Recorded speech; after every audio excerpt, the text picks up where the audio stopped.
जग के मंगल की आरती, पापियों को आपसे है तारती। श्री भागवत भगवान की है आरती, पापियों को पाप से है तारती।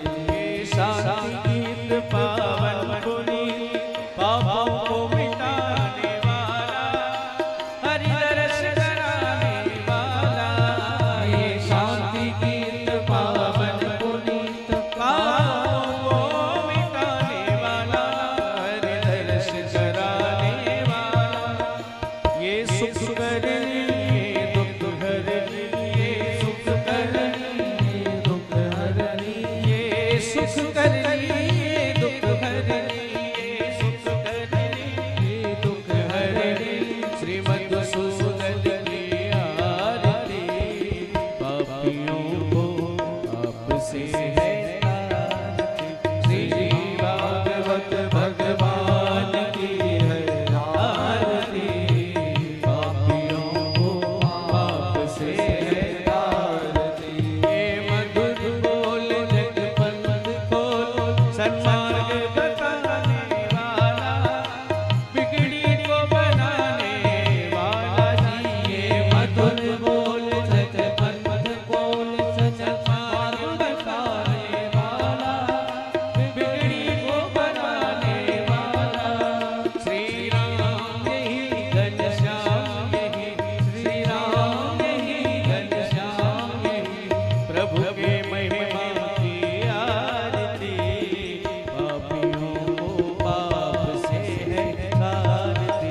श्री भागवत भगवान की है आरती, पापियों को पाप से है तारती।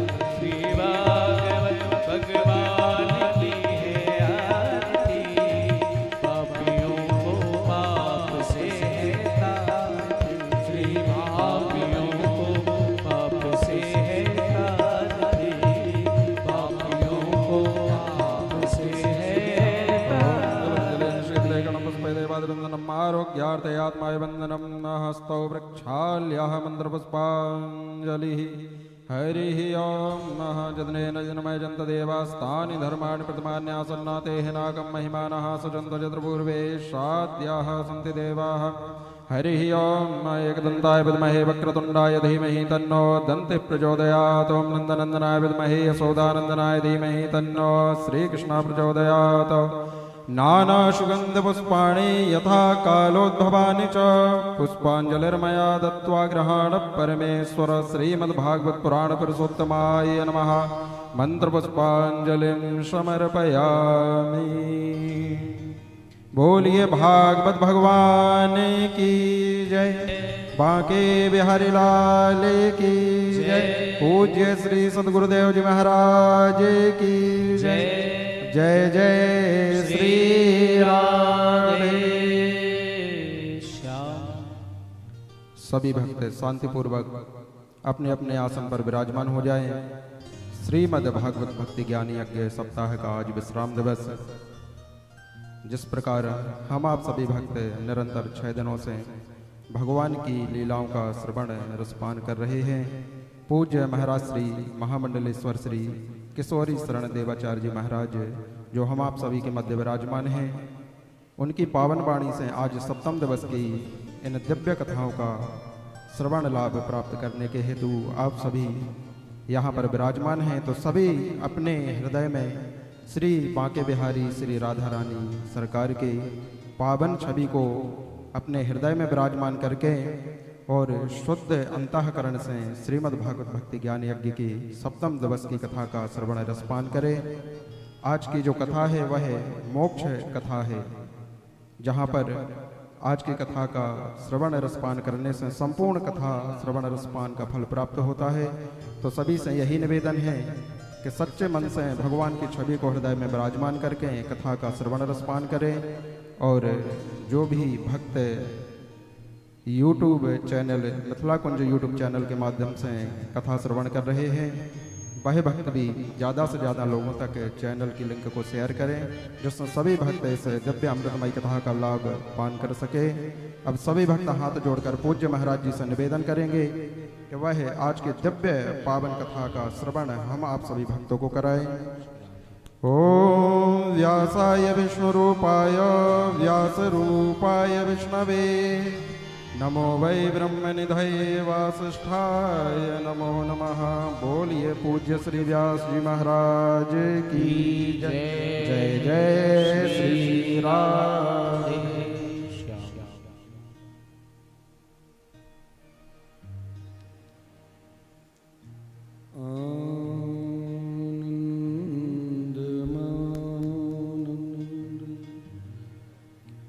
करं प्रसन्नं ज्ञानस्वरूपं निजभावयुक्तं योगिन् भवरोगवैद्यं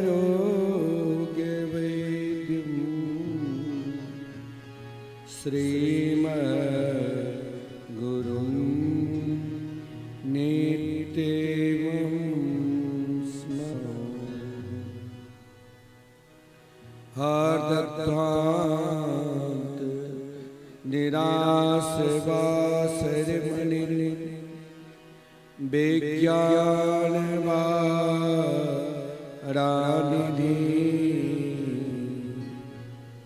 भक्ता भीष्टसहस्र पूरणविदो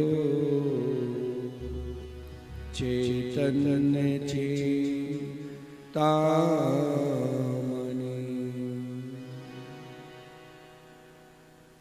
सद्बृङ्गेप सित विष्णु भक्ति नलिनी व्याकोसे तूदय सस्माकं कुरुता भवार्ति समनं निम्बार्क नाम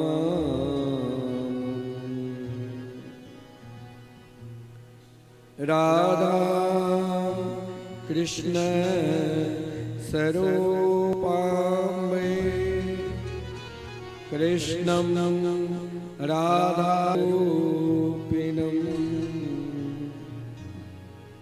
कैलात्मानं निकुञ्जस्थं गुरुरूपं सदा भजे। वाञ्छा कल्पतरुभ्यश्च कृपा सिन्धुभ्य एव च वैष्णवेभ्यो नमो नमः।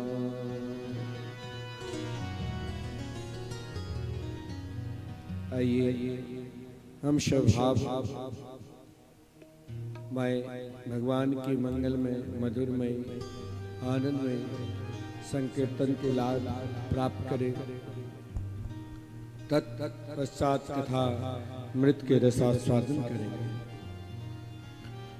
राधे कृष्ण राधे कृष्ण कृष्ण कृष्ण राधे राधे राधे श्याम श्याम श्याम राधे राधे राधे कृष्ण कृष्ण कृष्ण राधे राधे राधे श्याम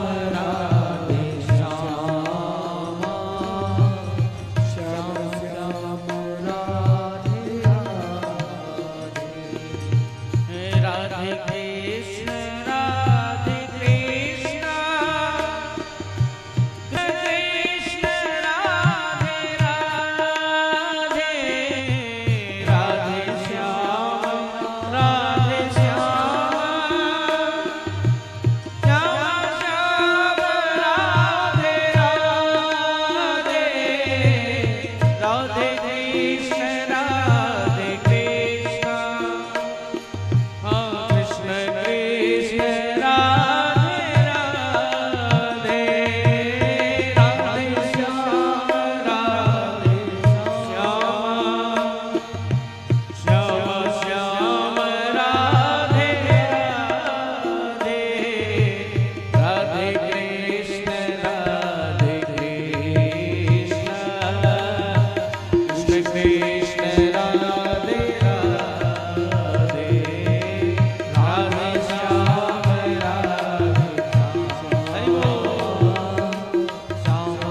सदगुरुदेव भगवान की जय।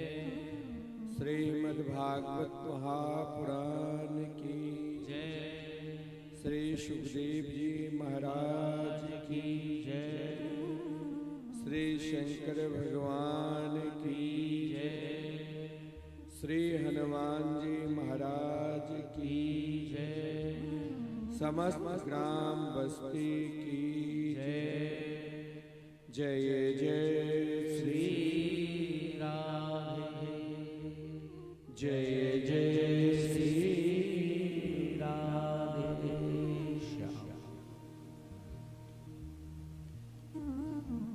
आनंद कंद स्वरूप ब्रज पुरंदर नंदन वैदिक प्रतिपाद श्री यशोदा के लाडले लाल श्री नंद नंदन श्री श्याम सुंदर के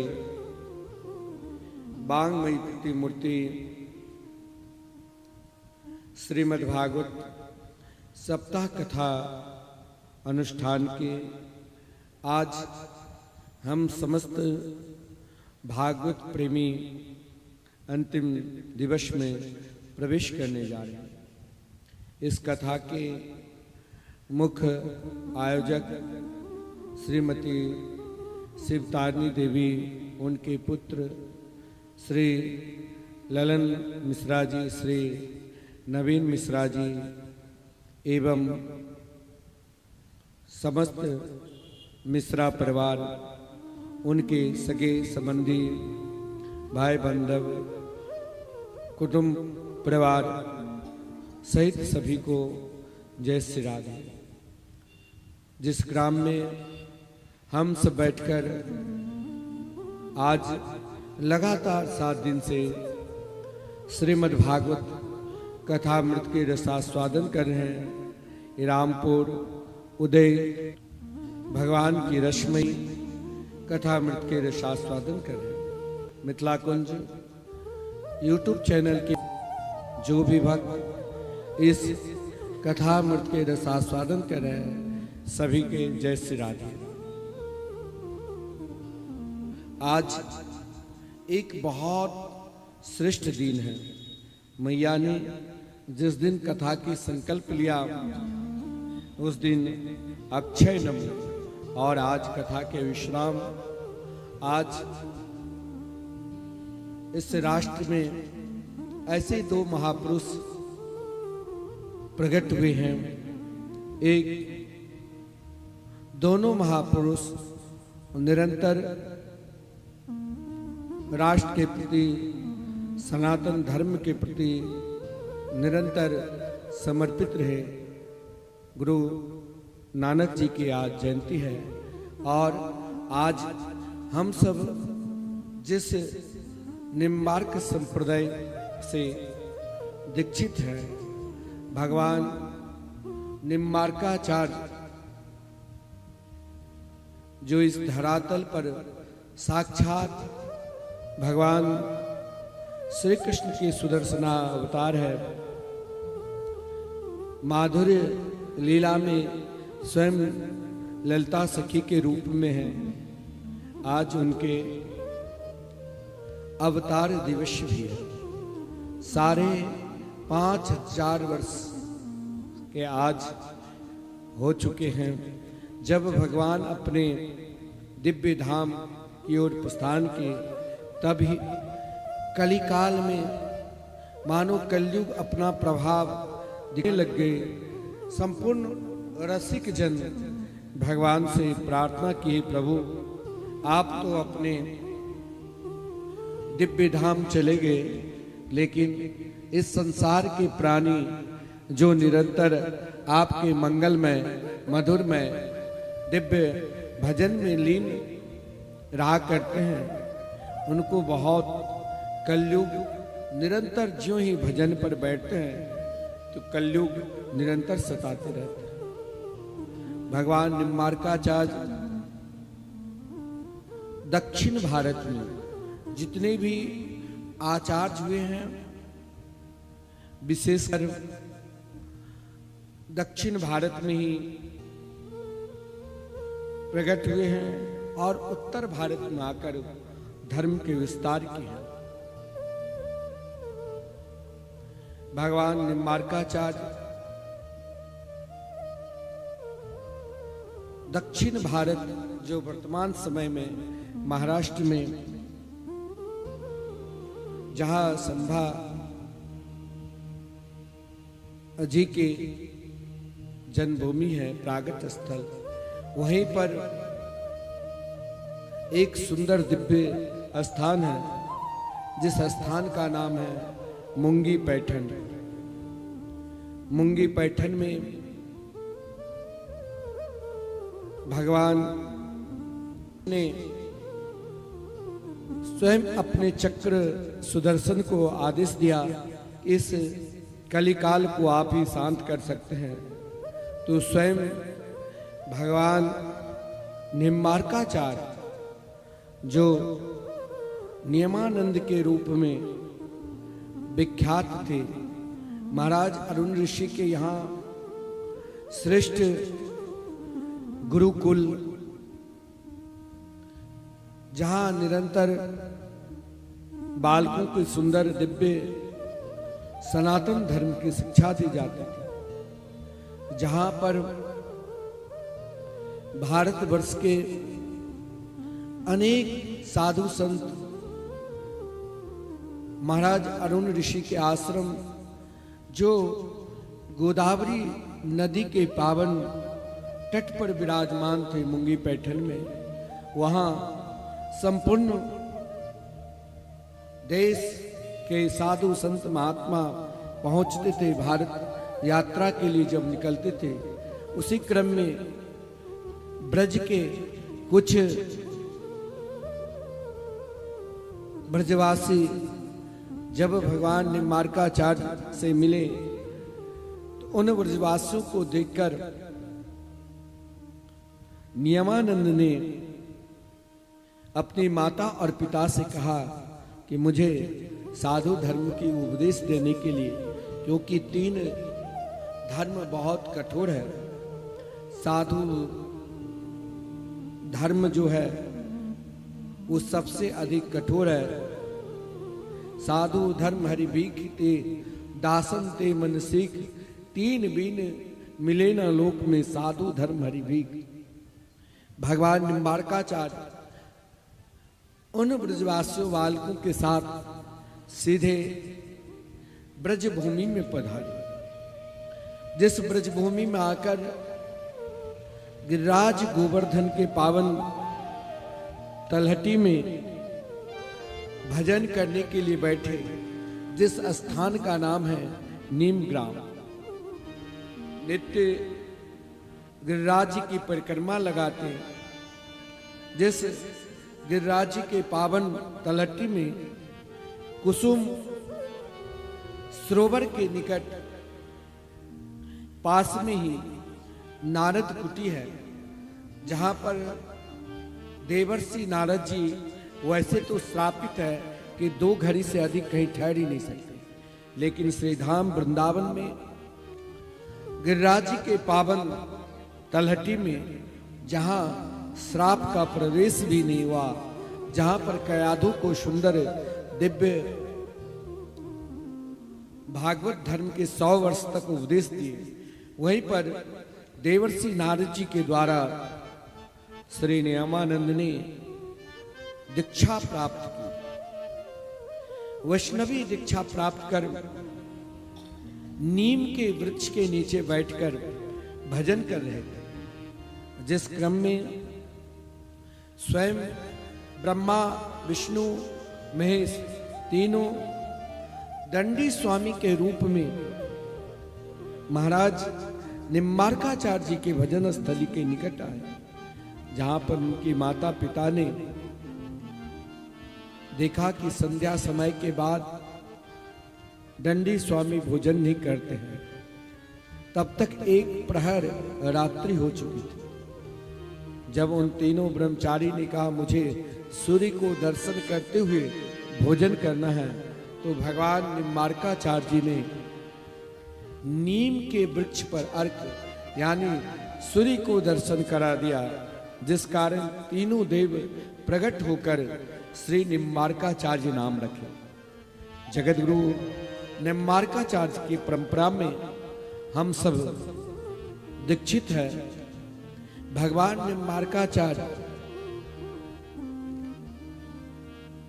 द्वैताद्वैत सिद्धांत को सर्वोपरि माना। किसी सिद्धांत में श्री कृष्ण तत्व सबसे बड़ा है, किसी सिद्धांत में श्री राधा तत्व सबसे बड़ा है, लेकिन निम्बारकाचार्य जी ने राधा और कृष्ण को दोनों को एक समान माना।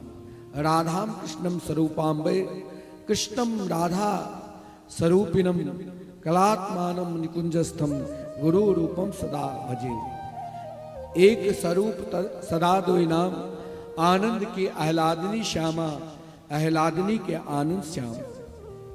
भगवान निम्बारकाचार्य राधा और कृष्ण को दोनों को द्वैताद्वैत सिद्धांत के आधार पर उन सिद्धांत को निरंतर आज निम्बार्क संप्रदाय के विस्तार, निम्बार्क संप्रदाय विशेषकर भजन उपासक संप्रदाय है, जहाँ के महात्मा संत बहुत कम दीक्षा भी देते थे।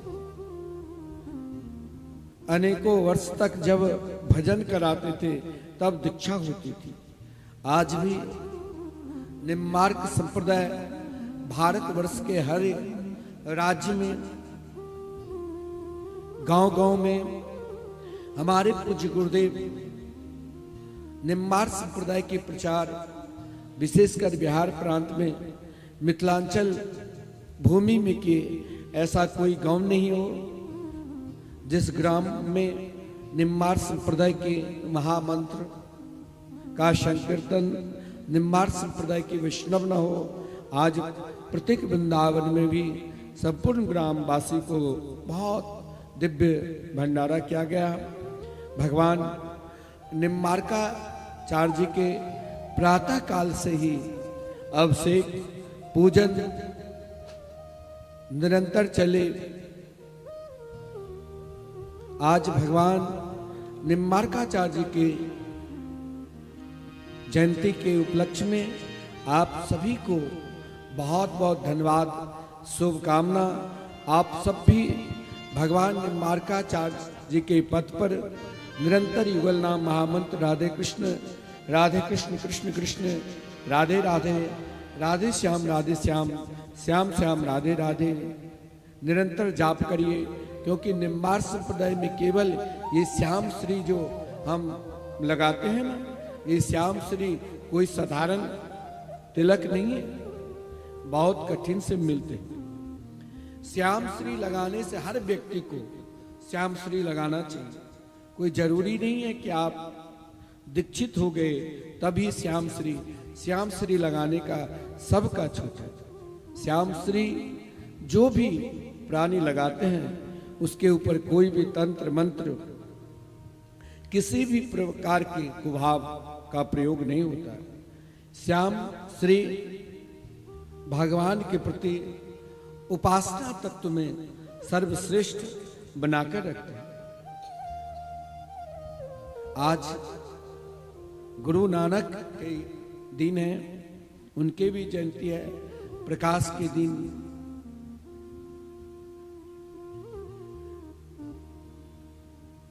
श्रीमद् भागवत महापुराण की कथा हम सब 7 दिन से सुन रहे हैं।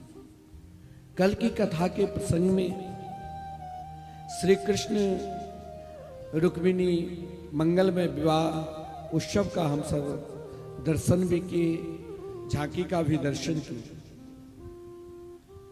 रुक्मिणी जी से जो प्रथम संतान हुई जिनका नाम प्रद्युम्न है, आदरणीय श्रीमान सुखदेव जी वर्णन करते हैं, कामस्तु वासुदेवांस दग्ध प्रागरुद्र देहो पत्ति भूयस्त मेव प्रत्य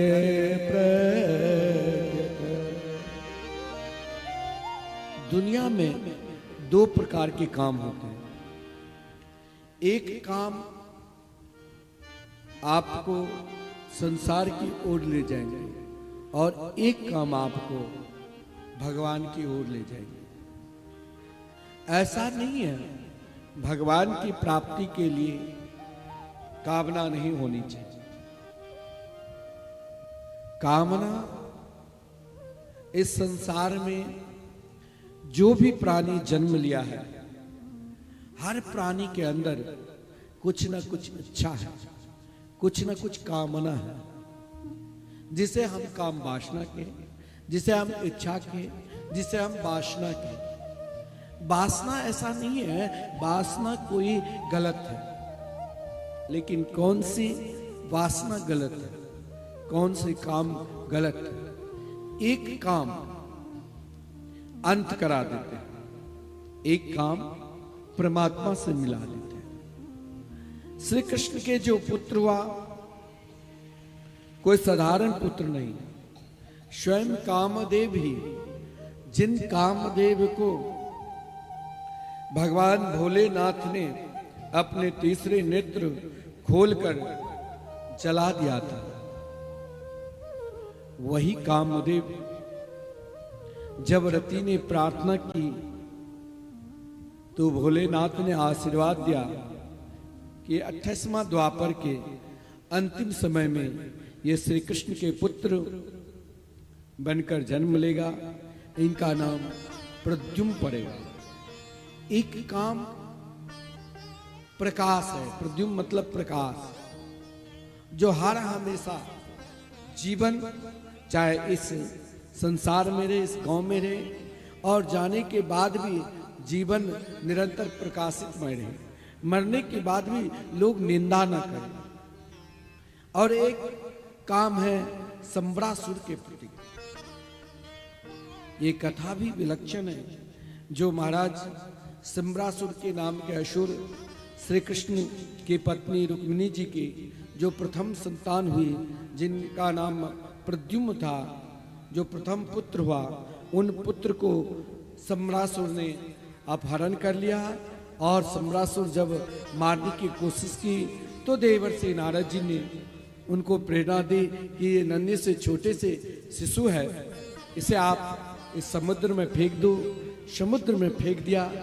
एक मछली ने निगल ली। वही मछली पुनः सम्रासुर के यहाँ जो रसोई के काम करती थी विद्यावती, उनको मिला। जब मछली को बनाने की कोशिश की तो वहाँ एक सुंदर पुत्र को देखकर मोहित हो गई, पुत्र रूप से उपासना की।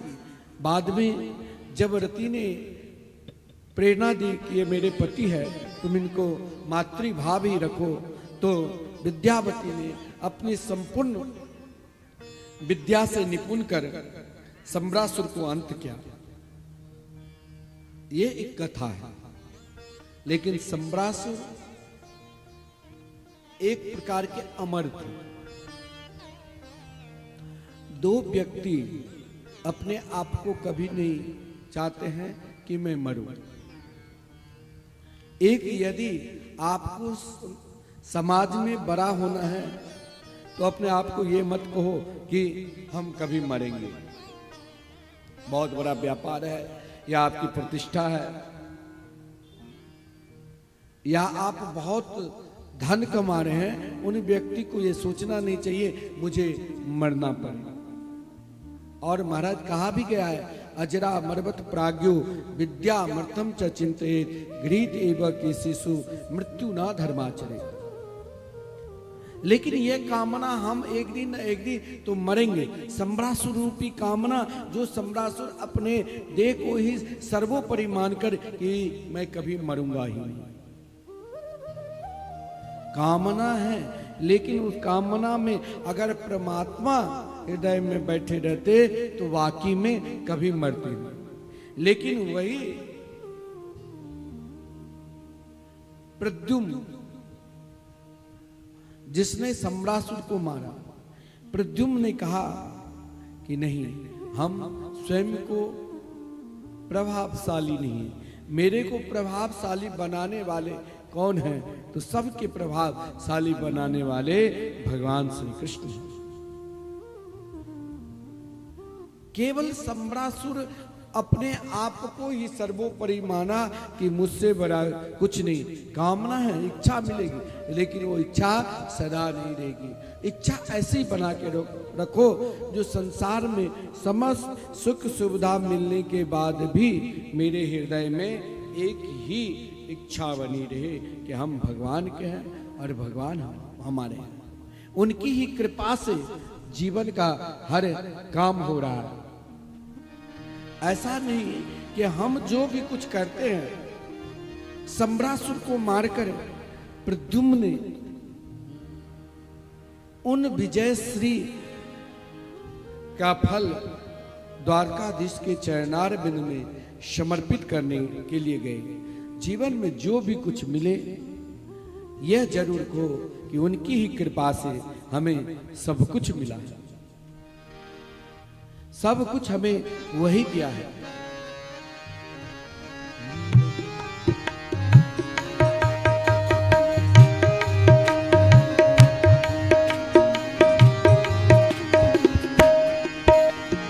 मेरा आपकी कृपा से सब काम हो रहा है। मेरा आपकी कृपा से गाइए सब काम हो रहा है। करते हो तुम कर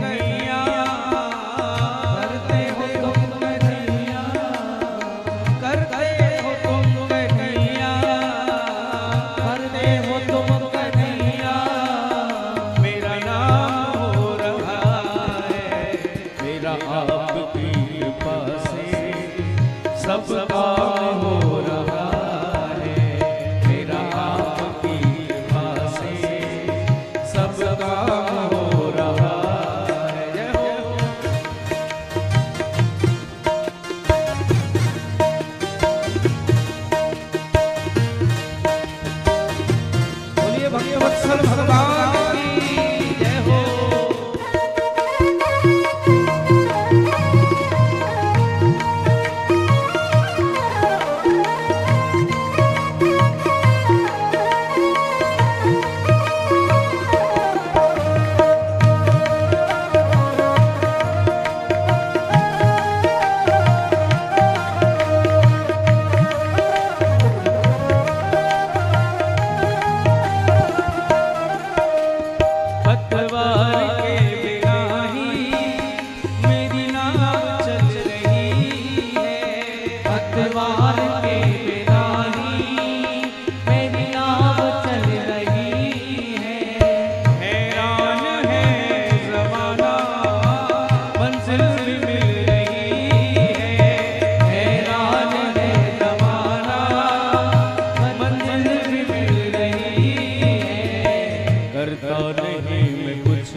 अपने आप को या तो भगवान में समर्पित रहो, क्योंकि भगवान में समर्पित होने से भगवान अपने परम प्रिय भक्त को निरंतर रक्षा करता है। आज की कथा एक सामाजिक कथा है। आज की जो कथा है मोक्ष धर्म परक कथा है। धन में कहां कहां दोष होता है। अगर धन परमात्मा के चरणार बिंद में नहीं लगा है, उन धन में दोष भी बताए गए। धन दोष के कारण हम भगवान को छोड़ देते हैं। धन दोष के कारण हम सगे संबंधी को छोड़ देते हैं। धन दोष के कारण प्राणी भाई से, पत्नी से, पुत्र से, मित्र से, सबसे अलग हो जाते हैं। अगर धन भगवान के चरणारविंद में नहीं लगा है, चाहे वो भगवान श्री कृष्ण जैसे समर्थशाली क्यों न हो।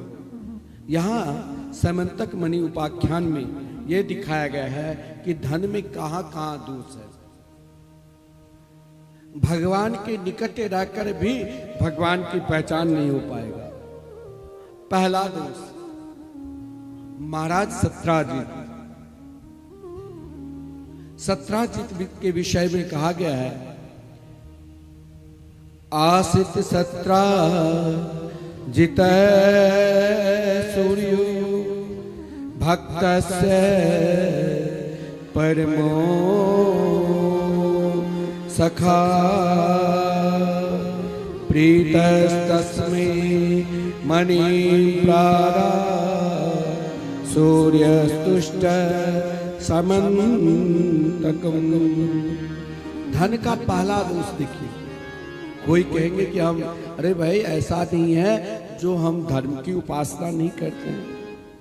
कभी कभी धर्म की उपासना के बदौलत यदि हम श्री राम कृष्ण के चरणारविंद में समर्पित नहीं हैं, तो धर्म की उपासना के बदौलत भी हमें कभी भगवान की पहचान से हम दूर हो जाते हैं। और जब हम भगवान की पहचान से दूर हो जाते हैं तो नाना प्रकार की अशांति में गोता लगाने लगे। जैसे महाराज सत्राजित, धन का पहला दोष। महाराज सत्राजित सूर्य के बहुत उपासक थे, भगवान सूर्यदेव के। सूर्यदेव ने कृपा की और सूर्यदेव ने कृपा करके एक मणि दिया, जिस मणि का नाम है समंतक मणि। और उस मणि से महाराज सत्राजित 8 भार सोना प्रकट करते थे पूजन के पश्चात। लेकिन आज एक दिन द्वारकाधीश से मिलने के लिए गए। महाराज सत्राजित के घर में उनकी पत्नी है, एक पुत्री है सत्यभामा और भाई है प्रसेन। लेकिन आज द्वारकाधीश श्री कृष्ण से मिलने के लिए गए। द्वारपालों ने श्री कृष्ण को सूचना दी, कन्हैया लगता है आज आपसे मिलने के लिए भुवन भास्कर सूर्य आ रहे हैं। श्री कृष्ण जानते थे कि सत्राजित है। धन का पहला दोष, निरंतर धन एक समान आज तक ना किसी के पास रहा है और ना ही रहेंगे।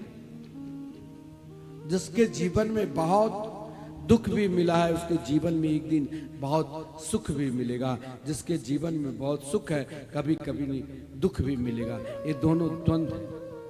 लेकिन हमें यही द्वंद्व को तोड़कर परमात्मा के चरणारविंद में समर्पित होना है। महाराज सत्राजित से जब द्वारकाधीश ने कहा कि ये मणि आप राष्ट्रकोष में महाराज समर्पित कर दो ताकि राष्ट्र की उन्नति होगी, तो समाज की उन्नति होगी। राष्ट्र के प्रधान यदि सर्वोपरि है तो समाज अपने आप निरंतर खुशहाल में रहते हैं। राष्ट्र के प्रधान यदि सनातन धर्म को निरंतर आदर करते हैं तो समाज निरंतर अपने धर्म पर पूर्ण रूप से विश्वास करके निरंतर आगे निकलते रहते हैं। राष्ट्र के प्रधान वही सर्वोपरि है जो निरंतर अपने राष्ट्र के लिए चाहे कुछ हो जाए, राष्ट्र की निरंतर उन्नति बने रहे, प्रजा निरंतर सुख में रहे, चाहे भगवान भी क्यों ना हो। द्वारकाधीश जहां स्वयं सोने की द्वारका है और स्वयं भगवान है, फिर भी भगवान देखिए राष्ट्र की संपत्ति को बढ़ाने के लिए प्रयास कर रहे हैं। महाराज सतराजित जी से स्वयं भगवान ने कहा कि ये मणि आप प्रदान कर दो, हो सकता है यह मणि कहीं ना कहीं आपके लिए दुखदायक न बन जाए। इतना ही भगवान केवल कहा। धन चाहे आप बहुत छुपा कर भी रखोगे, कभी ऐसा भी समय होता है बड़े बड़े धनवान घर में रुपया छुपा कर रखता है, फिर भी इनकम टैक्स वाला कहीं ना कहीं से छापा मारकर सब प्रकट करा देता है। कभी कभी आप टीवी चैनल पर देखते होंगे कि 300 करोड़ रुपया घर में रखा है। महाराज सतराजित को भगवान ने केवल यही कहा, आपके पास जितने रखने की क्षमता है उतने ही रखो। महाराज ये मणि आप राष्ट्र कोष में समर्पित करो। एक राष्ट्र के नायक, एक राष्ट्र के प्रधान निरंतर राष्ट्र को उन्नति के लिए हर हमेशा राष्ट्र की कोष को बढ़ाते रहेंगे। एक ऐसा भी आता है जो राष्ट्र में जो भी राष्ट्र कोष में है उनको सब नष्ट करा देते हैं और स्वयं दूसरे पर निर्भर हो जाते हैं। भगवान तो भगवान है। भगवान ने सोचा, सतराजित से कहा, सतराजित ये धन हर हमेशा आपके पास नहीं रहेगा। एक दिन क्या हुआ, धन में दूसरा दोष देखिए।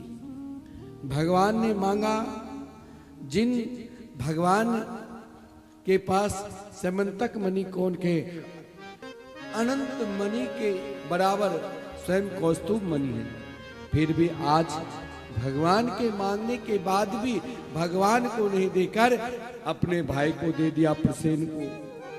प्रसेन ने एक दिन शिकार खेलने के लिए गया और उस मणि को साथ में लेकर मणि की चमक को देखकर एक सिंह ने प्रसेन को भी मार दिया।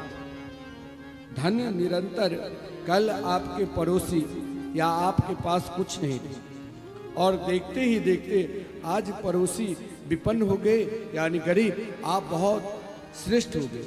यही धन का पहचान है।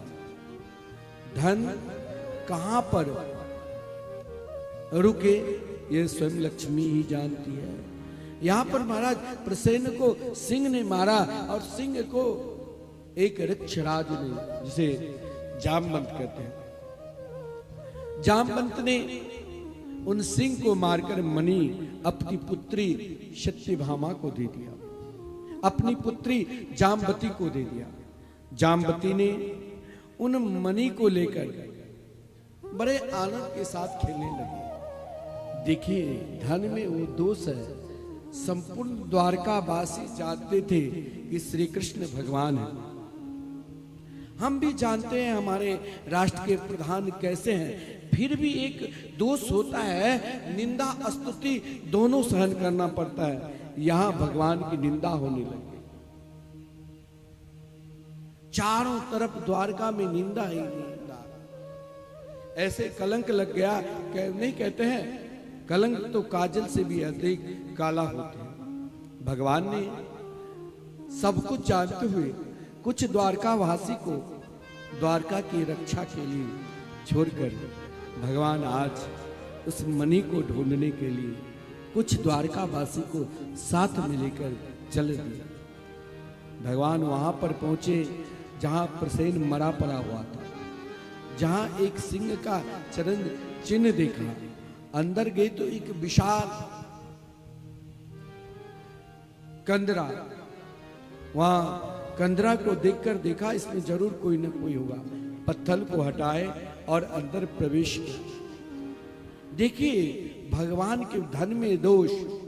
कभी कभी प्राणी भगवान के निकट रहकर भी भगवान में विश्वास नहीं करते, भगवान को छोड़ देते, भगवान के प्रभाव को नहीं समझ पाते हैं।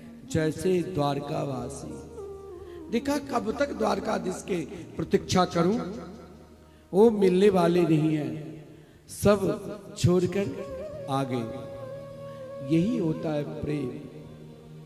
प्रेम की पहचान एक समर्पित भाव में देखा जाता है। एक बार भगवान ने द्वारका में लीला की, देवर्षि नारद जी को प्रेरणा दी कि सबसे प्रिय भगवान सोचते थे कि कौन हमें माने। सब कहते थे नहीं, हमारे लिए द्वारकाधीश जितने 16,108 रानी हैं सब एक साथ हमारे प्रिय हमारे प्रिय। भगवान ने एक दिन लीला की और कहा पेट में दर्द की लीला की, बीमारी होने। यहाँ देवर्षि नारद जी वैद्य बनकर आए, सभी से पूछा, जितनी भी रानी पटरानी है कोई अपने चरण के धूल नहीं दिया। और जब वृंदावन गए तो वहाँ ब्रजांगनाएं, ब्रज की गोपिकाएं यमुना जी में पानी भरने के लिए जा रही थी। मार्ग में झुंड के झुंड गोपियों को देखकर देवर्षि नारद जी की बेचैनी को देखकर पूछा, महाराज आप क्यों बेचैन हैं? बोले द्वारकाधीश के पेट में बहुत जोर से दर्द हो रहा। बोले उनका उपाय, बोले जो अपने चरण के धूल एक बार दे दिया प्रभु एकदम चकाचक हो जाए। संपूर्ण गोपियों ने कहा, चाहे मुझे वर्षों नरक में रहना पड़े लेकिन मेरे प्राण वल्लभ जिसमें सुख रहे हम वही कार्य करेंगे। और दिया मिट्टी, पैर से रगड़ कर मिट्टी दिया धूल और कहा जितनी चाहिए ले जाओ। भगवान ने ये तो लीला की दिखा दिया कि प्रेम क्या होता है। अगर प्रेम होते तो भगवान को नहीं छोड़े। किसी भी स्थिति में, किसी भी परिस्थिति में, सुख हो चाहे दुख हो, हमें परमात्मा को नहीं छोड़ना है। द्वारकावासी सब के सब छोड़कर आगे द्वारका, भगवान को अकेला छोड़ दिया। यह भी एक धन का दोष है। कभी कभी हम बहुत प्रभावशाली हो जाते हैं तो हम अपने बल का उपयोग करने लग जाते हैं। लेकिन यहां भगवान देखिए कितने दयालु है, कितने कृपालु है। धन में ये दूसरा दोष, जब भगवान ने जामवंत के साथ युद्ध किया, 28 दिन तक लगातार जामवंत मणि नहीं ले रहे थे। जामवती साक्षी होकर देख रहे। धन में तीसरा दोष देखो, भगवान के निकट रहकर भी जामवंत आज नहीं समझ पाया कि साक्षात मेरे इष्ट द्वारकाधीश है, साक्षात मेरे इष्ट श्री कृष्ण श्री राम है। जब भगवान ने एक मुष्टिका का प्रहार कर दिया, जामवंत मूर्छित हो गए। और जब जामवंत मूर्छित हुए तब जामवंत को लगा कि महाराज ये कोई साधारण प्राणी नहीं, लगता है साक्षात मेरे इष्ट तो नहीं है। अपने इष्ट को देखकर महाराज जामवंत ने प्रार्थना की, प्रभु मैंने अपने जीवन में केवल श्री राघवेंद्र सरकार की ही उपासना की है। हे प्रभु आप क्या मेरे श्री राम ही तो नहीं है? देखिए धन में एक ये भी दोष है, भगवान के निकट रहकर भगवान को जब हम नहीं पहचानने लग जाते हैं तो भगवान तनिक कष्ट दे देता है, ताकि अब तो वो पहचानेगा, अब तो मुझे आदर करेगा। और जब भगवान कष्ट दे दिया ना तो ये भी कृपा समझो। जामवंत को भगवान ने एक मुष्टिका के प्रहार दिया, जामवंत मूर्छित हो गए। लेकिन कभी कभी आप जिसे अपना इष्ट मानते हो उन उपासना को जल्दी नहीं बदलना चाहिए। उन उपासना को जहां भी जाओ देखो अपने इष्ट को, पूजा करो सबको लेकिन देखो अपने इष्ट को। जामवंत ने कहा प्रभु आप कौन है, जरा मुझे अपने रूप में आकर दर्शन कराइए। भगवान तुरंत श्री कृष्ण से श्री राम रूप में हो गए। आप कहोगे कि जामवंत के साथ युद्ध क्यों किया? जामवंत के साथ भगवान ने इसीलिए युद्ध किया जब राघवेंद्र सरकार ने रावण को उद्धार किए, विजयश्री मिली, संपूर्ण बंदर भालू से कहा कि मुझसे कुछ वर मांगो। सब अपने अपने अनुसार वर मांगा, लेकिन जामवंत ने कहा प्रभु मुझे आपसे युद्ध करना है। भगवान ने कहा कि भाई आप मेरे सेवक हैं, एक सेवक अपने स्वामी से युद्ध करने की इच्छा है।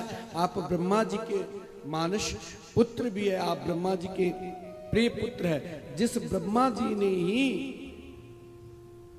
जामवंत एक अप्सरा प्रदान किए थे, जिसे जामवंत के पास रखे थे जामवती को।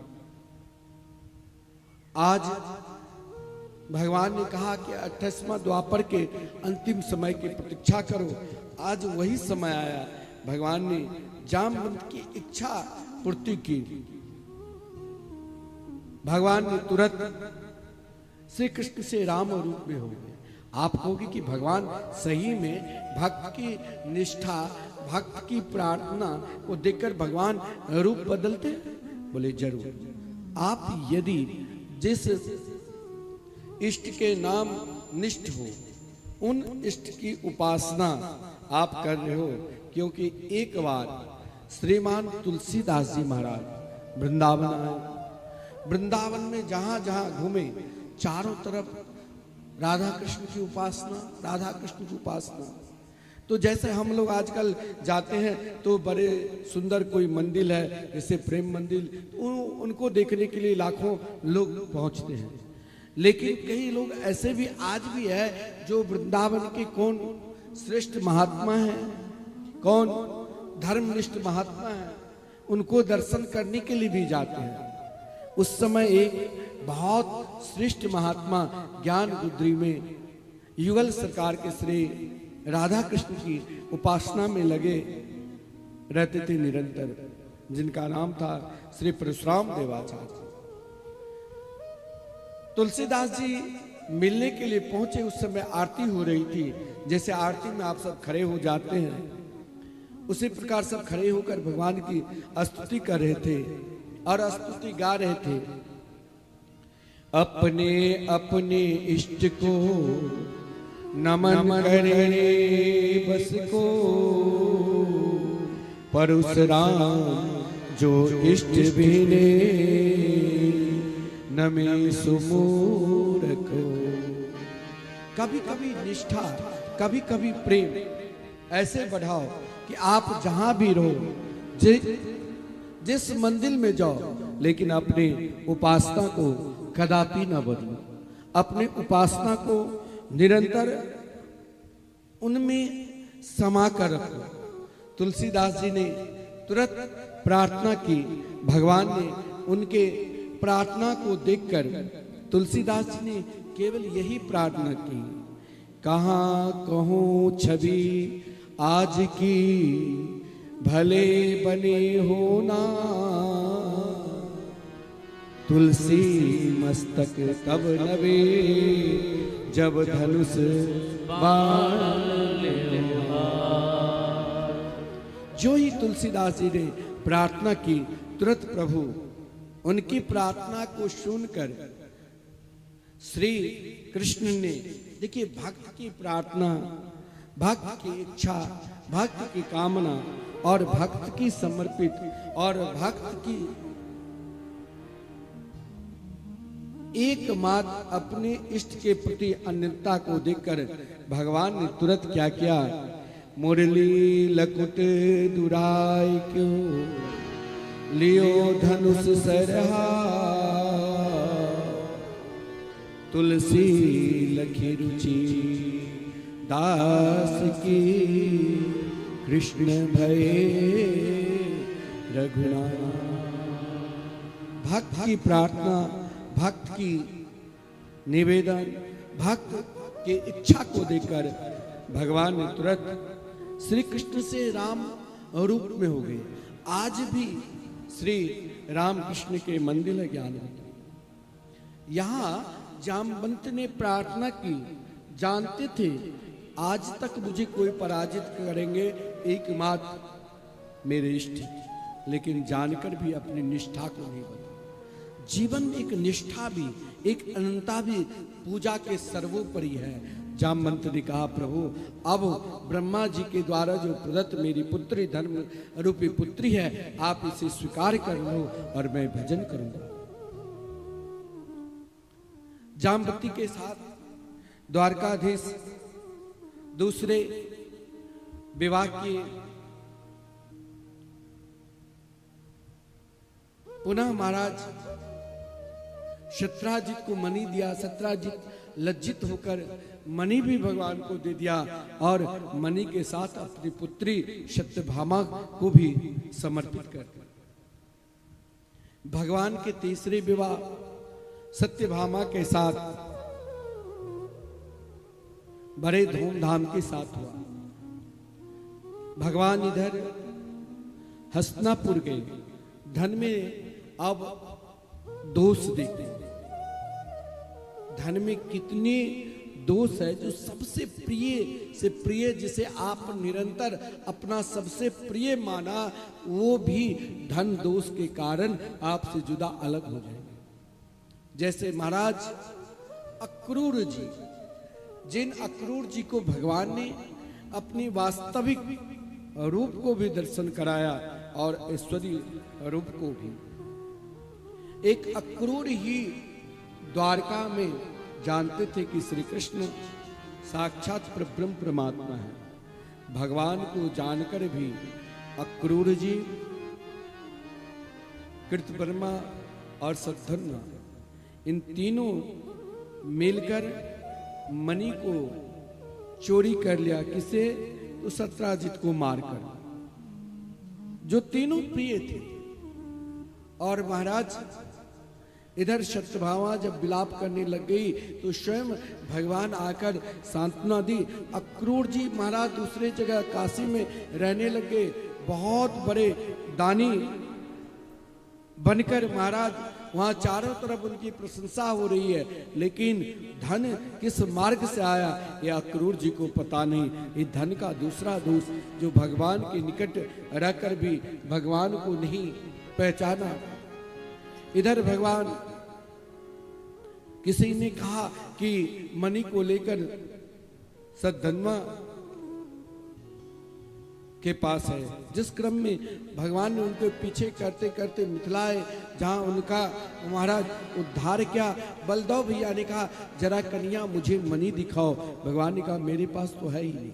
भगवान ये दिखा रहे हैं धन में कहां कहां सबसे से अलग हो गए। यहाँ रहकर जहां पर विद्यालय खोले गदा युद्ध की, जहां पर दुर्योधन भीम युद्ध की, जहां पर दुर्योधन भीम सेन जैसे श्रेष्ठ गदा सेन जैसे श्रेष्ठ गदाधारी को सुंदर विद्या का उपदेश दिया। गदा विद्या के धन का ये भी एक दोष है। प्रिय से प्रिय भाई भी अलग हो जाते हैं।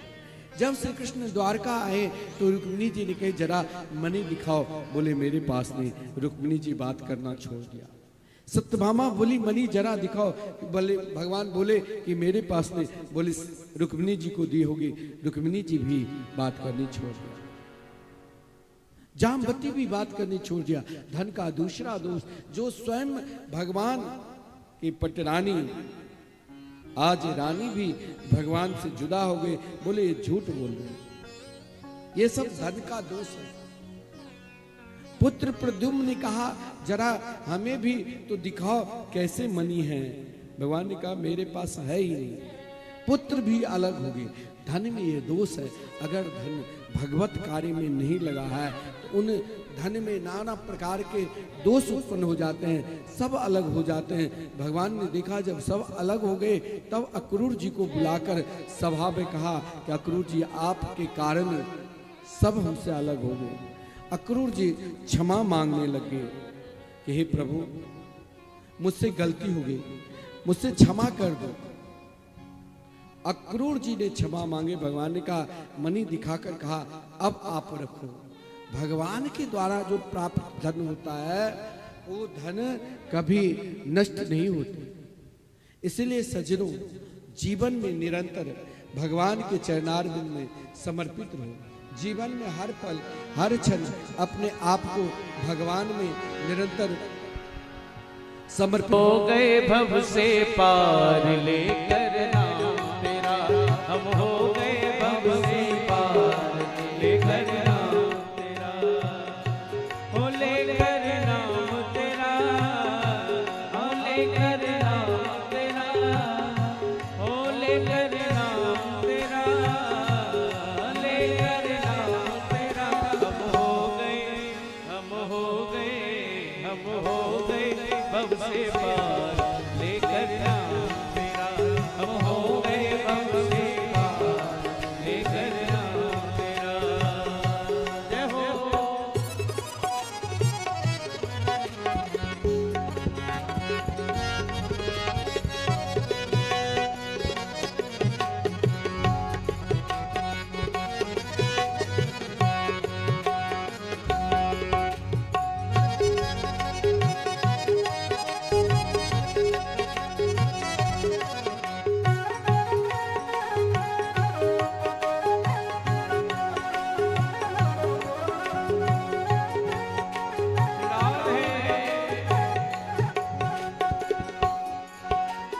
वाल्मीकि अति दीन दुखी था, वाल्मीकि अति दीन दुखी, वाल्मीकि अति दीन दुखी था, वाल्मीकि अति दीन दुखी था। बुरे कर्म में सदा लीन था, बुरे कर्म में सदा लीन था, बुरे कर्म में सदा लीन था, बुरे कर्म में सदा लीन। करि रामायण, करि रामायण, करि रामायण दैया लेकर नाम तेरा, करि रामायण दैया लेकर नाम तेरा। भव से पार नाम मुरारी, विषय नाम मुरारी, विषय अमृत कर दिया मुरारी, विषय अमृत कर दिया मुरारी, विषय अमृत कर दिया मुरारी। खुल गए, आहा खुल गए, खुल गए चारों द्वार लेकर नाम तेरा, अरे खुल गए चारों द्वार लेकर नाम तेरा। हम हो गए भव से पार लेकर नाम तेरा, हम हो गए भव से पार लेकर नाम तेरा। तो राधे राधे गोविंद गोविंद राधे, राधे राधे गोविंद गोविंद आइए, राधे राधे गोविंद, राधे राधे गोविंद गोविंद आइए, राधे राधे गोविंद गोविंद गोविंद राधे, राधे राधे गोविंद गोविंद राधे, गोपाल राधे, गोविंद राधे, गोपाल राधे, गोविंद राधे, गोपाल राधे, गोविंद राधे, गोपाल राधे, राधे राधे गोविंद गोविंद राधे, राधे राधे गोविंद गोविंद राधे, राधे राधे गोविंद गोविंद राधे, राधे राधे गोविंद गोविंद राधे, गोविंद राधे, गोपाल राधे, गोपाल राधे, गोविंद राधे।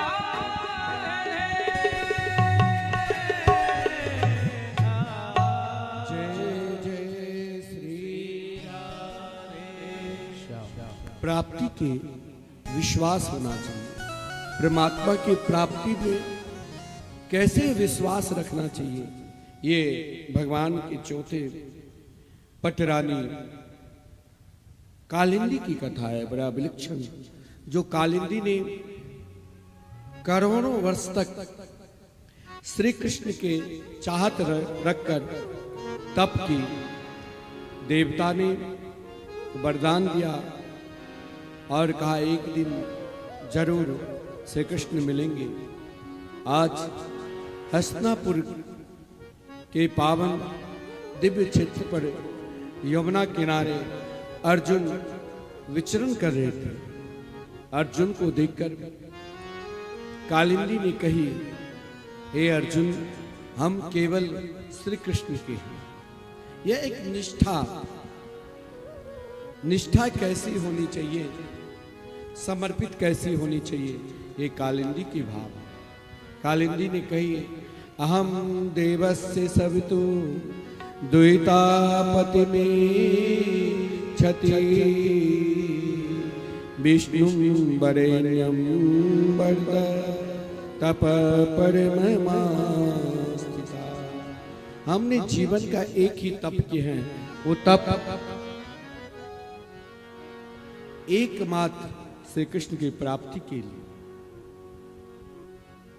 संपूर्ण देवता की तेज, संपूर्ण देवता की प्रभाव और संपूर्ण देवता की भाव में कालिंदी हूं, जो स्वयं अपने जीवन में भगवान नारायण की सिवा और किसी की चाहत नहीं की।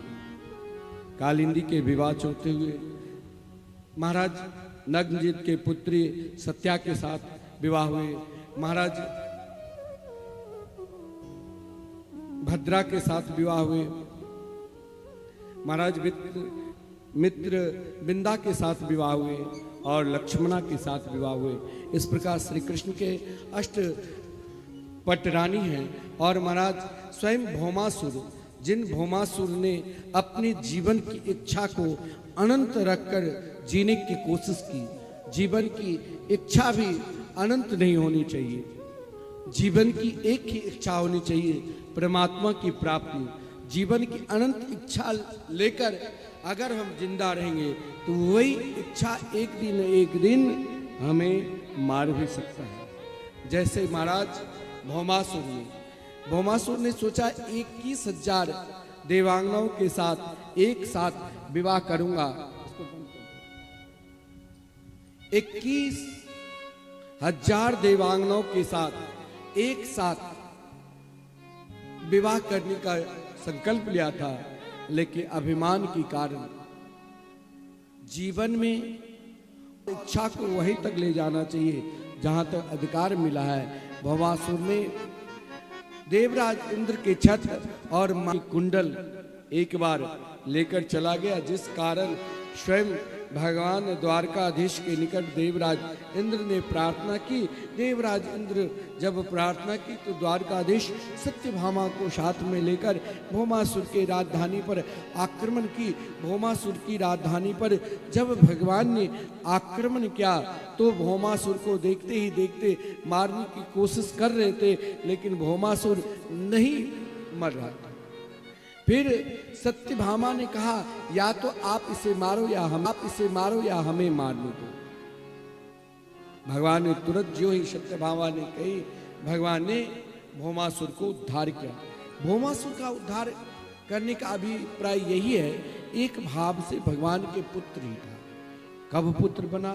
तो जब भगवान 12 अवतार धारण किए थे, तो जब पृथ्वी की स्थापना किए उस समय भगवान के शरीर से रोम 1-2 प्रकट हुए, जिसे पृथ्वी ने स्वीकार कर ली। और वह जो स्वीकार की, एक नन्हे से छोटे से शिशु प्रकट हुए, भगवान को प्रणाम करने के लिए पृथ्वी ले गई। भगवान ने कहा, ये महादुष्ट दुराचारी होगा, क्योंकि इस समय मैंने क्रोध आवेशा अवतार में आया हूं, मुझे इसे मारना पड़ेगा। पृथ्वी ने प्रार्थना की, प्रभु जब तक मैं न कहूं तब तक आप मत मारना। आज स्वयं पृथ्वी ही महाराज भगवान के प्रिय पटरानी बनी थी सत्यभामा के आदेश से भौमासुर को उद्धार किया। अब आप कहेंगे भगवान 16,108 विवाह क्यों किए?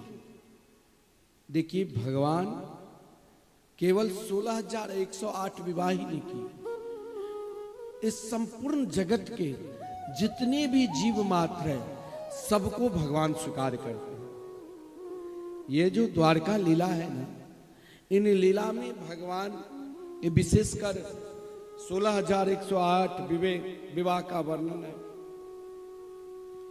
द्वारका में कैसे भगवान गृहस्थाश्रम में रहे, इन सब की वर्णन है।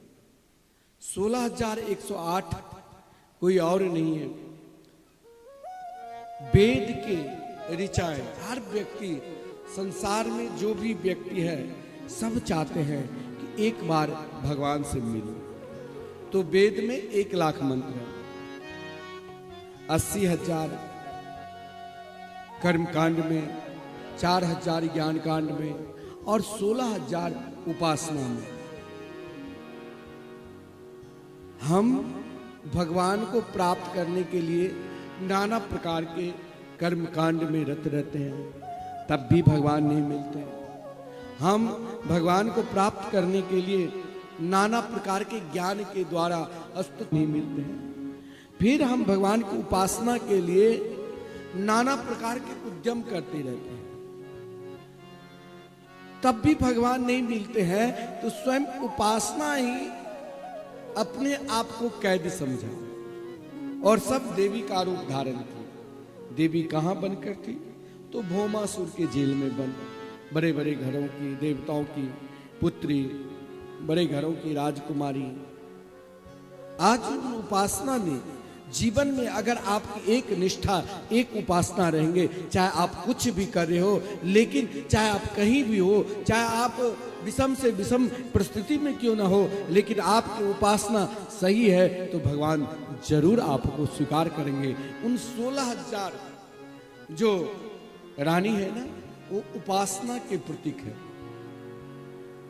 हमारी उपासना सही है तो हम भगवान के बिल्कुल निकट रहेंगे, समीप रहेंगे। भगवान हम उपासना की बदौलत ही भगवान को प्राप्त कर सकते हैं, बाकी और कोई साधन है ही नहीं। इसीलिए भगवान ने उन 16,000 उपासना ही रानी के रूप में। आप कहेंगे 100 कौन है? तो 100 शास्त्र में अनेक धर्मशास्त्र हुए, उन धर्मशास्त्र के अनेक महाराज उनसे उपनिषद निकले। सब अपने अपने धर्म को श्रेष्ठ मानते हैं, सब अपने अपने संप्रदाय को श्रेष्ठ मानते हैं, सब अपनी अपनी पूजा को निरंतर श्रेष्ठ मानकर पूजा करते रहते हैं। लेकिन भगवान एक ही पूजा जीवन का श्रेष्ठ इस कलिकाल में है, वो हरिनाम संकीर्तन। यत् फलम नास्ति तपसा न योगे न समाधिना तत्फलम लभते सम्यक कलो केशव कीर्तना। इस कलिकाल में परमात्मा को प्राप्त करना है, एकमात्र उपनिषद का सार यही है, हरिनाम संकीर्तन। वही 100 उपनिषद प्रभु की कीर्तन करते करते भगवान को प्राप्त कर लिया, तो 16,100। अब 8 कौन है? हम सब संसार में जो भी माता के गर्भ से प्राणी जन्म लेते हैं, अष्ट प्रकृति के वश में है। पृथ्वी, जल, तेज, वायु, आकाश, मन, बुद्धि, चित्त, अहंकार। लेकिन भगवान सदा अष्ट प्रकृति को अपने बस में रखते हैं।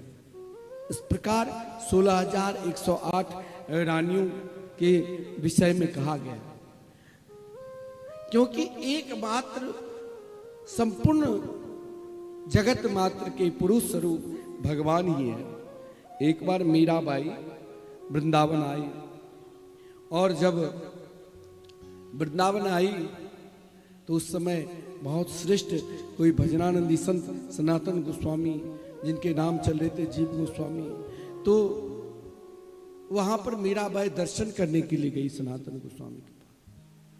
जब दर्शन करने के लिए गई तो शिष्य ने कहा, जाओ गुरुदेव, किसी माताओं से नहीं मिलते, स्त्री से नहीं मिलते। मीराबाई ने कहा, आपके गुरुदेव किसी स्त्री से नहीं मिलते हैं? अरे मैंने तो सोचा कि वृंदावन में एकमात्र पुरुष, इस सारे जगत के एकमात्र पुरुष भगवान श्री कृष्ण है, बाकी तो संपूर्ण जीवात्मा स्त्री ही है। ये सुनकर महाराज स्वयं सनातन गोस्वामी आकर मीराबाई के समीप चरणों में प्रणाम किया।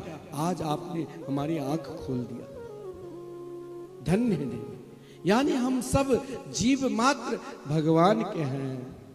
भगवान ने द्वारका में विलक्षण विलक्षण लीला की। कभी श्री कृष्ण रुक्मिणी के संवाद, आपस में गृहस्था आश्रम में कैसे रहना चाहिए, किस तरह पति पत्नी के जीवन में रहना चाहिए, ये श्री कृष्ण रुक्मिणी के सुंदर संवाद है। भगवान कि द्वारका में कितनी संतान हुई, यह भी वर्णन है, 10-10 संतानों की। और एक दिन भगवान के कुछ पुत्र द्वारका नगरी में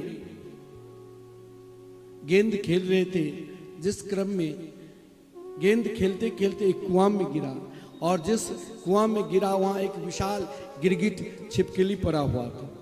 श्री कृष्ण के पुत्र ने उन गिरगिट को, उन छिपकली को निकालने की कोशिश की, लेकिन नहीं निकल पाते थे। आप ध्यान देना, आज द्वारका लीला की कथा में केवल पारिवारिक कथा है। आप 4 प्रकार की कथा सुने होंगे। पहला वृंदावन की कथा। वृंदावन की कथा में रस, भगवान की लीला 4 प्रकार की है। वृंदावन की जो लीला आप सुने ना, उसमें रस प्रीत लीला है। उसमें आपको केवल उन रसों वैसे रस में डुबो देंगे जो रस प्रीत लीला है। मथुरा की जो लीला है ना, बहुत गहराई की लीला है। वैसे वृंदावन में 11 वर्ष 53 दिन तक रहे और मथुरा में जो 14 वर्ष तक रहे। मथुरा की जो लीला है वो तत्व पीठ के विषय की लीला है। तत्व ज्ञानी ही मथुरा की लीला को पहचान सकते हैं। और हस्तिनापुर की जो भगवान की लीला है, हस्तिनापुर की लीला जिस क्रम में अर्जुन के भी गीता का उपदेश दी, आज जो गीता संपूर्ण धरातल में अनेक भाषा में विद्यमान है, तो हस्तिनापुर की लीला कर्मपीठ का लीला है। लेकिन द्वारका की लीला बहुत सूक्ष्म योग पीठ लीला है। इन योग पीठ में भगवान के कभी कभी पुत्रों का भी सहारा लेना पड़ता है, कभी भगवान को संतों का भी सहारा लेना पड़ता है, कभी भगवान अपने आप को इतने दीन हो जाते हैं योग पीठ लीला में, जो स्वयं राष्ट्रीय यज्ञ में झूठन पत्तल को भी उठाते हैं। यह एक योग धर्म जो है वो बहुत सूक्ष्म धर्म है। और द्वारका लीला योग पीठ धर्म का वर्णन है। जिस क्रम में महाराज भगवान ने आए तो उस गिरगिट को स्पर्श करते ही वो एक राजा के रूप में धारण कर लिया और कहा, महाराज मैं इक्ष्वाकु वंश परंपरा के सर्वश्रेष्ठ राजा हूं, मुझसे बड़ा दानी कोई राजा नहीं होंगे, मैं बहुत बड़े राजा हूं। बड़ेपन का अभिमान आ गया ना, तो कभी कभी आपके हृदय में बड़ापन के अभिमान आ जाए तो समझ लेना कहीं ना कहीं यह बड़ापन हमें रुकावट न कर दे, यह बड़ापन हमें पतन न करा दे। महाराज नृग ने स्वयं द्वारकाधीश से कहा, आपके पास बड़े बड़े दानी के नाम होंगे, लेकिन एक दानी मैं भी हूं। भगवान संसार के एक दानी के लिए ही भगवान के आंख में अश्रुपात हुई थी। वो दानी कौन थे? तो महाभारत में के युद्ध में जो कर्ण मारा गया, कौरवों के पक्ष में जो दुर्योधन जिसे अपना मित्र मानते थे, जब कर्ण महाभारत के युद्ध में मारा गया तो भगवान की आंखों में आंसू आ गए, भगवान के नेत्र सजल हो गए और कर्ण के पास गए। कर्ण, मैं क्या तुमको सिरधर से अलग है, जिंदा कर दूं? बोले प्रभु नहीं, बोले तुम बहुत बड़े दानी हो, क्योंकि एक बार भगवान श्री कृष्ण स्वयं अर्जुन से कहा कि अर्जुन इस संसार में कोई दानी है ना तो कर्ण के समान कोई दानी नहीं होगा। अर्जुन को तकलीफ हुआ, आप कोई निकट रहे उनकी प्रशंसा ना करके आप बाहर वाले को प्रशंसा करोगे तो सामने वाले को क्रोध आएगा ही। अर्जुन को बहुत क्रोध आया। अब भगवान को क्या बतावे? भगवान ने कहा अर्जुन के भाव को समझ गए। सामने वाले को भाव वही समझ जाता है जो बहुत निकट रहते हैं। अर्जुन के भाव को समझ गए। एक दिन बारिश हो रही थी, भगवान अर्जुन के महल में आए, बोले मुझे चंदन की लकड़ी चाहिए, जबकि अर्जुन के महल ही चंदन की लकड़ी का बना था। बोले प्रभु बारिश हो रही, कहां से लकड़ी दूं?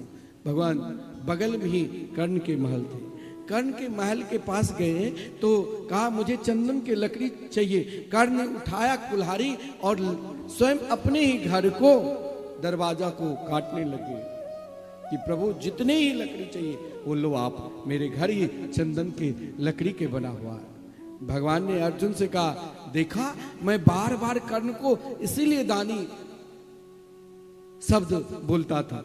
आज वही कर्ण जब मारा गया ना, तो भगवान आकर स्वयं रोने लगे, हे महादानी, हे श्रेष्ठ दानी, क्या मैं तुम्हें जिंदा कर दूं? बोले प्रभु, आपके समीप रहकर कोई व्यक्ति कहे कि मैं जिंदा रहूं, बड़े बड़े योगी यति सन्यासी ध्यान योग के द्वारा भी अंतिम समय में आपको नहीं प्राप्त कर लेते हैं। आज मेरे सामने आप खड़े हैं, भगवान ने कहा मेरी प्रसन्नता के लिए आप कुछ हमसे मांग लो। तो कर्ण ने कहा था कि आप मुझे वहां जला दो जहां कोई जले ही नहीं होंगे।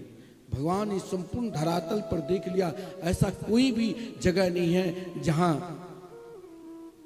जला हुआ व्यक्ति नहीं है। हर जगह पृथ्वी के हर स्थान पर कहीं ना कहीं कोई ना कोई जले ही है। फिर गया सीधे हिमालय। कर्ण ने कहा ना जाने प्रभु, इस बर्फ पर भी हम कितने बार जन्म ले चुके हैं और मर चुके हैं। भगवान ने कहा तब तुम्हें मैं अपने तलहटी पर जलाऊंगा, क्योंकि कर्ण के अंदर दान करने का अभिमान नहीं था, परंतु महाराज नृग के भाव से ही समझ में आता है। बार बार भगवान के निकट यही कहा, अगर आपके पास कोई दानी के नाम होंगे तो एक दानी प्रभु मैं भी हूं, परंतु मैंने एक बार दान की गई गो को दोबारा दान कर दिया। देखिए, एक चीज को आप दान कर दो, फिर दोबारा वो चीज लेकर दान नहीं करना चाहिए। कई लोग आजकल जैसे श्राद्ध में दान करते हैं ना बर्तन, तो घर के उन लोगों, घर के किसी को भी नहीं देना चाहिए। वैसे लोगों को दान दो, आंगन में नहीं करते हैं वो बर्तन इत्यादि, तो दान देते अपने घर के ही, कोई से बेटी है या कोई सगे संबंधी, किसी को नहीं देना चाहिए दान, क्योंकि हो सकता है कभी न कभी उस बर्तन में आप न खा लें। तो दान की गई वस्तु को आप यदि उपयोग किया तो फिर महाराज इसके लिए बहुत दंड मिलता है। यहां तक कहा गया है कि एक बार आपने दान कर दिया, उसे उपयोग कर लिया ना, वो भी पाप है। और कितने बड़े पाप, ये स्वयं भगवान अपने पुत्रों से कहा कि राजा नृग ने अपने जीवन में केवल दान ही दान किए, उनके पुण्य का कोई अंत नहीं है। जब मरे तो धर्मराज ने कहा महाराज आप करोड़ों वर्ष तक यदि स्वर्ग में रहेंगे भी आपके पुण्य के बराबर नहीं हो सकता है, लेकिन एक दिन आपसे पाप हुआ है कि दान की गई गौ को दोबारा दान किया, जिस कारण आपको एक दिन के लिए नरक जाना पड़ेगा। और महाराज का एक दिन जाना पड़ेगा तो पहले दुख ही भोग लूं, तो महाराज उसे गिरगिट बनना पड़ा। आज भगवान के चरणार बिंद के स्पर्श मात्र से ही राजा नृग का कल्याण हुआ। भगवान अपने पुत्रों से कह रहे हैं, यह दत्ताम पर दत्तम बा ब्रह्म वृत्तिम हरेचया 60 वर्ष सहस्राणी विष्ठायाम जायते कृमि। दान की गई वस्तु को प्रयोग करने से 60,000 वर्षों तक विष्ठा के कीड़ा होना पड़ता है। महाराज द्वारका लीला में एक दिन बलदेव भैया ने कहा, कन्हैया मुझे वृंदावन जाना है। कन्हैया ने कहा कि आप जाओ, मुझे द्वारका के कार्य भी देखना है। बलदेव भैया वृंदावन आए और वृंदावन में आकर वही प्रेम, वही अनोखा प्रेम ब्रज की गलियों में मिला, जहां बलदेव भैया ने अपने मित्र से मिले। बिहार वन में जहां मित्रों के साथ वन विहार की, जिस क्रम में प्यास लगी, यमुना जी ने पानी देने से मना किया, स्वयं हल उठाकर यमुना को ही अपने तरफ खींचने लगे। यमुना जी घबराकर सोने की कलश में अमृत लेकर उपस्थित हो गई। बलदेव भैया प्रसन्न होकर यमुना जी को क्षमा कर दिया। और महाराज इधर द्विविध नाम की एक बंदर था, जो बंदर बार बार उस अमृत को पीकर चिढ़ाने लगे। बलदेव भैया ने द्विविध बंदर को भी उद्धार किया, लेकिन वृंदावन की वही प्रेम इतने वर्षों तक द्वारका में निवास की। और जब वृंदावन आए तो वृंदावन की अनोखा प्रेम देखकर जब वृंदावन से पुनः द्वारकाधीश से मिले तो उस वृंदावन के अनोखा प्रेम की वर्णन कर रहे हैं। वो मुझे मिला अनोखा यार ब्रज की गलियों में, मुझे मिला अनोखा यार ब्रज की गलियों में, मुझे मिला अनोखा यार ब्रज की गलियों में। हाँ ब्रज की गलियों में, ब्रज की गलियों में, ब्रज की गलियों में, ब्रज की गलियों मुझे मिला अनोखा यार ब्रज की गलियों में, मुझे मिला अनोखा यार ब्रज की गलियों में। जय हो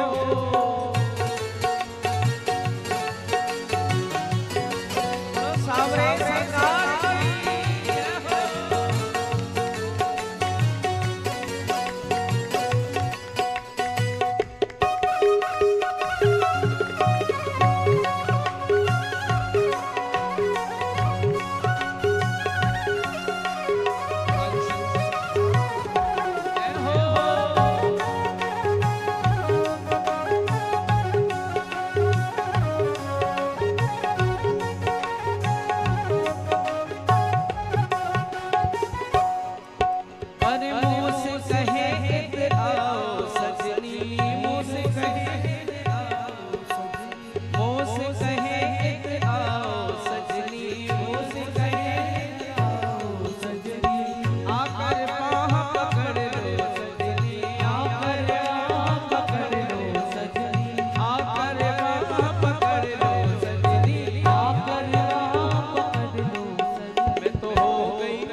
जब नैना हो गई चार ब्रज की गलियों में, जब नैना हो गई चार ब्रज की गलियों में, मुझे मिला रंगीलाया ब्रज की गलियों में, मुझे मिला रंगीलाया ब्रज की गलियों में, ब्रज की गलियों में, ब्रज की गलियों में, आओ ब्रज की गलियों में,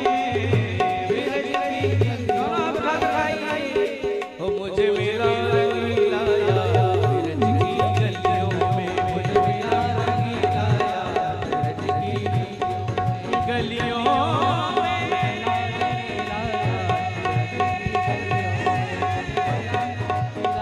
मुझे मिला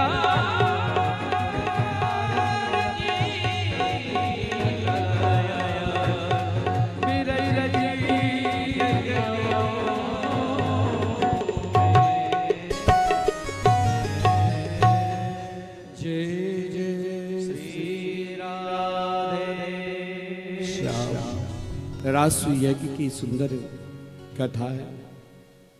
श्रीमान परीक्षित जी ने आदरणीय श्रीमान सुखदेव जी से कहा, भगवान मुझे कोई ऐसी कथा सुनाओ जिनका संबंध भक्त और भगवान में फर्क ही ना पावे। कौन भक्त कौन भगवान। भक्त की दशा भगवान की ओर बढ़ रही है और भगवान की दशा अपने परम प्रिय भक्त की ओर। ऐसी कोई कथा सुनो।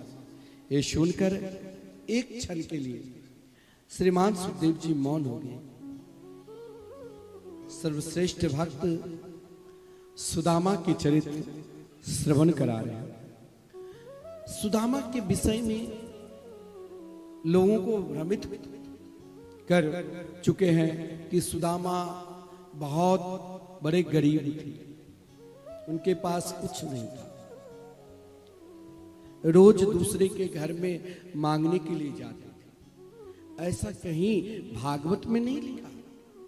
सुदामा के संबंध, जिनके संबंध श्री कृष्ण से हो, वो क्या गरीब हो सकते हैं? वो क्या दरिद्र हो सकते हैं?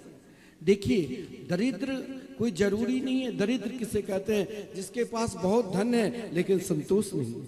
और गरीब होना या धनवान होना, ये तो एक जीवन के प्रारब्ध का एक समय है, कब कौन धनिक कौन गरीब बन जाए। लेकिन सुदामा जी के विषय में ये बात भी कई जगह वर्णन है कि सुदामा जी को रहने के लिए कोई कुटिया नहीं थी। एक छोटी सी झोपड़ी, जब बारिश होती थी तो बारिश के पानी भी उनके झोपड़ी छोड़कर नहीं निकलते। खाने के लिए कोई अन्न नहीं, केवल जब महाराज किसान फसल काट कर ले आते, वहां जो अन्न गिरता वही खेत से उठाकर ले आते, 2-4 टिक्की बनाकर भगवान को समर्पित कर अपने पत्नी बच्चे को खिलाकर श्री कृष्ण के मंगलमय नाम का स्मरण कर।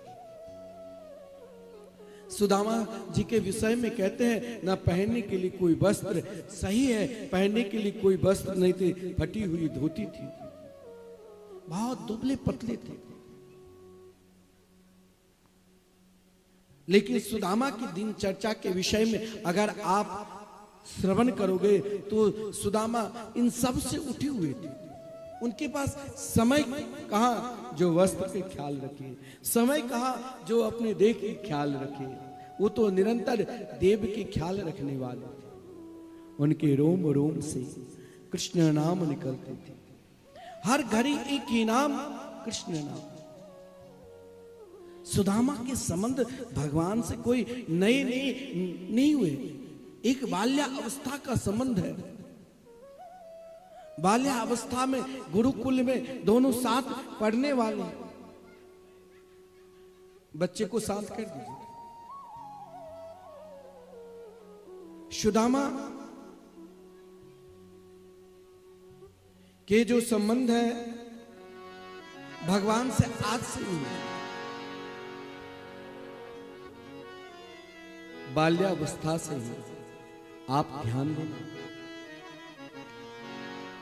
बहुत लोग कहते हैं सुदामा को गुरु माता ने चना दिया तो भगवान को नहीं देकर स्वयं खा लिया, इसीलिए भगवान ने श्राप दे दिया। अरे सुदामा को वो थे जब भगवान गुरुकुल में पढ़ने के लिए गए सांदीपन ऋषि के आश्रम में, तो उससे पूर्व भी सुदामा वहां पर निवास करता था। बाल्यावस्था में माता पिता पधार गए थे। बाल्यावस्था में ही गुरुकुल में निवास करने लगे। सुदामा के प्रेम को देखकर उनके गुरुदेव और गुरु माता कोई काम भी नहीं देता था। जितने लोग गुरुकुल में हैं, छोटे छोटे बालक सब काम करते थे, लेकिन सुदामा को कोई काम नहीं मिला।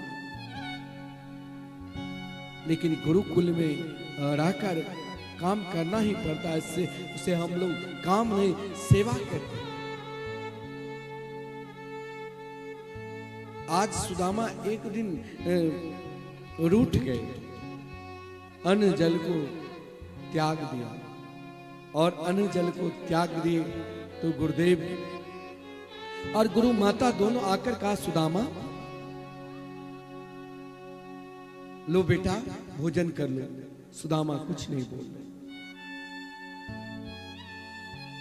बोले गुरुदेव मुझे कोई आप सेवा दो तभी मैं कुछ ग्रहण करूंगा। गुरु माता के नेत्र सजल हो गए। क्योंकि जिनके पुत्र, एक ही पुत्र था, वो बाल्या अवस्था में ही समुद्र में स्नान करने के लिए गई, वहीं पर डूबकर पधार गए थे, जिस कारण सुदामा को अपना बेटा की तरह गुरु माता मानती थी। जो ही सुदामा ने कहा, जब तक आप मुझे कोई कार्य नहीं दोगे, सेवा नहीं दोगे, मैं कुछ नहीं खाऊंगा। गुरुदेव और गुरु माता दोनों दुखी है कि सुदामा को कोई कार्य, कौन से कार्य दे।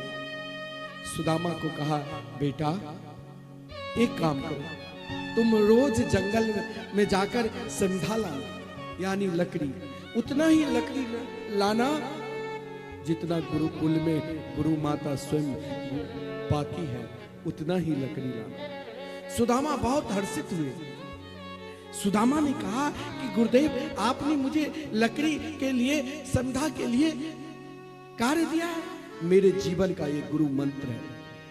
गुरु मंत्र कोई जरूरी नहीं है कि हम जब शिष्य बनेंगे, गुरुदेव कान में दीक्षा देंगे, तभी हम भगवान को प्राप्त करेंगे, ऐसा नहीं है। आज सुदामा की गुरु मंत्र क्या है? अगर जीवन में गुरु मंत्र पर विश्वास है तो उनको भगवान मिल सकते हैं, और जब भगवान के प्रति जिनका जीवन समर्पित है, वो जीवन कभी दुखी नहीं होते हैं, वो जीवन हर स्थिति में, हर परिस्थिति में मुस्कुराते रहते हैं। और जिस मुस्कुराहट को देखकर आदरणीय श्रीमान सुखदेव जी ने सुदामा जी के विषय में क्या कहा? कृष्णस्या सित सखा कश्चिद ब्राह्मणो ब्रह्म वेतम विरक्त इंद्रियार्थेषु प्रशांतात्मा जितेन्द्रिय। सुदामा बाल्यावस्था से ही गुरुदेव के आदेश को मानकर ही गुरु मंत्र मान लिया, जिस कारण महाराज विवाह हुआ, बच्चे हुए, लेकिन सुदामा अपने जीवन को एक संसार में रहकर भी संसार की आसक्ति से अलग होकर निरंतर विरक्त की तरह रहते थे। विरक्त भाव कहने से कोई विरक्त नहीं हो जाएगा। जिसने अपने इंद्रियों को अपने बस में कर लिया है, जिसके इंद्रिय बस में है, वही तो मुस्कुराते रहते हर स्थिति में। सुदामा प्रसन्नात्मा, निरंतर मुस्कुराते रहते थे, जिस कारण सुदामा परम जितेंद्रिय थे। सुदामा की भाव देखो। मैंने आपसे कहा कि सुदामा ने उस लकड़ी को रोज ढोने के लिए जंगल जाते थे, लेकिन उस लकड़ी को आप साधारण लकड़ी मत समझिए। आज सुदामा ने अपने जीवन में बाल्यावस्था में ही गुरु मंत्र ले लिया। एक जगह क्या हुआ, एक नाथ संप्रदाय के बहुत बड़े संत थे, इतने बड़े संत थे जो गुदरी ही पहनकर रहा करते थे। गुदरी पहन, जिस नाथ संप्रदाय के हमारे उत्तर प्रदेश के माननीय मुख्यमंत्री जी श्री योगी नाथ जी महाराज हैं। महाराज नाथ संप्रदाय के एक बहुत श्रेष्ठ संत थे, जिनके निकट बड़े बड़े वैदिक ब्रह्मचारी कोई वेदांत पढ़ने के लिए आते तो वो भी वहां पर पहुंचते थे, कोई महाराज न्याय पढ़ने के लिए पहुंचते तो वो भी। एक दिन क्या हुआ, एक गांव के बहुत महाराज, जिसे लोग कहते थे ये पागल है, ये कोई श्रेष्ठ ज्ञानी नहीं है, दुनिया के लिए वो अज्ञानी बना हुआ था, लेकिन उनके ज्ञान देखिए। उस दिन एक दिन उसने महात्मा के पास गए, महाराज जय हो नाथ जी, जो महात्मा स्वयं गुदरी पहन के रहा करते थे, जिनके पास हजारों शिष्य, एक से एक विद्वान उनके निकट रहते थे। आज वो गया, कहा मुझे गुरु दीक्षा दीजिए, गुरु दीक्षा लेना है। मैंने देखा इतने लोग गुरु दीक्षा ले रहे हैं, हमें भी गुरु दीक्षा दे। गुरुदेव ने कहा तुम गुरु दीक्षा लेना चाहते हो? बोले हाँ। गुरुदेव ने मजाक में कह दिया ठीक है, मैंने तुमको गुरु दीक्षा दिया, आज से गुरुकुल में जितने भी चावल की जरूरत होगा ना, खेत से धान काटना, फिर उस धान को तैयार करके गुरुकुल में भेजना, उसने धान को तैयार करना है, रोज चावल चिरवा तैयार करके गुरुदेव के समीप रख देते थे। इधर रोज कथा सत्संग होती, उनको समय कहाँ, चावल तैयार में दिन रात उसी में लगे रहते थे, धान को साफ करना फिर चावल तैयार करना। आज गुरुदेव वयोवृद्ध हो गए, सोचा अभी ये गुदरी किसे उठाऊं। बड़े बड़े वेदांती थे, बड़े बड़े ज्ञानी थे, शास्त्र पुराण के बहुत बड़े बड़े ज्ञाता थे। सोचा इन सब में से एक का ही, साधु संत में एक परंपरा होती है, जो अगर उनके 10 शिष्य भी विरक्त है ना, एक ही शिष्य को सभी आश्रम के महंत बनाएंगे, फिर वो जिसको बनावे। अब जैसे हमारे पूज्य गुरुदेव हमको वृंदावन के कुंभ के महामंडलेश्वर पद, यहाँ भी प्रत्येक वृंदावन में बत्ते में और भी जहाँ जहाँ आश्रम है सबकी महंत, एक को ही महंत बनाया जाए ताकि आपस में विवाद न हो।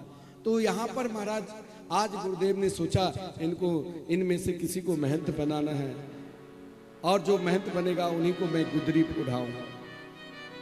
सब एक बहुत बड़ा सुंदर सिंहासन पर गुरुदेव सभी को कहा कि यहाँ पर जो विशाल बोर्ड है इस पर अपना अनुभव लिखो।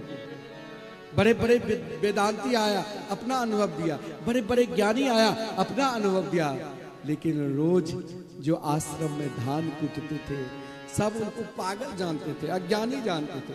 गुरुदेव ने कहा अरे वो नहीं आया धान कूटने वाला, सब की परीक्षा ले ली, कोई सफल नहीं हुई। धान कूटने वाले से पूछा, किसी ने कहा आपको गुरुदेव बुलाया। आज प्रथम बार जब से आश्रम में गए थे, गुरुदेव ने उनको दीक्षा नहीं देकर केवल कहा था तो धान कुटना, लेकिन उस धान कुटने को ही वो गुरु मंत्र मानकर आज तक उन सेवा में तटस्थ था, और उन सेवा का फल हुआ जब गुरुदेव पास में बुलाया। बोले बेटा तू भी अपना अनुभव बता। बोले मेरे जीवन का एक ही ये अनुभव है, ये संपूर्ण जगत असत्य है, सत्य तो एकमात्र परमात्मा थे, परमात्मा है और परमात्मा ही रहेंगे, बाकी सब दुनिया असत्य है। गुरुदेव ने तुरंत गुदरी उनके ऊपर उठा दिया, तुम ही इस आश्रम के असली उत्तराधिकारी हो। ऐसे ही सुदामा ने अपने जीवन में जिस लकड़ी को रोज धोकर लाते थे और गुरुकुल में समर्पित करते थे, आज वही लकड़ी उनके लिए गुरु मंत्र बन गया। एक दिन महाराज उज्जैन क्षेत्र की बात है, जहां पर श्री सांदीपन ऋषि के आश्रम में एक दिन महाराज संध्या लकड़ी लेने के लिए जा रहे थे। मार्ग में बारिश होने के कारण संध्या हो चुकी थी। सुदामा जी मार्ग में गिर पड़े, पैर में 2-4 कांटे चुभ गया, कांटे के कील मूर्छित पड़े हुए हैं, गुरुकुल की याद कर है। उसी समय श्री कृष्ण रथ पर बैठकर गुरुकुल पढ़ने के लिए आ रहे थे। सुदामा को देखा, भगवान रथ से स्वयं उतरकर सुदामा को हृदय से लगाया और हृदय से लगाकर कहा तुम तो मेरा सखा हो, मित्र हो, हे मित्र आज से तुम मेरा मित्र हो।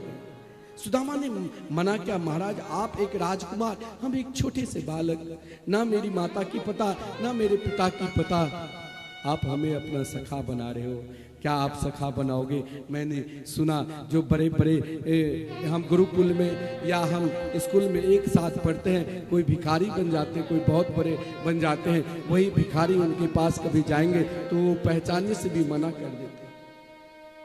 गुरुकुल में ना जाने कितने लोग आए और कितने चले गए, आप हमें अपना सखा, आप इतने बड़े हम एक छोटे से बालक, एक ना मेरी माता की पता ना मेरे पिता की पता, आप मुझे अपना मित्र अपना सखा बना रखे। महाराज द्रुपद जिनके मित्र द्रोणाचार्य थे, पुत्र एक दिन दूध के लिए रोने लग गया। माता गौतमी ने चावल पीसकर पुत्र को दिया कि बेटा ये दूध पी। पुत्र ने उस दूध को फेंक दिया, कहा मुझे नहीं, ये दूध सही नहीं, दूध गलत है। महाराज द्रोणाचार्य अपने मित्र के पास पंचाल नरेश के पास, पंचाल नरेश ने सीधे मना कर दिया कि आप मेरा कोई नहीं। वो तो अर्जुन जैसे शिष्य हुए जो पुनः उनको बंदी बनाकर लाए और कहा कि अब याद करो, तब समझ में आया कि आप मेरे मित्र हैं। कभी कभी बड़े लोगों से मित्रता करना भी छोटे को दुखदाई हो जाता है। जब मित्रता करो तो अपने बराबर भी मित्रता करो। लेकिन श्री कृष्ण ने कहा हम दोनों की मित्रता सदा बनी रहेगी। लेकिन देखिए सुदामा ने भी आज गुरु मंत्र के प्रभाव से, मंत्र में वो शक्ति है, मंत्र में वो ताकत है जो आज गुरुदेव के समीप कहा, गुरुदेव लो मैं आपके पास साक्षात भगवान को लेकर आया हूँ।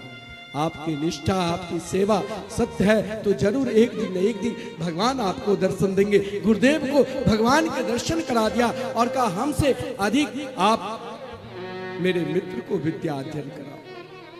सुदामा को विरक्त देखकर, क्योंकि विरक्त इंद्रियार्थेषु, बाल्य अवस्था से विरक्त देकर सुदामा को भगवान ने, चलो गुरु माता ने प्रेरणा दी, चना दी, जिस प्रेरणा से भगवान ने अंतिम समय में जब 64 दिन में रहकर 64 विद्या के ग्रहण कर लिया, गुरु दक्षिणा में गुरु के मरे हुए पुत्र दे दिया, तब कहा मित्र एक वचन, क्योंकि जानते हैं जो एक बार मेरे हो चुके हैं उसे केवल मैं ही चाहिए, फिर उनको दुनिया नहीं चाहिए। भगवान देना चाहते थे। बोले ऐसे त्यागी एक बार द्वारका नगरी आते।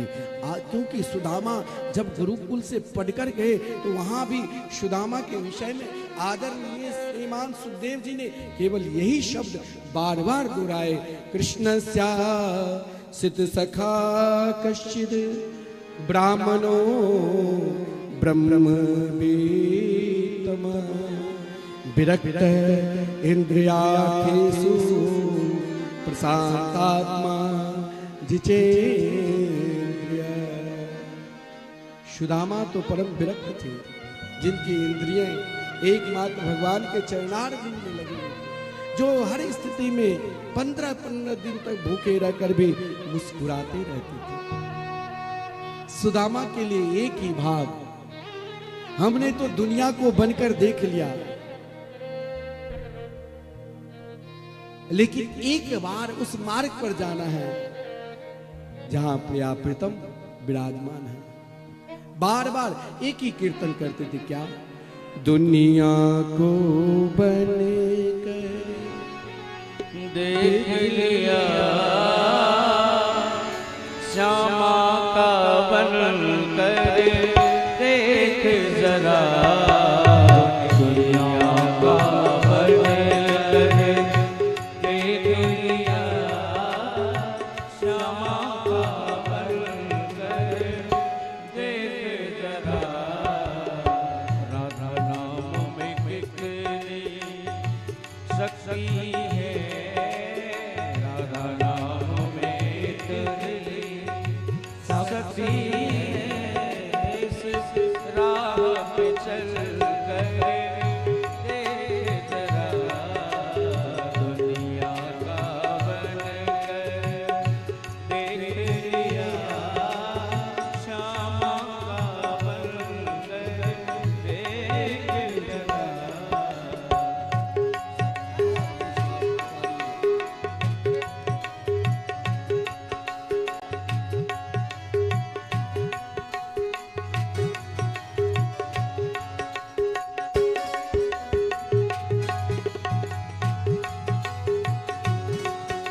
बोल बांके बिहारी लाल की जय हो। दुनिया के चक्कर में पड़कर कई जन्म यूं बर्बाद किए, दुनिया के चक्कर में पड़कर कई जन्म यूं बर्बाद किए, अब शरण में श्याम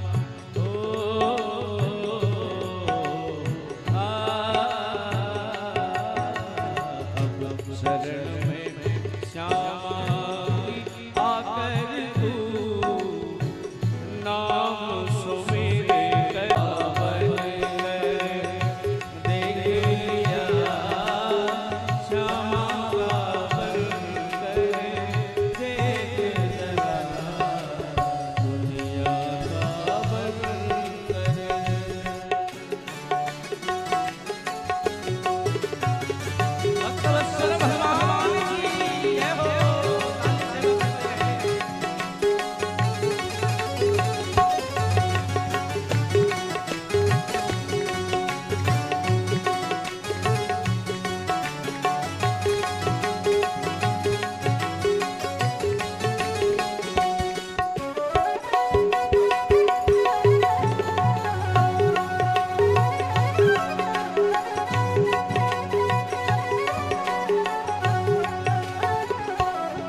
राधा नाम में कितनी मस्ती है, ये पूछो कोई इन दीवानों से। राधा नाम में कितनी मस्ती है, यह पूछो इन दीवानों से। इस प्रेम के प्याले हो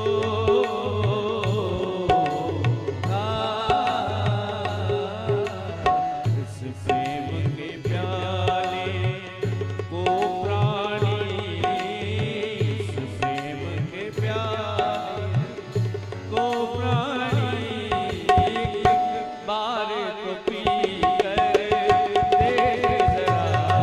इस प्रेम के प्याले को प्राणी एक बार तो पी कर देख जरा। दुनिया का बन कर देख लिया, श्यामा का बन कर देख जरा। श्यामा का बन कर देख जरा, श्यामा का बन कर देख जरा। जय जय श्री राधे। सुदामा जी की निष्ठा, सुदामा जी की प्रेम और सुदामा की शरणागति एकमात्र श्री कृष्ण की ओर। हर स्थिति में, हर परिस्थिति में कभी भी भगवान को नहीं छोड़ा। आज सुदामा की पत्नी सुशीला, आप कहोगे कि सुदामा की दिनचर्या कैसे चल रही? घर पर कुछ नहीं, पहनने के लिए कोई वस्त्र नहीं, फटी हुई धोती बिसो जगह से, फूटे हुए बर्तन, टूटे हुए छड़ी, लेकिन निरंतर से कृष्ण याद में अपना दुख भूल चुकी थी। आज 15 दिन में 7 दिन सुशीला श्री कृष्ण कथा सुनाती थी और 7 दिन स्वयं सुदामा। आज सुशीला जी के समय सुशीला जी स्नान करने के लिए गोमती नदी जा रहे थे। उसी समय भगवान कुछ संतों का रूप धारण कर सुशीला जी के पीछे पीछे जा रहे हैं और कहा, बार बार आज भगवान ने याद दिलाया किसे? तो सुशीला को, कि जिनके मित्र साक्षात द्वारकाधीश श्री कृष्ण, जिनके सखा साक्षात श्री कृष्ण है, उनकी ये दयनीय स्थिति को देखकर दुख हो रहा है। अगर एक बार मेरे मित्र श्री कृष्ण रहते तो मैं 10 बार। सुशीला जी कुछ नहीं की। सुशीला जी समान से युक्त नारी। आजकल की सुशीला की नहीं, नाम है सुशीला, किसी के नाम है शांति देवी, लेकिन घर में अशांति फैलाएगी। लेकिन जैसा गुण वैसे महाराज रहन सहन। सुशीला, आज जब सत्संग के बेला में श्री कृष्ण चर्चा हुई, श्री कृष्ण चर्चा में सुशीला ने सुदामा जी से कहा, आपके मित्र, मैंने सुना गुरुकुल के मित्र में जब आप पढ़ने के लिए गए, परम बाल्य अवस्था की सखा है, एक बार आप अपने सखा श्री कृष्ण से मिलने के लिए कभी नहीं गए, और मैंने सुना कि वो साक्षात द्वारकाधीश है। एक बार तो आप जाओ हे नाथ, एक बार आप उस द्वारका नगरी में जाओ। बार बार बार बार सुदामा जी को जब सुशीला जी ने प्रेरणा दी तो सुदामा जी ने कहा, जीवन में हमसे कुछ मांगा नहीं, और आज केवल प्रेरणा दे रही है, वो भी परब्रह्म परमात्मा से मिलने के लिए। जीवन का यही तो एक लाभ है। जीवन का लाभ 3 जगह बहुत विशिष्ट है। वो 3 जगह विशिष्ट क्यों कहा गया है? पहला है अयम ही परमो लाभो गृहसु गृह मेधि नाम।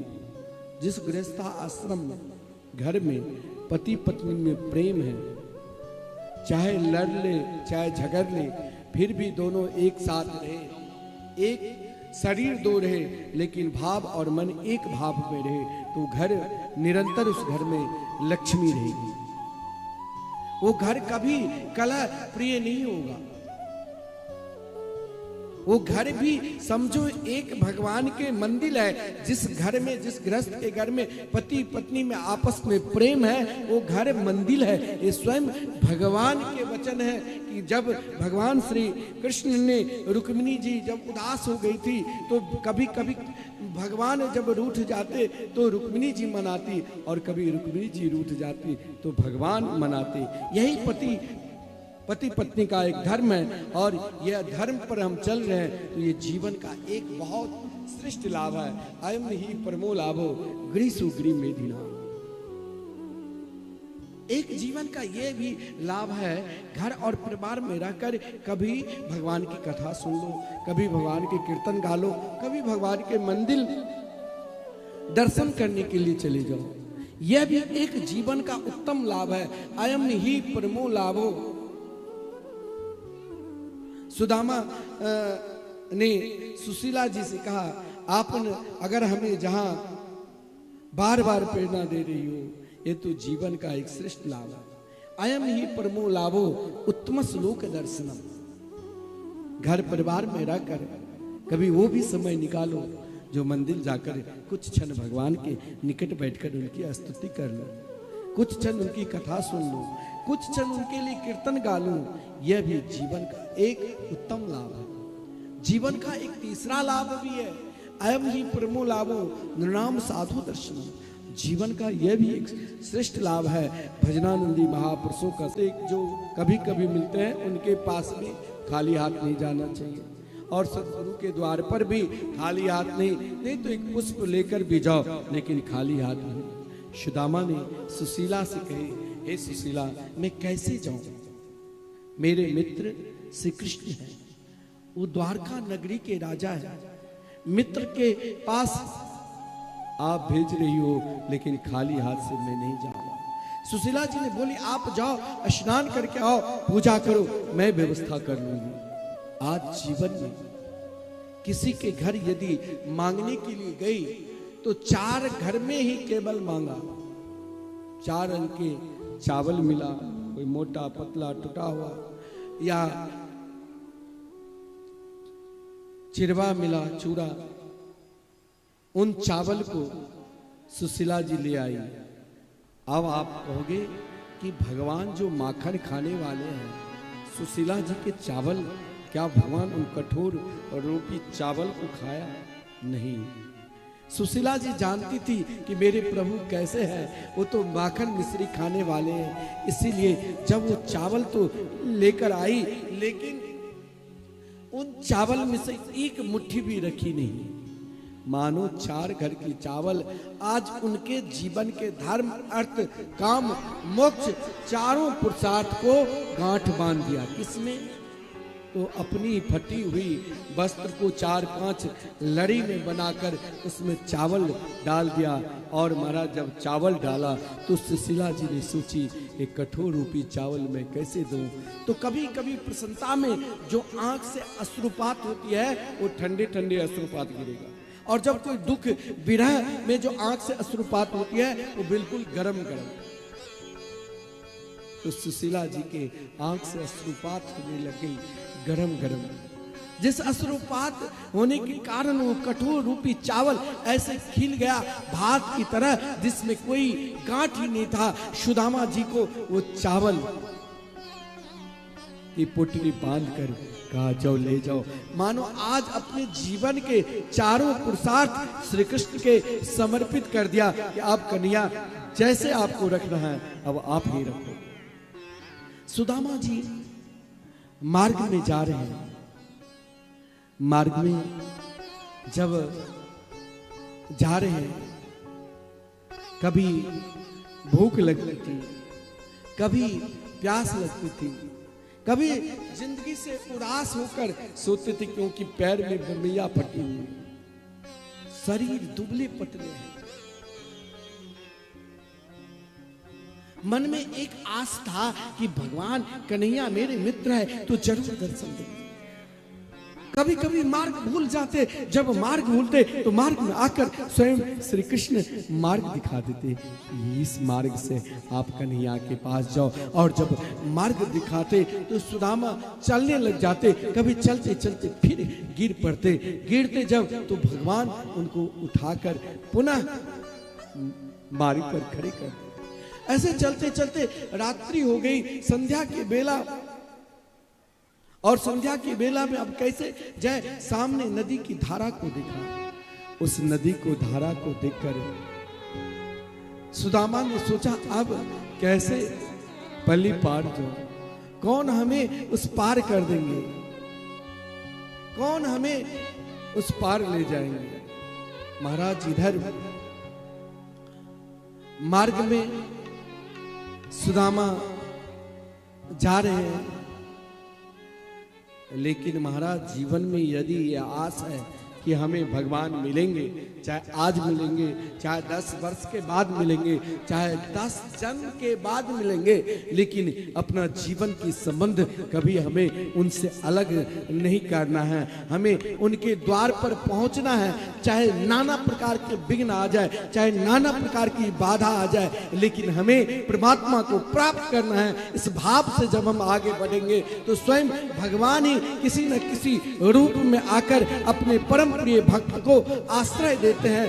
जहां पर महाराज उस नदी में आश्रय क्या था, तो नौका था, लेकिन उस नौका को सब अपना अपना नौका बांध कर चले गए थे, लेकिन सुदामा वहां भगवान का स्मरण करने लगे, भगवान को पुकारने लगे।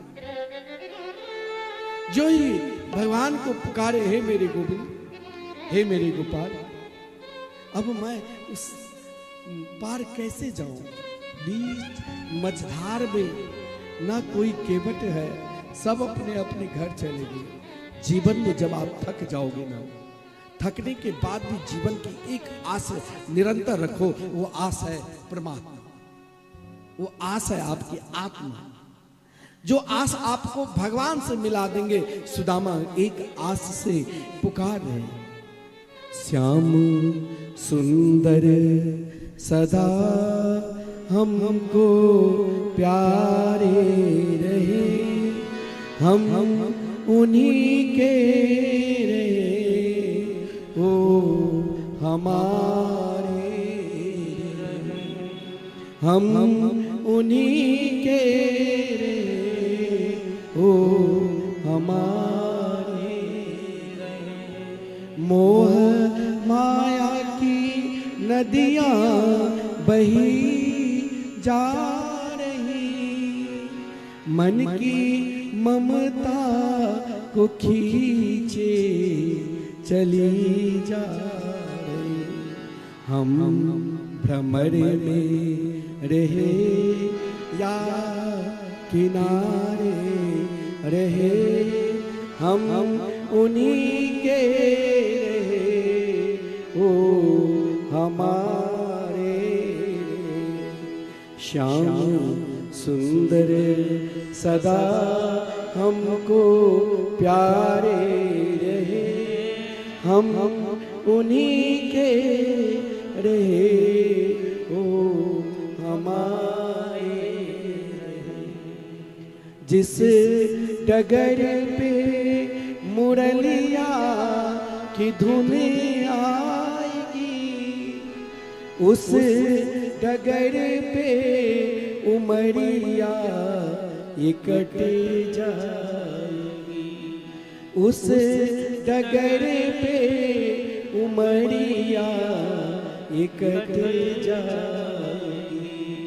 उनकी तस्वीर मन में उतारे रहो, हम उन्हीं के रहे, ओ हमारे। श्याम सुंदर सदा हमको प्यारे रहे, हम उन्हीं के रहे, ओ हमारे। केवल जीवन की एक आस, केवल जीवन के एक उपासना। कौन सा उपासना, कौन सा आस? उस आस से जियो, उस आस से आगे बढ़ो, उस आस पर विश्वास रखो कि हम भगवान के हैं और भगवान हमारे हैं। सुदामा जी ने एक ही आस लेकर, एक ही धैर्य लेकर मार्ग में चल रहे। जब मार्ग में चले तो विशाल मझधार को देखकर, यानी विशाल नदी को देखकर एक क्षण के लिए घबराए। जो ही भक्त घबराते हैं तो भगवान वहां किसी न किसी रूप में आकर भक्त को अपने आप आश्रय देते हैं। भगवान भी केवट के रूप में आकर कहा, आओ मेरे नौका पर बैठो। महाराज अब कोई पलिपा ले जाने वाले नहीं, अब एकमात्र मैं ही बचा हूं, बैठो। सुदामा नहीं पहचाना कि यही मेरे मित्र, मेरे श्याम सुंदर कन्हैया है। सुदामा नौका पर बैठ गए। भगवान बैठाकर भी भक्त की परीक्षा लेते हैं। सुदामा उन परीक्षा में पास हो गए। बोले, जो महाराज कुछ ऐसे भी जगह है जैसे नाई से बाल कटाते हैं तो वहां कुछ देकर ही, दक्षिणा देकर ही तभी कटाना चाहिए।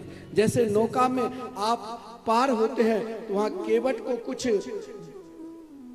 व्यय करके दक्षिणा देकर तभी पार। जैसे आप धोबी से वस्त्र खिंचवाते हैं तो वहां भी उनको उन वस्त्र के शुल्क देकर तभी लेना चाहिए, निःशुल्क नहीं करना चाहिए। यहाँ केवट बने भगवान ने भी पूछा, आपको पल्ली पार कर दूं लेकिन आपके पास कुछ है? सुदामा ने कहा, मेरे पास तो एक ही कृष्ण नाम है। भगवान मुस्कुरा रहे हैं। बोले, तब ये गांठ में क्या रखे हो? बोले, ये मेरा नहीं है, ये सुशीला ने कन्हैया के लिए दिया है, ये कृष्ण के लिए है। मैं इसे दे नहीं सकता हूं, चाहे आप मुझे मझधार में छोड़ दो, लेकिन ये मैं आपको नहीं दे सकता हूं, क्योंकि ये मेरे को जहां पर मेरा अधिकार ही नहीं है वो मैं कैसे दे दूं? मेरे पास कृष्ण नाम है, कहो तो मैं दो चार तुम्हें कीर्तन सुना दूं, भजन सुना दूं। सुदामा के भाव को, सत्यता को देखकर, चाहे दुनिया कुछ भी हो जाए, चाहे सतयुग त्रेता द्वापर कलयुग रहे, लेकिन भक्त का जीवन निरंतर भगवान की ओर ही बढ़ते रहते हैं। और सुदामा को भगवान ने उस पल्ली पार कर दिया, लेकिन सुदामा थक गए थे। भक्त जब थकते हैं तो भगवान अपने निकट आश्रय दे देते हैं। सुदामा जो ही नेत्र खोले, क्योंकि भगवान ने योग माया से कहा कि योग माया, मेरे प्रिय भक्त सुदामा को मेरे निकट ला दो। जब सुदामा नेत्र खोले, हजारों विप्र आ रहे हैं, जा रहे हैं, लेकिन लोगों से पूछा, ये कौन सी नगरी है? बोले, ये द्वारका नगरी है। बोले, द्वारका नगरी में मेरे मित्र कृष्ण के महल कहाँ हैं? कुछ लोगों ने तो व्यंग करने लगे, लेकिन जब किसी ने कहा यही सामने है, तो जब प्रवेश करने लगे तो द्वारपाल ने सुदामा को देखकर वैसे रोका नहीं। सुदामा को देखकर, सुदामा की दयनीय स्थिति को देखकर द्वारपाल भगवान के समीप जाकर सूचना दी कि मैंने अपने जीवन में प्रथम बार ऐसे विप्र को देखा।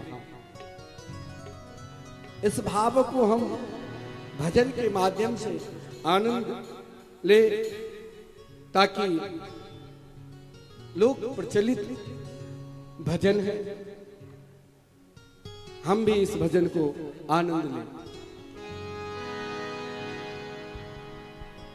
सुदामा जी जब द्वारपाल ने कहा शीश पगा, शीश पगाना जगतन पे प्रभु जाने को आए बसोती ग्राम, धोती फटी सी लटे दुपटिया, कहा पान की नहीं शाम, तारे खड़ा तुझ दुर्बल लेके, तारे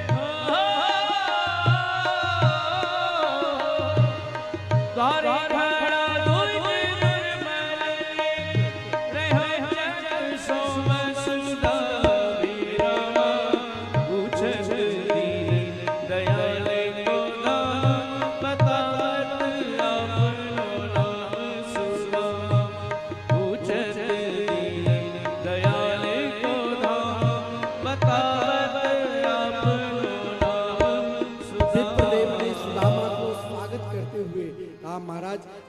दीप पर द्वार पर खड़े रहिए, जरा मैं अंदर देख कर आता हूँ।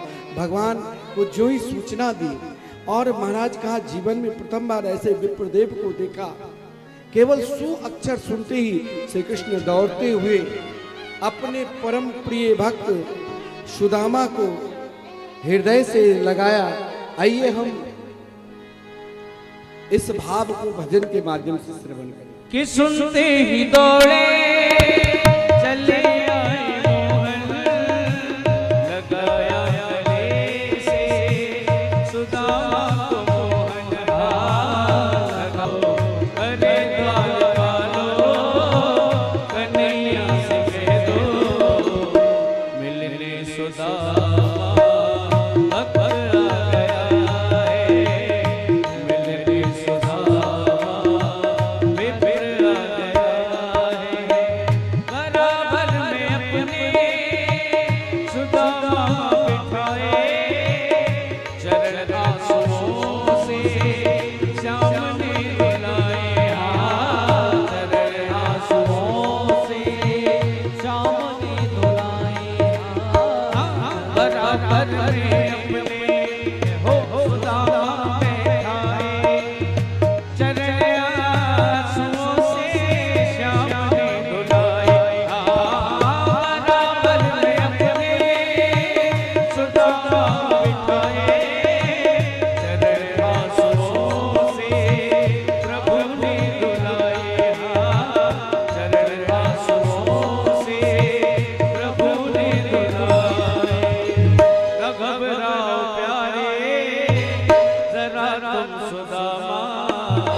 सुदामा जी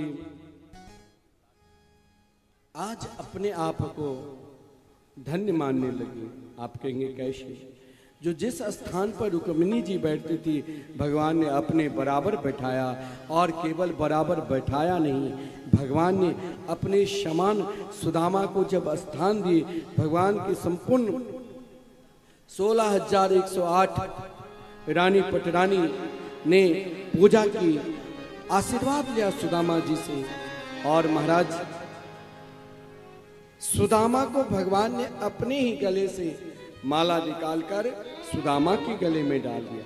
और जो सुदामा को भक्ति के जो 5 रस निरंतर भगवान वैजंती के माला पहन कर रहते हैं, वही माला सुदामा को गले में डाल दिया।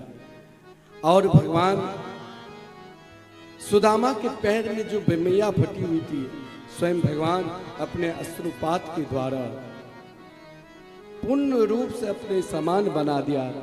लेकिन समान बनाते हुए भगवान ने सुशीला जी की याद करते हुए सुदामा जी से पूछा, अपि ब्रह्मन् गुरुकुला भवता लब्ध दक्षिणा समावृतेन धर्मज्ञो भार्यूढ़ा सदृशी। सुदामा जी से भगवान ने पूछा कि आप जिस को छुपा कर रखे हो, मुझे सब मालूम है, क्योंकि अब आपकी दशा को देखकर मुझे लगता है आप जरूर विवाह किए होंगे। क्योंकि गुरुकुल में आपने विवाह नहीं किए, परंतु गुरुकुल के बाद आपने देखा अभी अभी हमारे 16,100 रानी पटरानी आपकी पूजा की, लेकिन आपने विवाह क्या? भारियो ढा सदृशी नवा। आपने विवाह किया सुदामा ने कहा हाँ विवाह किया। कहा जब आपने विवाह किया तो मेरी भाभी मेरे लिए जरूर कुछ दिया होगा। अब यहाँ देखा बड़े बड़े घर के बहू बेटी कैसे निकालो ये गांठ को सुदामा जी छुपाने लगे। भगवान ने फिर भी द्वारकाधीश सुदामा के हाथ से वो गठरी छीन लिया और जो ही गठरी छीना भगवान ने उस गांठ को खोला। खोलते ही भगवान के नेत्र सजल हो गए। सोचा आज मैं क्या दूं, क्योंकि एक मुट्ठी खाकर संपूर्ण महाराज चक्रवर्ती सम्राट के जो सुख है वो सुदामा को दे दिया। दूसरी मुट्ठी में महाराज जो सुख देवराज इंद्र के पास है वो दे दिया। तीसरे मुट्ठी खाने लगे। लक्ष्मी जी ने पकड़ ली। ये प्रसाद पर सबके अधिकार होते हैं। आप अकेले घर में कोई विशिष्ट प्रसाद मिले तो सबको देना चाहिए, अकेले नहीं खाना चाहिए। सुदामा जी जो प्रसाद लाए थे महाराज सबको बांट कर दिया। एक आधार पर सुदामा जी ने 7 दिन तक रहे। एक आधार पर जिस दिन आए उसी दिन चले। महाराज सब उठ रहे हैं तो सुदामा जी भी जल्दी जल्दी पहुंच गए। कहाँ? सीधे द्वारका नगरी से सुदामापुरी। वहां अन्न जल को छोड़ दिया। लेकिन जिसके हृदय में बांके बिहारी की छटा है उनको एक बार देखकर कौन नहीं महाराज लोटपोट हो जाएंगे।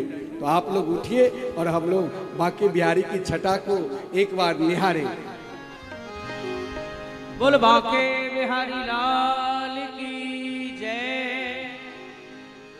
सब बैठे रहिए और अंतिम में आना चढ़ावा चढ़ाने के लिए सुदामा जी के आप सुंदर रूप को देख लिया। सुदामा जी अब आप ही प्रस्थान करिए थोड़ी देर में, ये भजन के बाद चले जाना। आइए हम एक भजन का आनंद लीजिए। बांके बिहारी की देख छटा मेरो मन है गयो लटा पटा। श्री बांके बिहारी की देख छटा मेरो मन है गयो लटा पटा। लटा पटा है लटा पटा, ए लटा पटा है लटा पटा, लटा पटा है लटा पटा। श्री बांके बिहारी की देख छटा मेरो मन है गयो लटा पटा। हाजी मेरो मन है गयो लटा पटा। हाजी मेरो मन है गयो लटा पटा। जय हो मेरो मन है गयो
सुदामा जी एक आधार पर जिस दिन आए प्रभु के दर्शन करने के पश्चात उसी दिन चले गए। एक आधार पर 7 दिन रहे, लेकिन जब सुदामा जी वहां पर पधारे तो स्वयं द्वारकापुरी की तरह सुदामापुरी को देखा।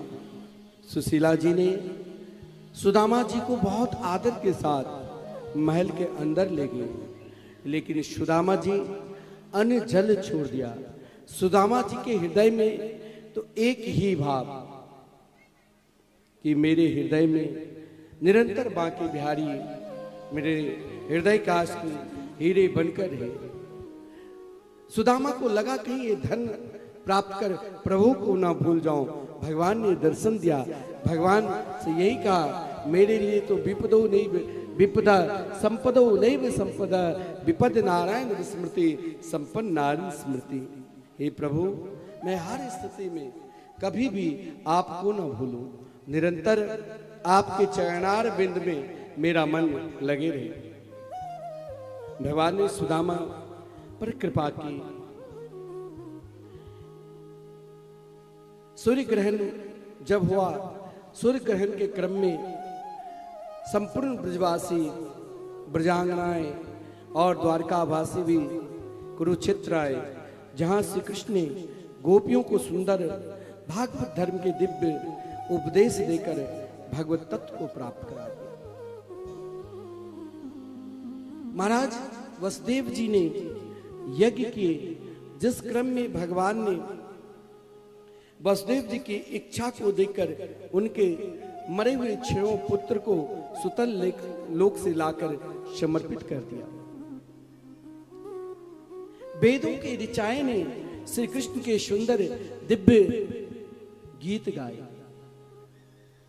श्री कृष्ण तत्व की महिमा को द्वारका नगरी में मरे हुए पुत्रों के माध्यम से श्री कृष्ण तत्व की महिमा को दर्शाए। भगवान श्री कृष्ण भगवान रहते हुए भी निरंतर अपने पुत्रों को भी सुंदर शिक्षा दी। भगवान श्री कृष्ण अपने ही पुत्रों को कहा कि मैं मुकुट इसलिए नहीं पहनता हूं कि मेरी सुंदरता बढ़े। भगवान की सुंदरता के लिए तो बड़े बड़े रसिक जन गान करते हैं। भगवान की विशेषता बड़े बड़े विद्वान गाते हैं। चित्रम तदैतद चरणार बिंदम, चित्रम तदैतद बदनार बिंदम, चित्रम तदैतद मुखार बिंद्रम, चित्रस्य चित्रम खलु सर्व चित्र। भगवान को प्राप्त करना है, एकमात्र भगवान स्वयं कहते हैं कि सुगम और सरल रास्ता है सत्संग। सत्संग संतों के द्वारा, महापुरुषों के द्वारा। कभी कभी सही बात को समझने में बहुत समय लग जाता है। जब तक हम समझे कि सही में हम अपने स्वार्थ के लिए आगे बढ़ रहे हैं कि हम केवल राष्ट्र के धर्म को आगे बढ़ाने के लिए अपने आप को हम आहुति दे रहे हैं। ये 2 प्रश्न जब हम चुनाव में कई लोग आते हैं, और कल तो आप सब विशेषकर भागवत पीठ से मैं कह रहा हूं, जरूर मतदान करने के लिए जाना। एक दिन आपको मौका मिलता है, एक ही दिन। अभी क्योंकि भागवत में वर्णन है कि अभी मौन राजा की परंपरा चल रही। मौन राजा की परंपरा का मतलब यही है जो 300 वर्ष तक मौन राजा की सत्ता रहेगी, जिसमें आप मौन होकर जैसे आप जाते हैं बटन दबा देते हैं जिसको देना है, जिसको आप उचित मानते हैं। लेकिन ये नहीं भाई हमें क्या दे देंगे, सरकार कोई बनाएगा, हमको क्या फायदा, अपना वो ये सब कुछ ना देखो। आजकल लोग भाई हमको पैसा नहीं मिला, हमको ये नहीं मिला, केवल हमें अपने राष्ट्र की ओर देखना है कि हमारे राष्ट्र के साथ सही कौन है, गलत कौन है, ये निर्णय हमको स्वयं करना पड़ेगा। यहाँ हमें ये नहीं देखना ये व्यक्ति बहुत मेरे निकटतम है या ये बहुत दूर के है, हमें अपने आप को तोलना है। भगवान तोलने के लिए स्वयं कहते हैं आप अपने आप अपना आहुति वहां डालो। जरूर कल बालभोग नाश्ता बाद में कर लेना, मतदान जरूर करना, ये नहीं कि हम क्यों करेंगे, ये आपका अधिकार है।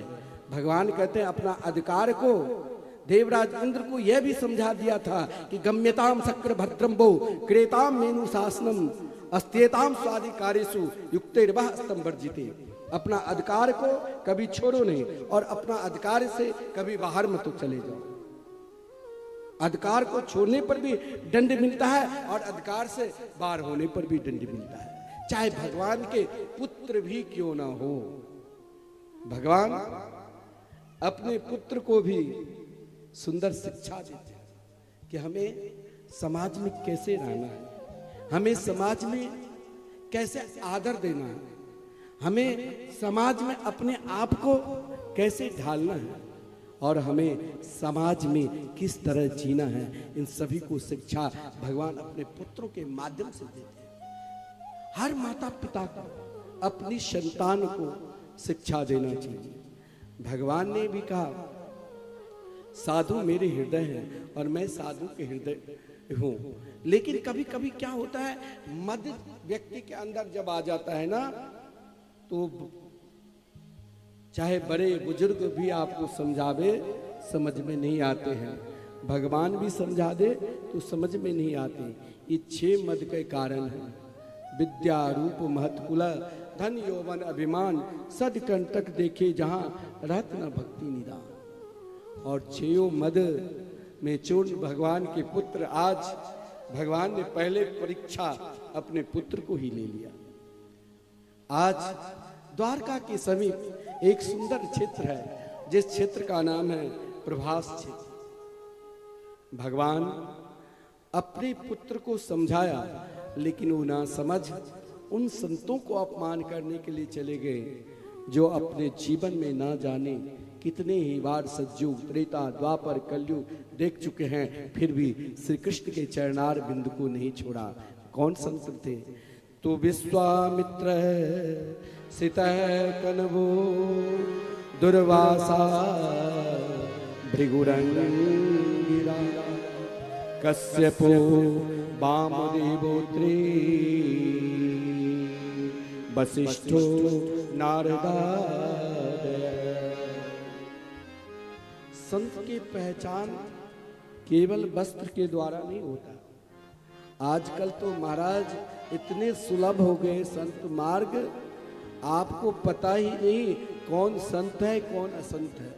बड़े बड़े घर परिवार वाले फैक्ट्री बंद करके कारोबार छोड़कर लिया, लाल कपड़े पीले कपड़े पहन लिया, कुछ महाराज भागवत शास्त्र रामायण रट लिया, बढ़िया गीत गाने लगे और लोगों को गुमराह करके ना जाने कहां से कहां पहुंच जाते हैं। लेकिन कभी भी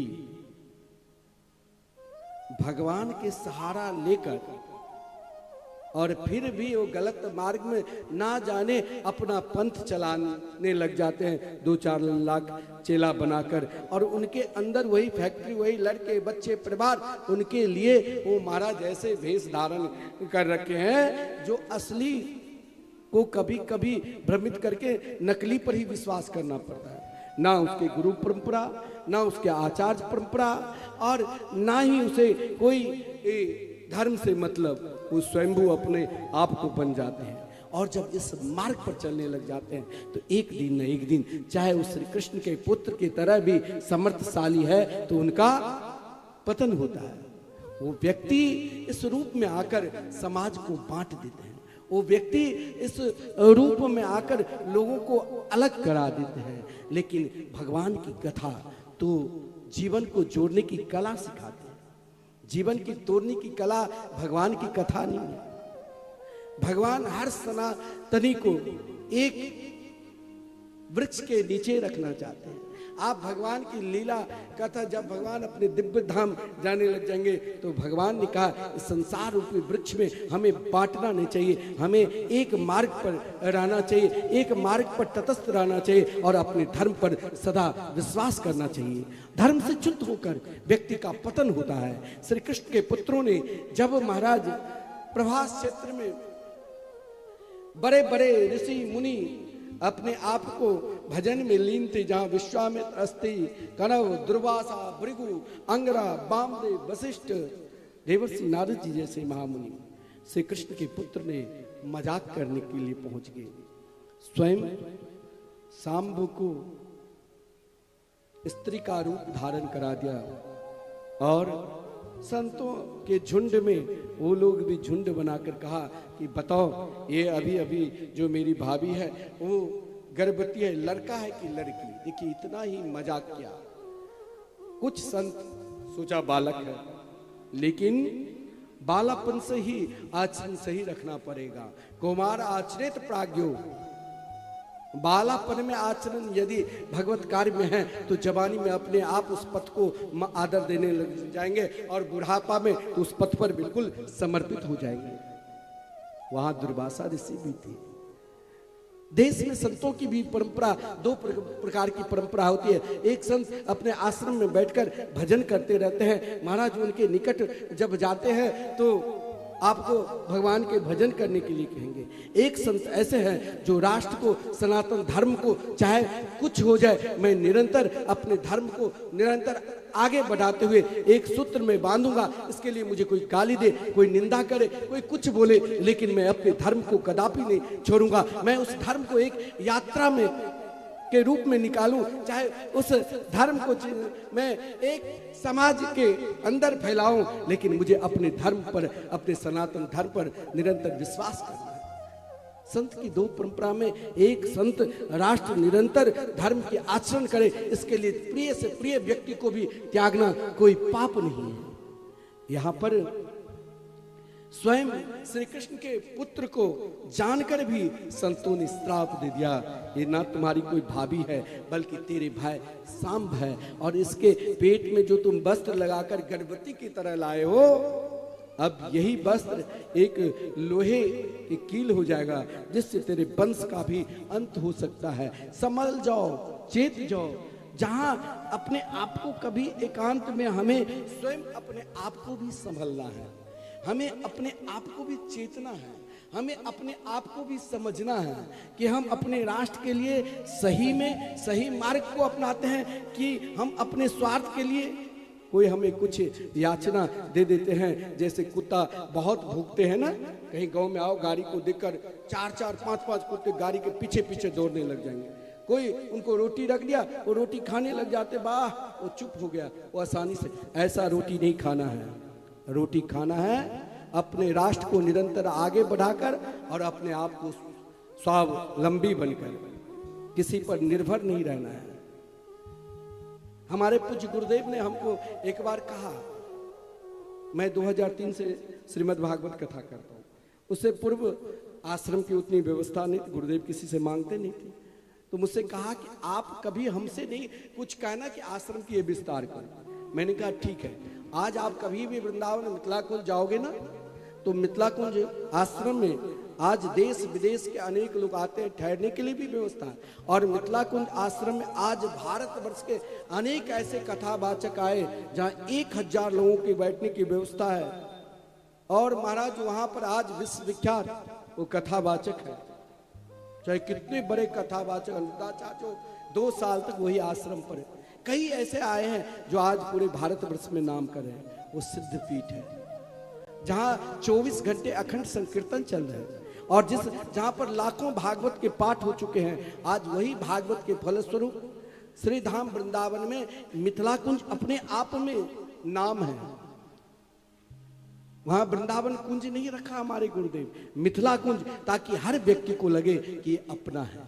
हर व्यक्ति को अपने आप को पहचानना चाहिए कि भगवान हमारे हैं, हम भगवान के हैं, ये पहचान होना चाहिए। और वही पहचान का फलस्वरूप है जो आज मिथिलाकुल में भव्य दिव्य विश्व में प्रथम बार अगर आपको श्रीमद् भागवत महापुराण के मंदिर को दर्शन करना है तो वृंदावन में जाकर परिक्रमा मार्ग में जहां गोपियों को भगवान ने दृढ़ता का उपदेश दिया, विश्वास के प्रति अटल बन है। अटल बन मतलब विश्वास के प्रति। गोपियों से भगवान ने कहा था कि पाद में कब न गच्छामि त्यक्त्वा वृंदावनम मुने। वही आज वृंदावन में अटल बन में परिक्रमा मार्ग में भव्य दिव्य भागवत मंदिर बन रहे। कई लोग जिसका जिस प्रकार के भाव है उसमें सहयोग करें। गुरुदेव का संकल्प है मंदिर बनेंगे, गुरुदेव का भाव है तो जिस समय उनके भाव है उस समय उद्घाटन हुआ। यहाँ श्री कृष्ण के पुत्रों का भाव बदल गया। भाव बदलने के कोई किसी को कहते हैं कि भाई हम आपको जरूर ध्यान रखेंगे, कोई किसी को कहते हैं हम आपको इतना दान देंगे और फिर सोचते हैं भाई अब क्या जरूरी है। भाव मत बदलो, भाव बदलने से अधर्म बढ़ता है। श्री कृष्ण के पुत्र ने भाव बदल दिया और भाव बदलकर जहां असत्य है वहां भगवान नहीं, केवल भाव बदलने के कारण ही क्या हुआ तो महाराज अपने नाना को बता दिया, महाराज उग्रसेन जी को भगवान श्री कृष्ण के नाना। और महाराज उग्रसेन ने अपना ही भाव रखकर उसको रेत घिसकर महाराज बिल्कुल मिट्टी के कण के बराबर समुद्र में फेंक दिया। छोटा सा लोहा बचा। बोले ये हमें क्या बिगाड़ लेगा। जीवन में ये भी न सोच लो कि ये व्यक्ति हमें कुछ नहीं बिगाड़ लेगा। छोटा से छोटा व्यक्ति भी हो सकता है आपको महाराज कहां से कहां गिरा दे। इसलिए हर व्यक्ति को जीवन में कोई छोटा नहीं है, कोई बड़ा नहीं है। हर प्राणी को जीवन में आदर दो।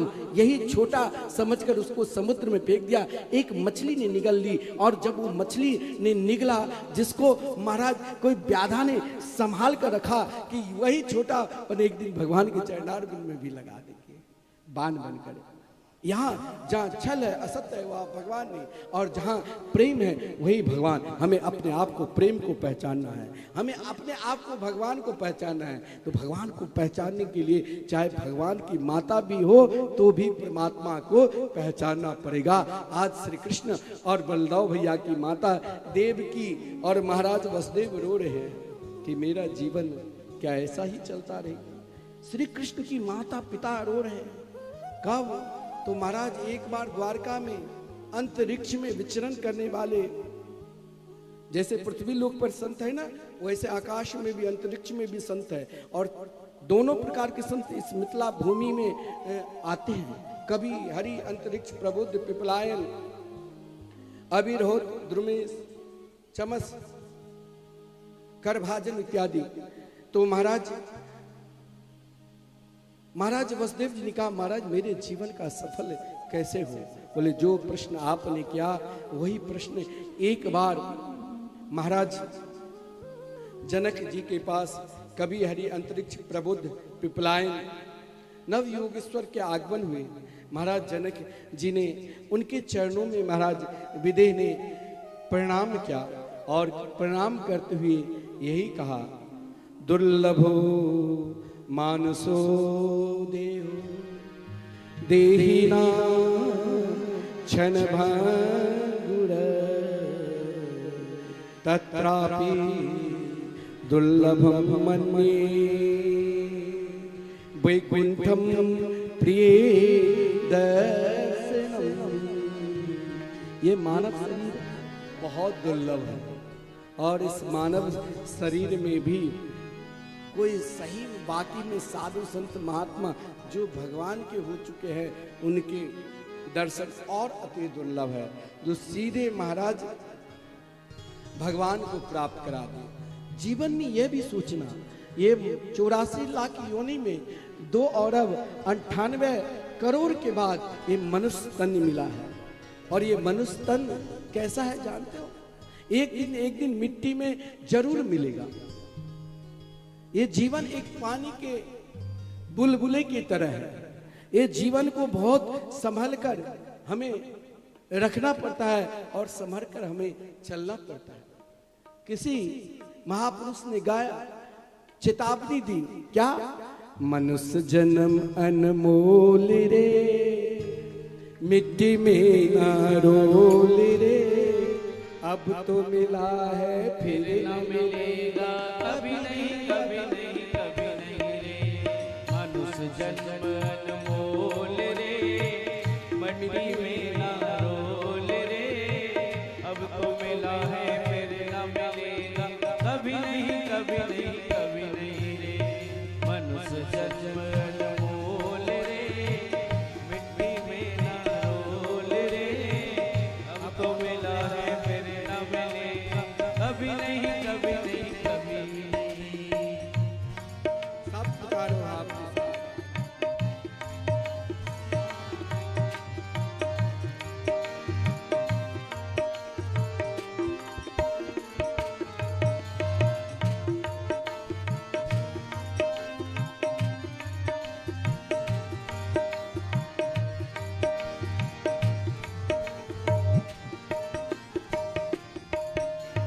मनुष्य जन्म अनमोल रे, मिट्टी में ना रोल रे, अब तो मिला है फिर न मिलेगा कभी नहीं, कभी नहीं, कभी नहीं रे। मनुष्य जन्म अनमोल रे, मिट्टी में ना रोल रे, अब तो मिला है फिर न मिलेगा कभी नहीं, कभी नहीं, कभी नहीं। तू सत्संग में जाया कर, गीत प्रभु के गाया कर, तू सत्संग में आया कर, गीत प्रभु के गाया कर। तू सत्संग में जाया कर, गीत प्रभु के गाया कर। अरे तू सत्संग में जाया कर, गीत प्रभु के गाया कर। साँझ सवेरे बैठ के बंदे प्रभु का ध्यान लगाया है। सांझ सवेरे बैठ के बंदे प्रभु का ध्यान लगाया कर। नहीं लगता कुछ बोल रे, मिट्टी में ना रोल रे, अब तो मिला है फिर न मिलेगा कभी नहीं, कभी नहीं, कभी नहीं।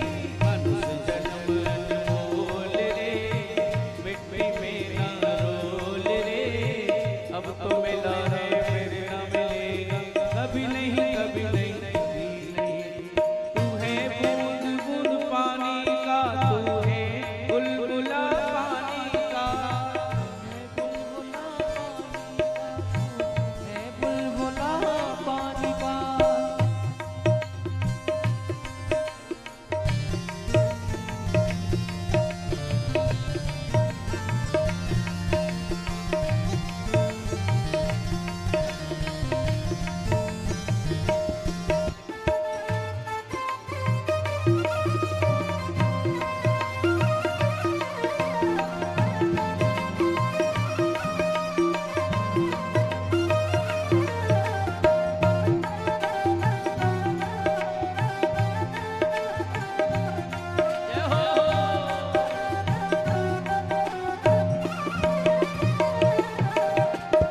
तो बुलबुला है पानी का, मत कर मान जवानी का। है बुलबुला पानी का, मत कर जोर जवानी का। तो बुलबुला है पानी का, मत कर मान जवानी का। तू बुलबुला है पानी का, मत कर मान जवानी का। संभल संभल कर कदम रखो, ये भूल नहीं अंगार है। मन समझ कर कदम रखो, भूल नहीं आया है। मन की अखियाँ खोल रे, मिट्टी में ना रोल रे, अब तो मिला है फिर न मिलेगा कभी नहीं, कभी नहीं, कभी नहीं। मनुष्य जन्म अनमोल रे, मिट्टी में ना रोल रे, अब तो मिला है फिर न मिलेगा कभी नहीं, कभी नहीं, कभी नहीं। मनुष्य जन्म अनमोल रे, मिट्टी में ना रोल रे, अब तो मिला है फिर न मिलेगा कभी नहीं, कभी नहीं, कभी नहीं। अब तो मिला है फिर न मिलेगा कभी नहीं, कभी नहीं, कभी नहीं। जय जय श्री राधे। पहचानना, अपना पहचान।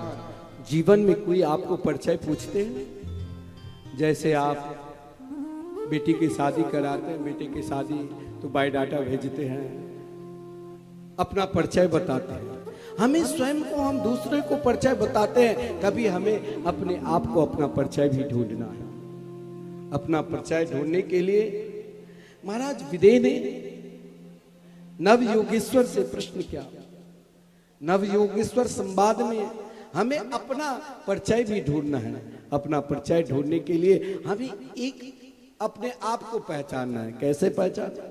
ये मानव शरीर क्यों मिला है, मानव जीवन के लिए ऐसा कौन सा धर्म करूं जिस धर्म में भगवान चलते फिरते खाते बैठते सोते जागते कभी भी किसी भी स्थिति में किसी भी परिस्थिति में भगवान मेरे ऊपर कृपा करता।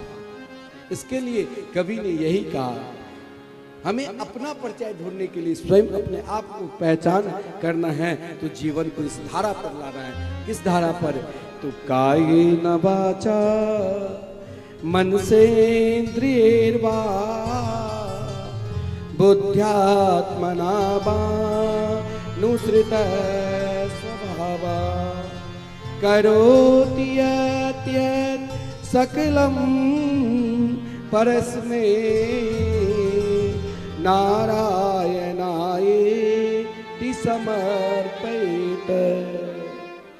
जीवन के समर्पण कहीं न कहीं आपको देना हो।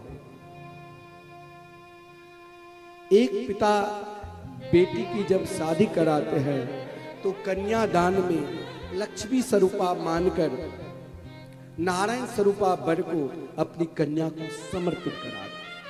आज से सब कुछ बागडोर आपके हाथों में, मेरी प्रतिष्ठा, मेरी इज्जत, मेरे धर्म, सब कुछ। हमें वही अपने धर्म को कैसे पहचाने? कायेन वाचा मनसेन्द्रियैर्वा, मनसा वाचा कर्मणा। हमें स्वयं को अपने आप पर विश्वास करना है, अपने आप को खोना नहीं है, अपने आप को संभल कर रखना है। परमात्मा में हम एक विश्वास ही करते हैं। जीवन में हम दूसरों से संबंध जोड़ते हैं, जीवन में हम दूसरों को आदर देते हैं, जीवन में उसी आदर को हम उसे अपना बनाकर एक संबंध बना लेते हैं। उसी प्रकार हमें परमात्मा से भी अपने जीवन की पथ को संबंध बनाना है। जीवन में संबंध जब आगे बढ़ेगा तो एक विश्वास संबंध ही नहीं रुकता है, वहां समर्पित भाव हो जाता है। वहां अपने आप को कुछ छुपाओ नहीं, वहां अपने आप को कुछ अपने मन में ना रखो, वहां अपने आप को परमात्मा के चरणों में पूर्ण रूप से समर्पित हो जाओ। अपनी अच्छाई को भी भगवान के चरणार बिंद में लगा दो और अपनी बुराई को भी भगवान के चरणार बिंद में लगा दो। उन अच्छाई और बुराई को भगवान के चरणार बिंद में लगाने से कभी कभी क्या होता है, यही मन व्याकुल हो जाता है। कई लोग कहते हैं मन कहीं है और भजन करते हैं। अरे मन जहां जाए जाने दो, लेकिन आप भजन की लड़ी को मत तोड़ो। भजन में एक समर्पित भाव जागृत कराता है। चाहे द्रौपदी क्यों ना हो, द्रौपदी के हर हमेशा हर पल श्री कृष्ण को सामने देखा, लेकिन द्रौपदी के जीवन में जब विपत्ति आई, दुशासन ने निर्वस्त्र कराने की कोशिश की, लेकिन द्रौपदी ने जीवन में सहारे में कभी अमुक व्यक्ति के सहारे, उससे सहारे से कभी कभी दुख आ जाता है, कभी कभी क्रोध आ जाता है। हमें सहारे नहीं लेकर हमें अपने आप को जीना सीखना है, और अपने आप को जीना सीखना है तो जैसे एक प्राणी अपने आप को सब कुछ भगवान पर छोड़ देते हैं, जैसे द्रौपदी ने अपने आप को सब कुछ, अपना बल भी और अपने आप को भगवान में समर्पित कर दिया, और केवल हाथ उठाए, हाथ उठाते ही भगवान को वहां जब समर्पित है तो भगवान ना जाने आपके पुत्र रूप में आ जाए, आपके पति के रूप में आ जाए, आपकी पत्नी के रूप में आ जाए, आपके सगे संबंधी के रूप में आ जाए, आपके मित्र के रूप में आ जाए, आपके कोई मार्ग बताने वाले के रूप में आ जाए, या भगवान आपके अंग के कोई आभूषण के रूप में आ जाए। भगवान को सब प्रिय है जब भगवान वस्त्र के रूप में आकर द्रौपदी की रक्षा कर सकते हैं। तो मेरे जीवन में अगर समर्पित भाव है तो भगवान के पथ पर चलते हैं। भगवान के पथ पर चलने के लिए अंतरिक्ष ने यही कहा, जब जीवन पथ पर चलने लग जाता है तो जीवन खुशहाल होता है। फिर वो जीवन आपस में लोग कहते हैं ना, भाई बेटी के विवाह किया लेकिन वहां दहेज के लिए परेशान कर रहे हैं, आदमी सही नहीं है, नशा ले रहे हैं, बात कुछ क्या, लेकिन उनके पास जितना वैभव मेरे पास है, जिस चैन से मेरी बेटी रही उस प्रकार चैन से नहीं है, बेचैनी आती है। बेचैनी को दूर के लिए एक पहचान जरूरत होता है। पहचान हमें कैसे, तो पूजा के माध्यम से हम भगवान को पहचानते हैं। पूजा हम मंदिर में जाकर पूजा करते हैं ना, हम भगवान को मंदिर में देखते हैं, पत्थर के विग्रह है तो वो तो नहीं बोलेंगे, आप खिलाओगे भी तो खाएंगे नहीं। वो भगवान क्यों नहीं खाते हैं? भगवान खाते नहीं, भगवान आपके भाव को लेते हैं। आप क्रोध में रसोई बनाओगे ना तो आपको क्रोध मिलेगा, आप लोभ में बनाओगे तो लोभ मिलेगा। भगवान तो रसो वैसा है, आपके भाव रूपी रस को वो पीने वाले हैं, आपके भाव रूपी रस को लेने वाले हैं। आप मंदिर में चाहे 10 घंटे पूजा कर लो, चाहे 1 घंटा ही पूजा कर लो, चाहे 10 मिनट ही कर लो, लेकिन अगर आप उस रस को पहचान कर 10 मिनट में भी रहोगे, अरे 10 मिनट तो छोड़ो, 2 घड़ी में भगवान को पहचानने वाले इस भारतवर्ष के ऐसे ऐसे महान विभूति हुए। महाराज खट्वांग ने तो 2 घड़ी में भगवान को, माँ 1 घंटा से कम ही 2 घड़ी में भगवान को प्राप्त कर लिया। ऐसी पूजा होनी चाहिए, पहचान पूजा के द्वारा होता है। अब हम पूजा से वंचित है, हम नहीं पहचान रहे, तो नहीं पहचानने वाले हमको, यदि आपके गांव उदय आना है तो हमें पहले यहाँ की पहचान, मिश्रा जी को पहचाना, तब हम यहाँ पर आए कि महाराज हमें ललन मिश्रा की यहाँ, श्री नवीन मिश्रा जी के यहाँ जाना है, अपनी माता श्री की कथा करवा रहे हैं। जीवन में पहचान की जरूरत है, पूजा पहचान कराता है। पूजा पद्धति आपको भगवान से जोड़ने के लिए एक पहचान करा रहा है। पहचान कैसे होगा? पूर्ण रूप से भगवान की मूर्ति में विश्वास नहीं जागृत होता है। कैसे संबंध जोड़, कैसे समर्पित हो? तो पूजा एक पहचान की ओर ले जाते हैं। हमारे मैंने पहचान क्या जाना है, अब पहचान पूजा को निरंतर विश्वास में रखे तो वहां सत्संग है, वहां भजन है। सत्संग पूर्ण रूप से नहीं, आप भटको नहीं, बिल्कुल आप सीधे मार्ग से जा रहे हो, आप वहीं पहुंच जाओगे श्री ललन मिश्रा के यहाँ, श्री नवीन मिश्रा के यहाँ। भाई हमने तो देखा नहीं, कोई भगवान को कहाँ देखते हैं? हमें अगर उनके नाम सही ढंग से याद है तो हम पहचान लेंगे, नाम याद है तो रूप अपने आप पहचान में आ जाता है। यही व्यक्ति का नाम है तो रूप यही है। भगवान की पहचान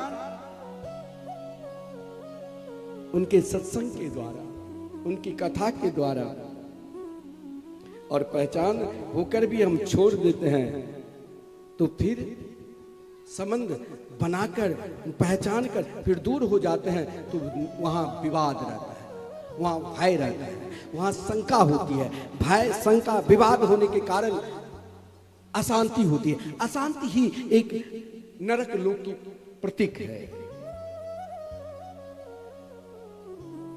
नव योगेश्वर ने, अंतिम योगेश्वर ने यही कहा कर भाजन कि अगर पहचान से वंचित है तो, यानी परमात्मा की पहचान से वंचित है तो पुनः आपको नरक लोक में याचना करनी पड़ेगी, नरक लोक में भटकना पड़ेगा। इसलिए अपने जीवन को भगवान के साथ विश्वास रखो, भगवान के साथ संबंध जोड़ो और भगवान में समर्पित हो जाओ। यही जीवन का उत्तम लाभ है। और यही देवर्षि नारद जी ने आदरणीय वसुदेव जी से और माता देवकी से कही, आज तक तुम जिसे नहीं पहचाना, अपने पुत्र बनाकर लाल लड़ाया, वही तो साक्षात परब्रह्म परमात्मा है। यही परमात्मा को तुम पहचानो, यही परमात्मा है जिसे आज तक अपना पुत्र माना। ये सबके बेड़ा पार लगाने वाले हैं।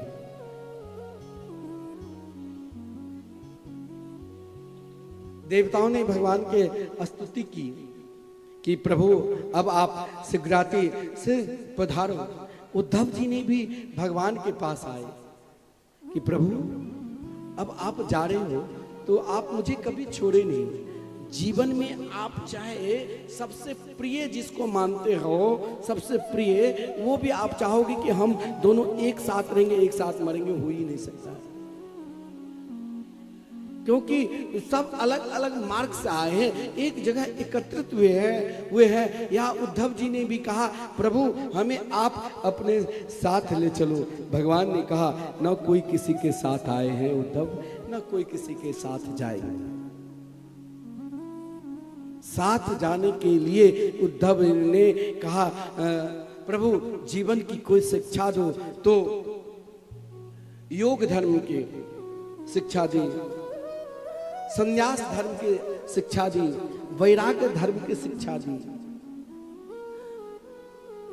योग धर्म क्या है, उन योग धर्म को पहचान कराए। वैराग्य धर्म क्या है, वैराग्य धर्म को पहचान कराए। लेकिन महाराज ऐसा वैराग्य नहीं। जो एक सज्जन थे, उसको घर पर पत्नी के साथ लड़ लिया, भागकर चले गए वृंदावन। आश्रम में गए, आश्रम के जो प्रबंधक मैनेजर है बोले रूम चाहिए। बोले या तो महाराज श्री से बात कराओ, वैसे नहीं दूंगा, परिचय बताओ। बताया, मेरे को फोन किया, मैं कथा कहने के लिए बम्बई चला गया था। मैंने कहा बहुत अच्छे प्रतिष्ठित व्यक्ति है, इसको आप रूम दे दो। उसने महाराज, तो मैंने पूछा आप अपना परिचय दो।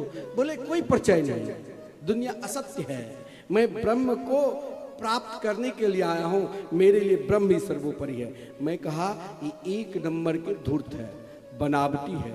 जो ज्यादा बनावटी और भक्ति दिखावे ना, तो कहा गया ना अति भक्ति चोरे लक्षणा। भगवान लग ज्यादा बनावटी ना करो, भगवान लग सीधे जाओ तो सीधे प्राप्त करोगे। 15 दिन तक रहा, चौथे दिन पत्नी की याद करने लगे। दूसरे बाबा ने कहा आपके पास फोन है? मैं तो फोन घर पर छोड़कर आया हूँ। उनके नंबर से फोन लगाया, रोते हुए भोजन छोड़ दिया, और भोजन सब छोड़ दिया। पत्नी आई 10 दिन के बाद ले गए। मैंने कहा आपको ब्रह्म मिल गया, बैराग हो गया?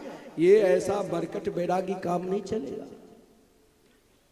शमशान घाट बहुत लोग जाते हैं, सब बोल जाकर कहेंगे कि राम नाम सत्य है, लेकिन राम नाम सत्य करके आते हैं घर पर, वो क्या छूते हैं फिर, वो पत्थर या लोहे, ये सब पानी साक्षी लेते नहीं। एकमात्र भगवान ही साक्षी। जो ही साक्षी लिया स्नान करके बस सब भूल जाता। ये शमशान वैराग्य भी नहीं। जीवन में वैराग्य की स्थिति बनाना है। अपने जीवन में जहां अच्छाई मिले उससे जीवन में प्राप्त करो, उसे जीवन में लो, और उसे जीवन में लेकर या तो आपके जीवन में कोई महापुरुष की कृपा हो जाए, तब से कृष्ण जन वैराग्य प्राप्त होगा। लेकिन कृष्ण जन वैराग्य तो जल्दी प्राप्त नहीं होता है। अरे महाराज, कभी कभी महाराज कोई संत ने आपको बहुत समझाया, भजन में लग गए। कोई ऐसा होता है महाराज, धृतराष्ट्र को 100 पुत्र थे, 100 पुत्र मरने के बाद भी चैन से बढ़िया दाल बाटी चूरमा पांडवों के हाथ से खाते थे। एक दिन विदुर जी ने धक्का दिया, रे जिस बेटे को तू मारने की कोशिश किया, आज उनके हाथ से तू दाल बाटी चूरमा, चूरा दही चीनी खा रहे हो, शर्म नहीं आ रही? अब भी समय है, जीवन को वहां उस पथ पर लगाओ जिस पथ पर मेरे श्याम सुंदर तुम्हारी प्रतीक्षा करते हैं। जीवन में धक्का लगाया। अब कोई महात्मा नाम जापक जो भगवान को प्राप्त कर चुके हैं, ऐसे संतों की कृपा होगी तो भगवान को प्राप्त कर सकते हैं। ऐसे तो कोई बिरले की होंगे। लेकिन हमें अपने जीवन में निरंतर स्थिति में रहना है, चैन से रहना है, मुस्कुराते हुए रहना है। तो जीवन में हर व्यक्ति से एक शिक्षा लो, चाहे कोई बहुत बड़ा है। महाराज यदु और दत्तात्रेय जी के संवाद भी बड़ा विलक्षण है। कोई बड़ेपन होने से ही मन में शांति का अनुभव नहीं मिलने लगे। शांति का अनुभव अपने आप में ढूंढना है। अपने आप में कहां से ढूंढना है? जहां से आप आए हो, जिस मटेरियल से आपका शरीर बना है। पृथ्वी जल तेज वायु आकाश इनमें भी ढूंढो। महाराज यदु जब बेचैन थे कि महाराज जीवन में शांति कहाँ मिले, तो आदरणीय दत्तात्रेय जी कोई भिक्षा दे देते तो खा लेता, तो चैन से कहीं जरूरत नहीं कोई एसी रूम। आजकल तो भक्त भी जाते हैं वृंदावन ना, वैसे तो आश्रम में 70-80 एसी लगा है रूम में, तो भक्तों के लिए भी रूम बना है कि ये भजन करने। नहीं महाराज, वहाँ कुछ हमें शुल्क भी लग जाए तो मैं रहूंगा, एसी रूम चाहिए, टीवी लगा रहना चाहिए, बढ़िया सफाई रहे, हर जगह लोगों को सुविधा चाहिए। सब आश्रम में इसीलिए सुविधा रखना पड़ा कि सुविधा में आकर भी ये चैन से भजन करें। वहां भी बेचैन रहेंगे, वहां भी उन सुविधा में उनकी बेचैनी है, क्योंकि जीवन में बेचैनी, जीवन में शांति चाहते हो तो अपने आप ढूंढना पड़ेगा। जीवन में ये शरीर 5 तत्व से बना है। पृथ्वी से, जिस पृथ्वी को आप सुबह से लेकर शाम तक हर निशम 24 घंटा रहते हो, 24 घंटे जहाँ पर निवास करते हो, उन पृथ्वी से क्या सीखा? पृथ्वी पर बड़े बड़े बिल्डिंग हैं, लोग पाप भी करते हैं, पुण्य करते हैं, फिर भी पृथ्वी विचलित नहीं होती है। जीवन को शांत बनाकर रखो, हर स्थिति को बहुत गहराई से देखो, उसमें क्या ऊंचाई है, क्या भार है या कुछ नहीं है, हमें पहले समझना है। हमें बात बात में हम क्रोध कर लेते हैं। मेरे अनुसार कोई बात नहीं सुना तब क्रोध, मेरे अनुसार कोई भोजन नहीं दिया तब क्रोध, मेरे अनुसार कोई रहने की व्यवस्था नहीं की तब क्रोध। हर स्थिति में अपने आप को जीने की कला सीखो। वही जीने के किला जिस दिन सीख लोगे, वही आपका जीवन शांतमय कर देगा। चाहे घर में रहो, चाहे परिवार में रहो, चाहे तीर्थ स्थान में रहो, जीवन हर हमेशा मुस्कुराते रहेंगे। यह अपने आप सर्च करना है, अपने अंदर ही। बाहर सर्च तो बाहर जाओगे तब तो बाहर बहुत चीज घूमने की है, घूमने का अंत नहीं है। कहाँ जाऊं, कौन से होटल में ठहरूं, कौन से रेस्टोरेंट में, वहाँ की क्या प्रसिद्ध खाना है वो खाओ। बाहर तो भटक जाओगे, अपने अंदर अपने ही शरीर में ढूंढो। पृथ्वी जल, हर व्यक्ति कहते बहुत क्रोध आता है। क्रोध आना ये तो शरीर का धर्म है, लेकिन क्रोध का भी स्वरूप 3 प्रकार के होते हैं। कोई बच्चे पानी में अगर ईंट फेंक दिया तो पानी 1 मिनट के लिए शांत हो जाते हैं। कोई मिट्टी में लकीर कर दिया तो 2-4 दिन में ठीक हो जाता है, और कोई पत्थर पे लकीर कर दिया तो 2-4 पीढ़ी लग जाएंगे। जब तक मैं आजकल क्या चलने लग गया है, छोटी छोटी बात में एक दूसरे को मार देते हैं। ये पत्थर की लकीर की तरह क्रोध करोगे तो तुम्हारा अधः पतन होगा। जीवन में क्रोध आवे, उस क्रोध को भी शांत करो।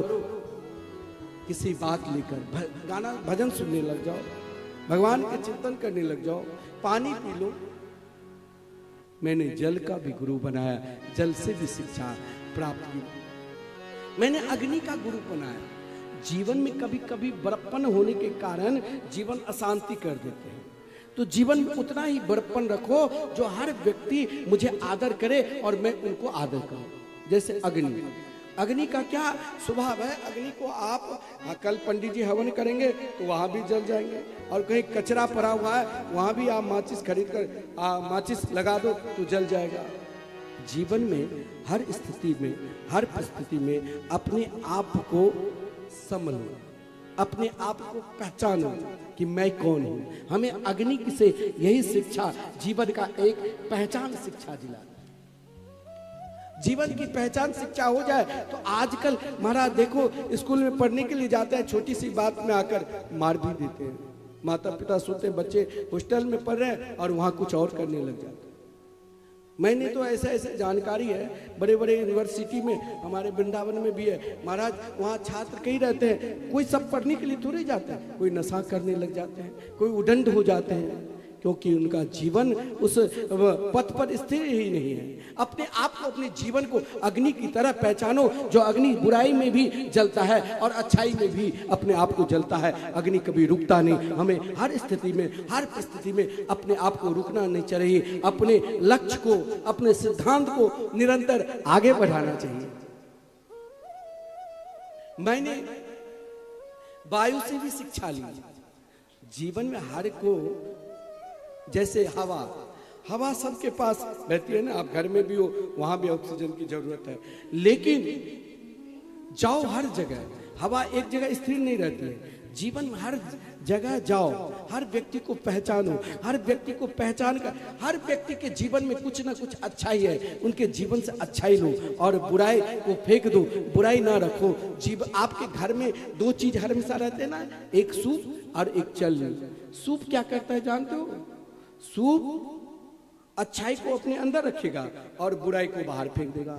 और चलनी का क्या स्वभाव है? वो महाराज अच्छाई को नीचे डाल देगा और बुराई को अपने पास रख लेगा। चोकर जिसे बोलते हो, बुराई को अपने पास रख लेगा।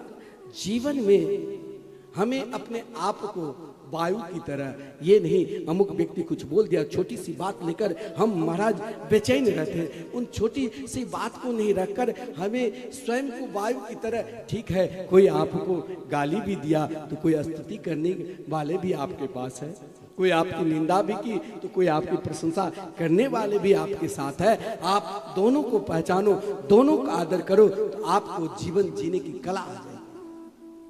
मैंने आकाश से को गुरु बनाए, ये अपने शरीर के अंदर पंच तत्व है। आकाश से मैंने क्या शिक्षा ली?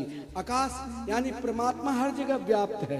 परमात्मा को ढूंढना है तो अपने आप ढूंढो, और परमात्मा को जिस दिन अपने आप ढूंढ लिया, जब वो हर जगह विद्यमान है, तो मेरी आत्मा में भी विद्यमान है।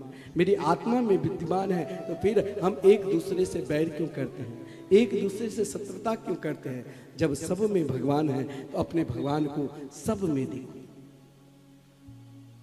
कहा अनेक प्रकार के जीवन में शिक्षा गुरु के विषय में कहा मैंने अपने जीवन में बड़ा मछली को भी गुरु बनाया। मछली को जब पकड़ते हैं ना, तो लोहे के कील में तनिक महाराज उनके अनाज, आटा इत्यादि रख देते हैं। उस कील को देखकर वो मछली फंस जाता है और स्वयं अपने आप को मर जाता है। केवल उतना ही रस लो संसार में जिस रस में आप चैन से रहो। मछली अपनी जीवा पर कंट्रोल नहीं की तो दुख पाया। आज शरीर निरंतर स्वस्थ रहे, वैसे भोजन करो, वैसे ही रहो, वैसे ही जीवन को जियो जिस जीवन में निरंतर शरीर स्वस्थ रहे। मैंने अपने जीवन में बाण बनाने वाले से भी शिक्षा ली। जीवन का लक्ष्य एक होना चाहिए।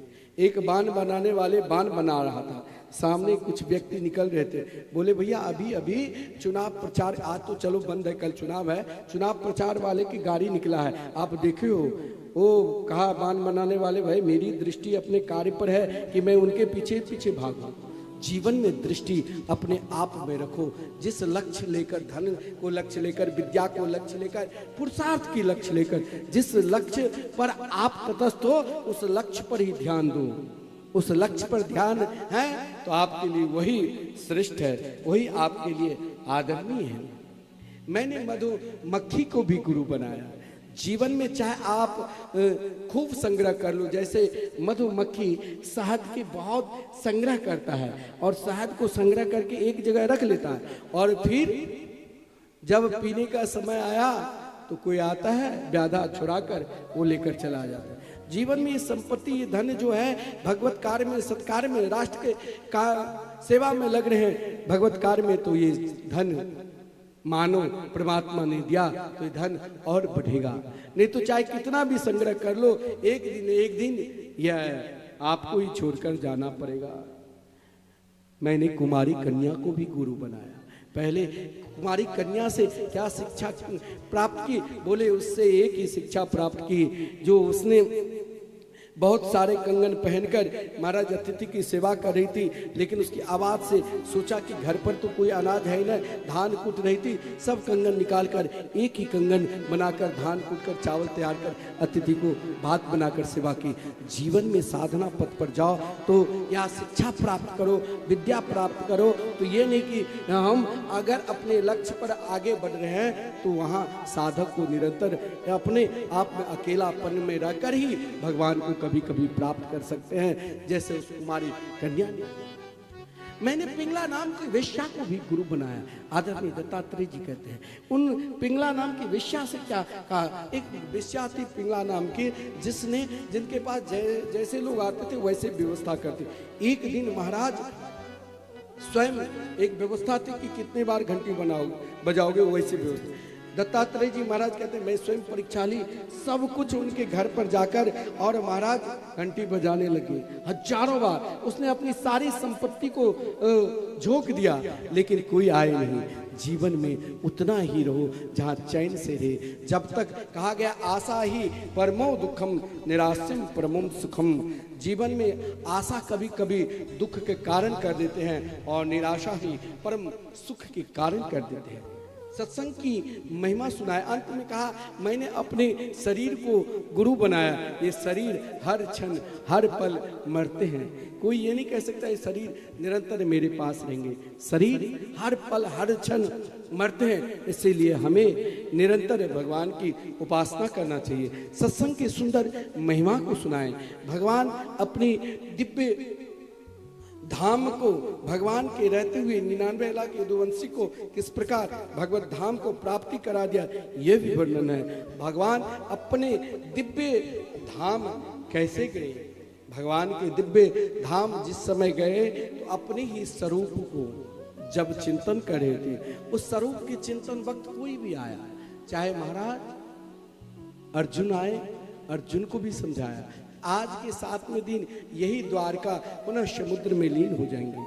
जिस किसी को धाम में निवास करना है उसे रानी पटरानी को आप धाम में भेज देना। अब मैं अपने दिव्य धाम जा रहा हूँ। जरा नाम के व्याधा ने बाण भी चलाया, मारा बाण मारने वाले को भी भगवान ने दिव्य धाम भेज दिया।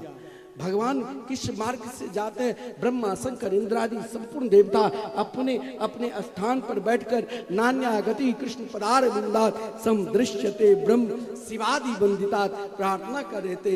लेकिन भगवान इस कलिकाल में कहीं नहीं गए।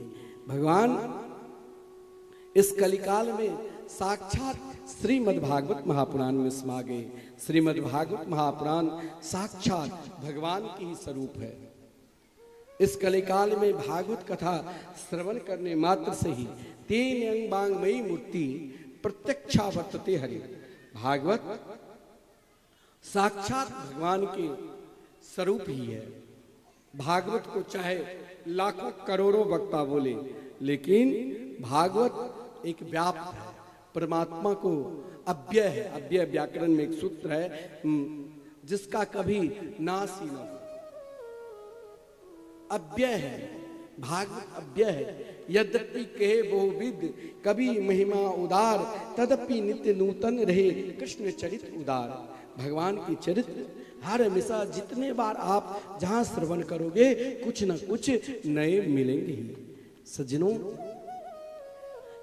भगवान इस कलिकाल में साक्षात भागवत भगवान के रूप में है। जिस भागवत भगवान को ब्रह्मा शंकर इंद्रादि संपूर्ण देवता निरंतर सेवा करते रहते हैं।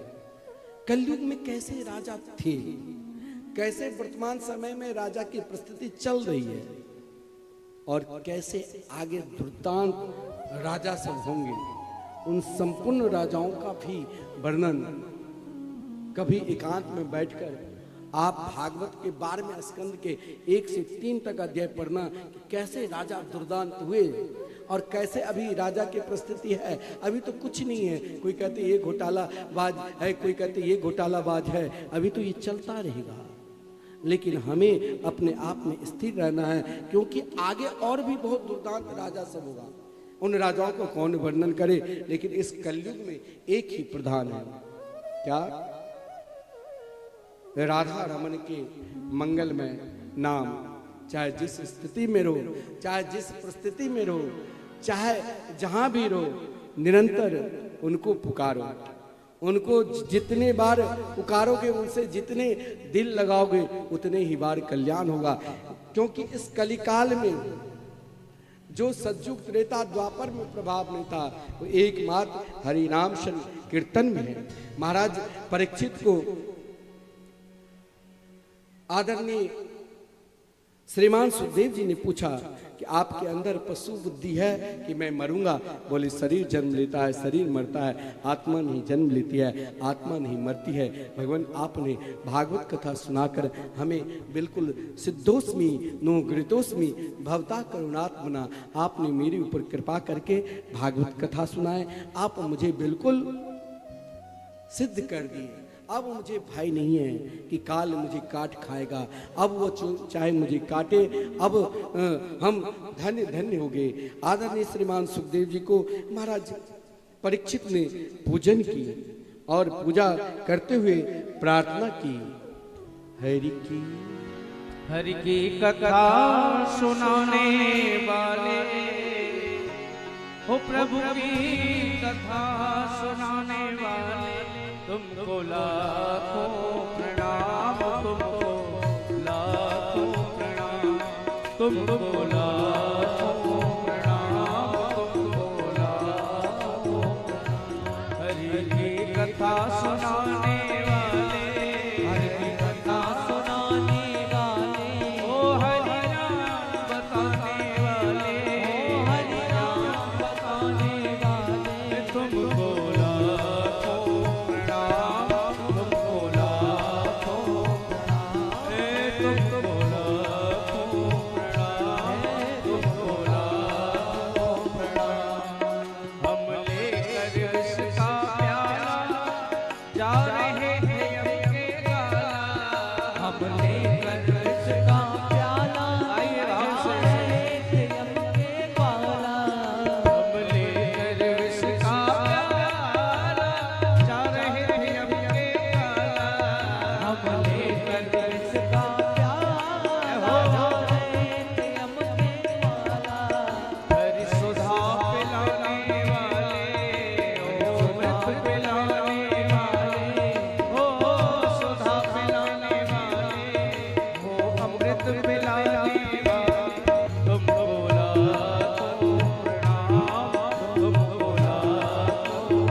7 दिन तक कथा सुनाकर आदरणीय श्रीमान सुखदेव जी स्वयं को जाने से पूर्व महाराज परीक्षित के शरीर से एक दिव्य तेज निकला और स्वयं युगल सरकार श्री राधा मोहन बिहारी के चरणारविंद की सेवा में दिव्य वृंदावन गोलोक धाम में चले गए और सुखदेव जी महाराज भी पुनः तोता का रूप धारण कर उड़ते हुए गोलोक धाम पधार गए। लीला सुकोयम वृषभान जाया पवित्र चंचु प्रे चुंबनेन एकांतिको नंद रस पाठी गोलोक प्रसादा सदा निवासी। पुनः राधा रानी के करार पर निवास करने वाले लीला शुक भी अपने दिव्य धाम को चले गए। सज्जनों, चाहे तक्षक आया, फल दिया महाराज परीक्षित को, सर्प मरना तो सभी को, तक्षक यानी काल तो सबको एक दिन काट खाएगा। महाराज परीक्षित के शरीर छूटे, उनके पुत्र जन्मे जैन सर्प को मारने के लिए यज्ञ किया, परंतु अस्ति ऋषि ने आकर समझाया कि आपके पिता दिव्य धाम को प्राप्त कर लिए हैं। वेद की सखाओं का वर्णन है, मार्कंडेय ऋषि के सुंदर दिव्य चरित्र है, जहाँ वट वृक्ष पर भगवान के सुंदर रूप को दर्शन किया। सूत जी के द्वारा पुनः सौनकादिक महाराज ने प्रश्न किया, भगवान आज 7 दिन तक आपने जो भी कथा श्रवण कराए उन सभी कथा का एक बार सार तत्व श्रवण करा दो। जब सौनक जी ने सूत जी से प्रार्थना की तो सूत जी पुनः जो 7 दिन तक नहीं आए, बारिश हो रही थी या व्रत चल रहा था, कभी एकादशी के व्रत तो कभी कोई ना कोई पूजा घर की, आज की सारे तत्व सुनने से कथा के फल मिलता है और जो 7 दिन से सुन रहे हैं उसे डबल फल मिलता है। 10 मिनट में संपूर्ण भागवत हम श्रवण कर लेंगे। श्रीमद् भागवत महापुराण में 12 स्कंध है और 335 अध्याय हैं। उन अध्याय से पूर्व प्रथम अध्याय से पूर्व 6 आध्यात्मिक महात्मा भक्ति ज्ञान वैराग चाहिए तो भगवान के शरण में जाओ। भक्ति ज्ञान वैराग चाहिए तो भगवान के शरण में जाओ। 3 अध्याय तक भक्ति ज्ञान वैराग की कथा है। पापी दुराचारी भी अगर भगवान के शरण में जाते हैं उनका भी कल्याण होता है। धुंधकारी चरित्र और भागवत कथा कैसी सुननी चाहिए, इस प्रकार 6 आध्यात्मिक महात्मा। प्रथम स्कंद में कुल 19 अध्याय है। एक प्रथम अध्याय में मंगलाचरण है। महाराज परीक्षित को श्रीमान सौनक जी के द्वारा 6 प्रकार के प्रश्न है। द्वितीय अध्याय में अपने गुरुदेव का ध्यान करते हैं। तृतीय अध्याय में भगवान के 24 अवतारों का वर्णन है और चौथे, 5वें, 6ठे भागवत जी के कैसे व्यास जी ने रचना की, देवर्षि नारद जी कैसे व्यास जी को सुंदर उपदेश दिया और कैसे पुनः देवर्षि नारद जी अपने पूर्व जन्म की कथा सुनाए। इस प्रकार 6 आध्यात्मिक है। 7 से लेकर 16 तक, जिनमें कुंती, जिसमें द्रौपदी के द्वारा सुंदर स्तुति है, कुंती स्तुति है, भीष्म स्तुति है, पांडवों के स्वर्गारोहण की कथा है और महाराज परीक्षित को राज्याभिषेक की कथा है। 16-17 इनमें परीक्षित के द्वारा कैसे दिग्विजय करने के लिए गए, पृथ्वी धर्म संवाद है। 18-19 इन दोनों अध्याय में कैसे महाराज परीक्षित को साफ लगा और उसमें अध्याय में कैसे आदरणीय श्रीमान सुखदेव जी के आगमन हुए। इस प्रकार 19 अध्याय में प्रथम स्कंद है। द्वितीय स्कंद में केवल 10 अध्याय सद्यो मुक्ति कर्म मुक्ति, 2 अध्याय तक सद्यो मुक्ति कर्म मुक्ति के विषय में वर्णन है। तीसरे अध्याय में किस देवता की उपासना से क्या मिलते ये वर्णन। चौथे अध्याय में श्रीमान सुखदेव जी भगवान के ध्यान करते हैं। 5वें से लेकर 9वें तक इसमें दैहिक देवी भौतिक ताप और कौन से देवता इस शरीर के अंग में कहाँ विराजते हैं ये सब वर्णन है। 10वें अध्याय में भागवत के 10 लक्षण का वर्णन है। इस प्रकार 10 अध्यात्मक तृतीय स्कंद है। तृतीय स्कंद में 33 अध्याय 1 से लेकर 19 तक, जिसमें विदुर जी के द्वारा धृतराष्ट्र के सुंदर उपदेश है। मैत्री जी उद्धव जी के सुंदर दिव्य संवाद भी है और महाराज भगवान के 12 अवतार लेकर हिरण्याक्ष को किस प्रकार उद्धार के ये वर्णन है। पुनः 20वें अध्याय में पुनः सृष्टि के वर्णन है, और 21 से लेकर 33 तक कपिलोपाख्यान के वर्णन है। भगवान कपिल अपने माता देवहूति को किस प्रकार भागवत धर्म का उपदेश दिया, इस प्रकार 33 अध्यात्मक तीसरे स्कंद है। चौथे स्कंद में मात्र 31 अध्याय है। धर्म अर्थ काम मोक्ष की कथा 1 से 7 तक सती चरित्र है। 8 से लेकर 12 तक ध्रुवोपाख्यान है। 13 से लेकर 23 तक महाराज पृथु के चरित्र है, और 24 से लेकर 31 तक प्रेतागण के सुंदर कथा है। धर्म अर्थ काम मोक्ष, इस प्रकार 31 अध्यात्मक चौथे स्कंद है। 5वें स्कंद में भी मात्र 26 अध्याय है, 1 से 15 तक, जिसमें भगवान ऋषभ देव जी कैसे अपने पुत्र को सुंदर उपदेश दिया, किस प्रकार भरत जी मृग के चक्कर में पड़े, कैसे जर भरत बने, कैसे महाराज रघुगण को सुंदर उपदेश दिया, इस प्रकार सुंदर भरत चरित्र है। और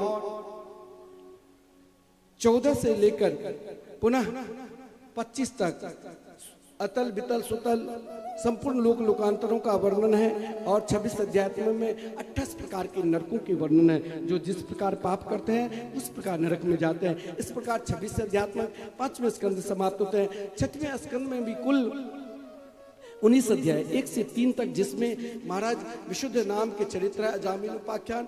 4 से लेकर 17 तक, जिसमें महाराज सुंदर दिव्याति दिव्य दक्ष के द्वारा सुंदर चरित्र है, और जिसमें महाराज नारायण कवच का वर्णन है, जिसमें वित्रासुर का चरित्र है। महाराज वित्रासुर के पूर्व जन्म चित्रकेतु का चरित्र है, और किस प्रकार चित्रकेतु भगवान के भजन के माता पार्वती के द्वारा क्या श्राप लगे, ये सब वर्णन 18-19 में। इन दोनों अध्याय में मरुत गणों की उत्पत्ति की कथा है। इस प्रकार 19 अध्यात्मक 6वें स्कंद है। और 7वें स्कंद में मात्र 13 अध्याय सद्वासना, सद्वासना, मिश्र वासना।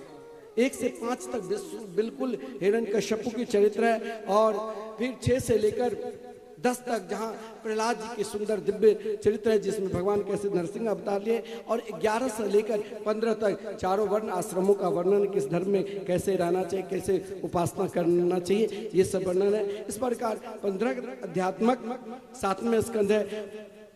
8वें स्कंद में भी मात्र 24 अध्याय है। 1 से 4 तक गजेंद्र मोक्ष के चरित्र है।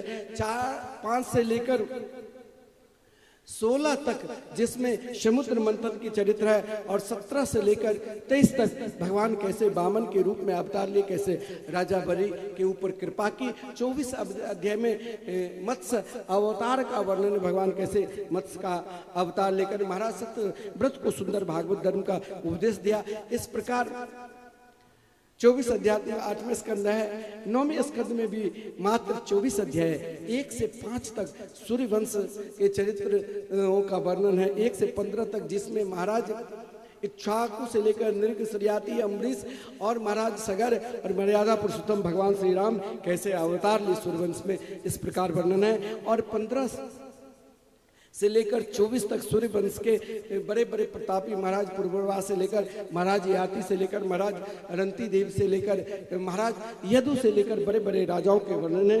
एक श्लोक में संपूर्ण श्री कृष्ण कथा के वर्णन है। इस प्रकार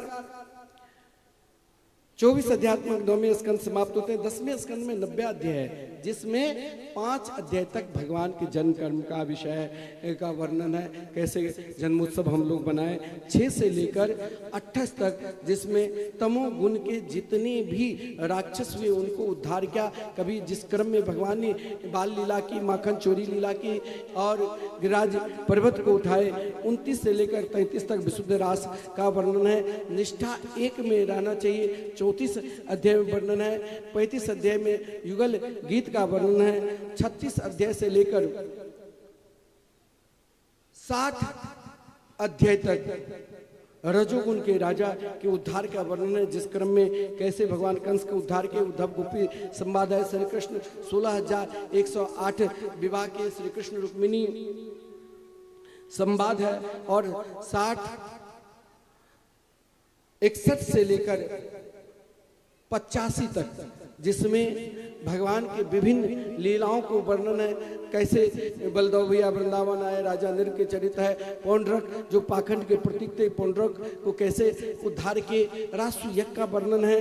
कैसे गोपी को सुंदर भागवत धर्म के उपदेश दिया कुरुक्षेत्र में, ये सब वर्णन है। और 87, 88, 90 87 अध्याय में भगवान का 28 रूप धारण कर वेदा स्तुति है।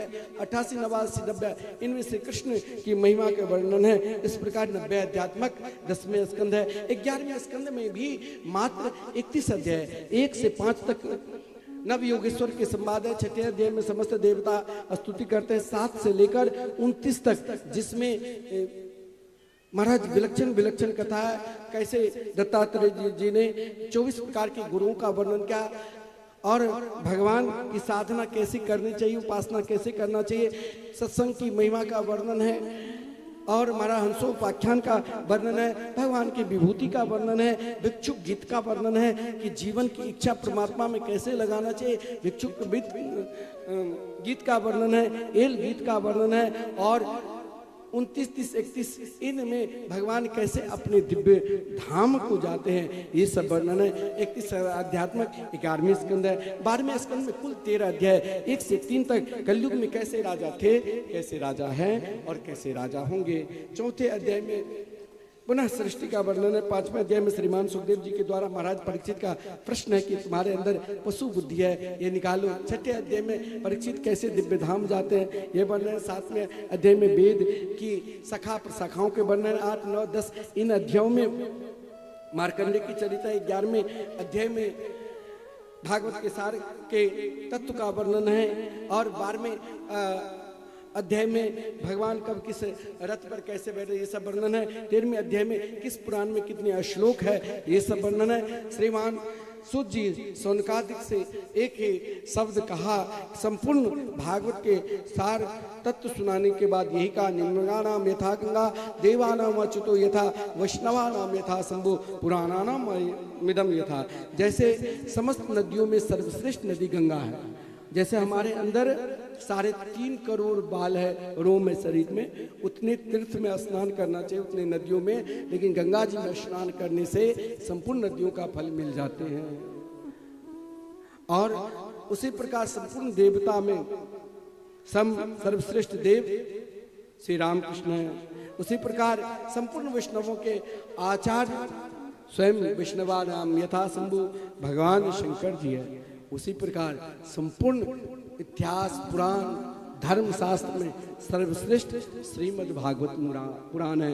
व्यास जी ने 17 पुराणों के बाद 18वें पुराण श्रीमद् भागवत महापुराण की रचना की।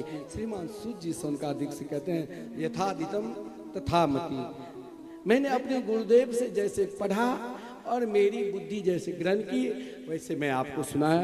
अब मैं आपको भी 2 शब्द का निवेदन, फिर अंतिम श्लोक हम लोग साथ गाएंगे। फिर आपको हमारे जो वृंदावन से गायक जी आए 2-4 भजन श्रवण कराएंगे और फिर आरती प्रसाद लेकर हम सब प्रस्थान करेंगे। श्रीमान सूत जी सौनकादिक से जब कहा यथादितम तथा मति, मेरी बुद्धि जो ग्रहण की वैसे ही मैं आपको बताया। 7 दिन तक आप लोग जो श्रीमद् भागवत कथा मृत का आनंद लिए हैं, 7 दिन तक सुने हैं। आपको आनंद आए तो हाथ उठाओ। सभी को आनंद आए। ये आनंद मैं नहीं, मेरे सदगुरुदेव ने आपको प्रदान किया। हमारे गुरुदेव वाकई में, अगर आपको संत को दर्शन करना है ना, हम स्वयं भी बाल्यापन से जल्दी हम विश्वास नहीं करते थे, लेकिन जब मैंने अपने गुरुदेव को देखा तो सोचा अब साधु बनना ही सही है। ऐसे महापुरुष के छत्र छाया में रहकर फिर जिनके पास आए थे विद्या अध्ययन करने के लिए, मन क्या आप पीछे मुड़कर नहीं जाना है, अब साधु धर्म में रहना है।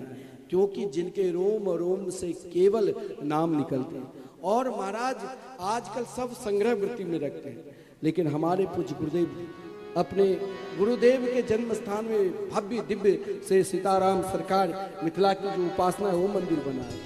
और कई जगह सिमरिया घाट लोग जा रहे हैं। तो पहले कल्पवास फिर हम चालू करने वाले हैं। लोगों की बहुत इच्छा है कि कल्पवास हो, और हमारी भी इच्छा है। जो हमारे आश्रम जो मिथिला में है वहाँ की जो व्यवस्थापक रहेंगे उनके लिए भी सिमरिया घाट हमें, चलो बहुत कार्य कथा भी रहती है, आश्रम भी देखना पड़ता है, लेकिन आश्रम की ओर से उनके हम सब सहयोग करेंगे, ताकि गुरुदेव से भी प्रार्थना की कि जरूर गंगा किनारे जो 40 वर्षों से लगातार चल रहे थे उसे हम फिर प्रारंभ करेंगे। वहाँ पर धर्मशाला है, वहाँ पर हम लोग निःशुल्क रखे थे, लेकिन जो वहाँ पर व्यवस्था देखते हैं वो कुछ शुल्क भी लेते हैं। कोई भी जाता है तो वहाँ उनकी रहने की व्यवस्था है। अभी यहीं पर बगल में बत्थे गांव है लगभग पंचायत में, जहाँ पूज्य गुरुदेव ने प्रतीक वृंदावन बनाया। बहुत दिव्य श्री राधा मोहन बिहारी का आश्रम है। श्री दामोदर बाबू उस समय दान देते जमीन, लेकिन महाराज जी भगवान के नाम से है। तो महाराज मैंने कहा था कि कई लोग कहते हैं कि महाराज जी के बाद ले लेंगे। मैंने कहा किसको हिम्मत है? साधु तो ऐसे होता है जो एक बार जहाँ खंती गाड़ दिया उस खंती को किसी के ताकत नहीं है जो उखाड़ दे। साधु धर्म के लिए ही जीते हैं, साधु ऐसे नहीं जीते हैं। और यहाँ तो हजारों लोगों को एक एक रुपया चंदा दिए है तब वो भव्य मंदिर बना है, जिसे प्रतीक वृंदावन नाम है। और जहाँ राधाबाग बड़ा विलक्षण है। गुरुदेव अधिक समय यही रहते हैं, क्योंकि वृंदावन शहरी होने के कारण उनको थोड़ा सा अजीब लगता है, क्योंकि ना वो पंखा चलाते हैं, ना मैंने एसी लगा दिया तो आज तक नहीं एसी चालू किया है, ना उनको पंखा ना एसी, लाइट भी बहुत कम, बिल्कुल प्राकृतिक रूप से। तब मैंने कहा मिथिला में ही सही है। और यहाँ स्वस्थ भी रहते हैं। 97 वर्ष की आयु में फिर भी स्वयं अपने हाथ से सब काम करते हैं। ऐसे महापुरुष है, निरंतर भगवान के दर्शन करते हैं। कोई पैर भी छू लिया तो 24 घंटे जल रहे। अब नहीं दीक्षा दे पाते हैं तो आग्रह हमसे सब क्या, महाराज जी भी बोले आप दीक्षा दो। मैंने कहा मैं दीक्षा तभी दूंगा जब तक आप है, आप ही गुरु के रूप में, मैं आपका प्रतिनिधित्व कर रहा हूँ, लेकिन जब तक आप रहेंगे सबका आप ही आशीर्वाद देंगे। कई लोग आश्रम से जुड़ते हैं, आश्रम के शिष्य बनते हैं। आप लोग भी अपने मन से हमारे गुरुदेव के प्रति निरंतर निष्ठा रखना है। ऐसे महापुरुष नहीं मिलेंगे, उन्हीं की कृपा से आज आप इस कथा मृत का रसास्वादन की है। हाँ त्रुटि हुई है, त्रुटि तो चलो हमारे देन है, क्योंकि त्रुटि भाषा से, त्रुटि किसी कारण भी हो सकती है। एक बात और भी आपसे निवेदन कर रहा हूँ, 7 दिन तक जो हमारे वृंदावन से आए हैं हमारे मनोहर जी, जिस टीम को और जो आपको भजन सुनाते हैं, कार्तिक जी और भी गायक है, बड़ा सुंदर भाव के साथ हम बाहरी भजन नहीं, केवल भागवत के प्रसंग के अनुसार, ताकि आपका मन भागवत में ही टिके रहे। हमारा यूट्यूब चैनल वाले बहुत आश्रम से जुड़े हैं, निरंतर मेरे साथ रहते हैं, बहुत अच्छे हैं। और आचार्य जी जिनके आते ही सब प्रशंसा की, हमारी सेवा में निरंतर, शास्त्री जी वृंदावन में भी आप कभी जाओगे तो इन्हीं से संपर्क करना पड़ेगा, क्योंकि सब कुछ आश्रम के विशेषकर यही सारा कार्य देखते हैं। तो शास्त्री जी है, कथा के बीच में आपको झांकी का भी दर्शन कराए। कहीं किसी भी प्रकार के भजन के माध्यम से, कथा के माध्यम से त्रुटि हुई है, मैं व्यास पीठ से त्रुटि नहीं कहता हूँ, ऐसे ब्रजवासी को आप लोग निरंतर धन्यवाद देना कि मिथिला में आकर आपको भगवान के दिव्य भजन सुनाए, भागवत कथा को आप दर्शाए। आप तो बैठे हैं 3 घंटे, जो व्यक्ति खड़े रहे, आप लोगों की तस्वीर ले, इनको भी धन्यवाद।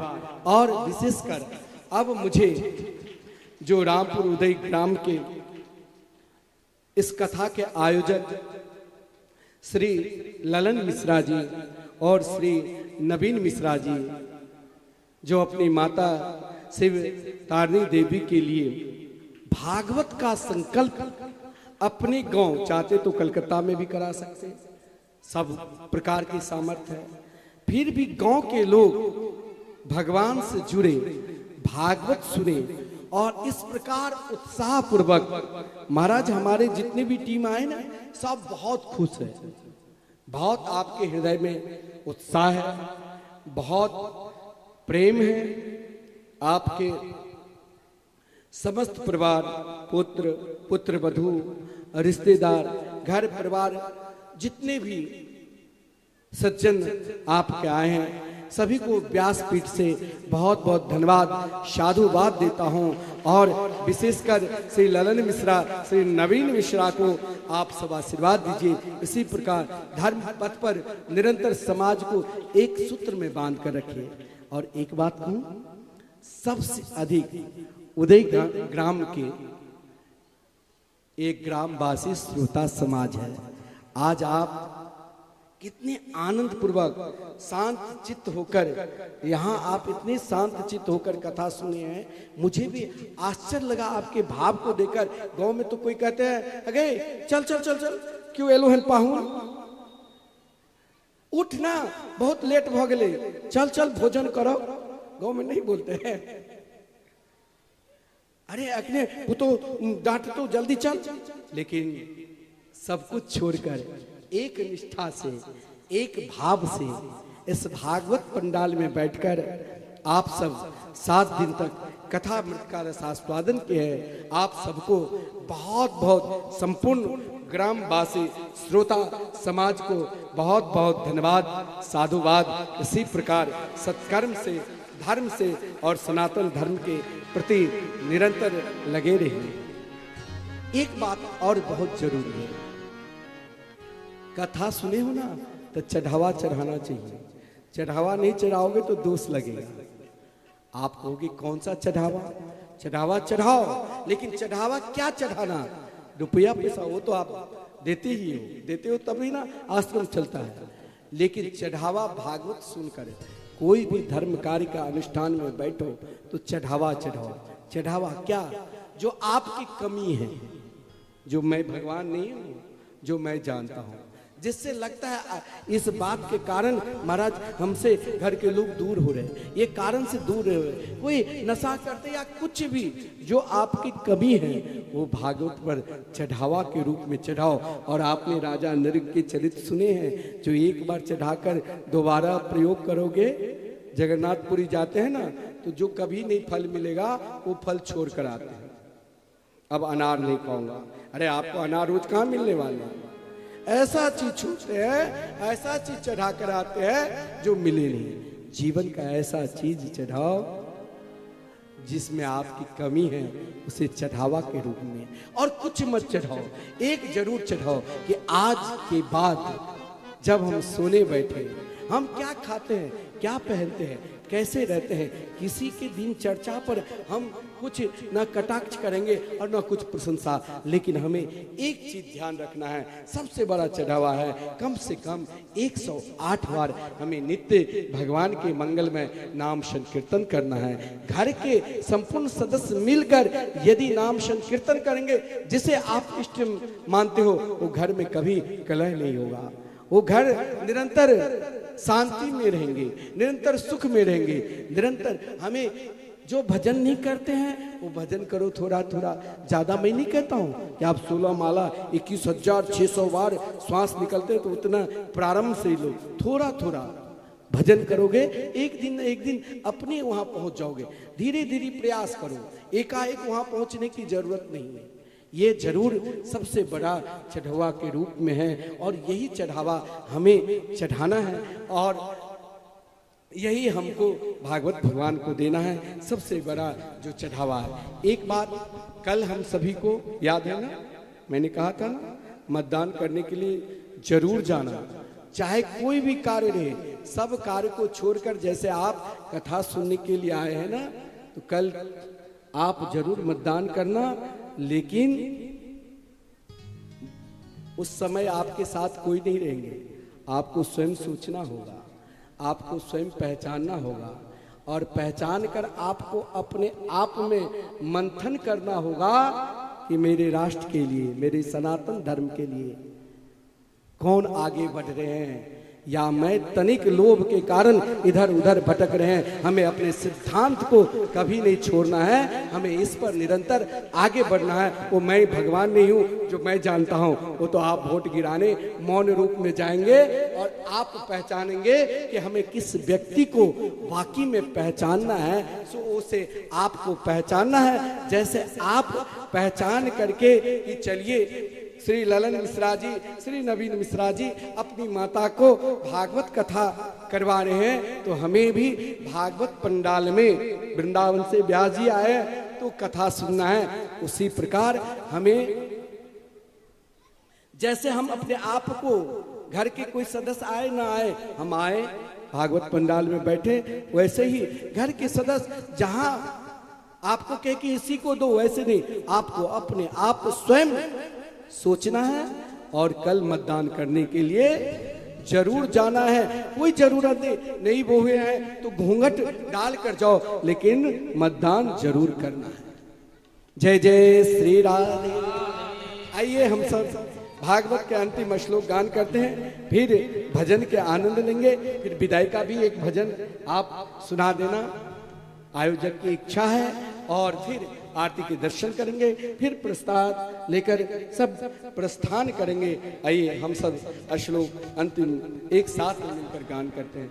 नाम संकीर्तनम यस्य, नाम संकीर्तनम यस्य, सर्व पाप प्रणाशनम, सर्व पाप प्रणाशनम, प्रणामो दुख शमन, प्रणामो दुख शमन, तम नमामि हरिं परम, तम नमामि हरिं परम।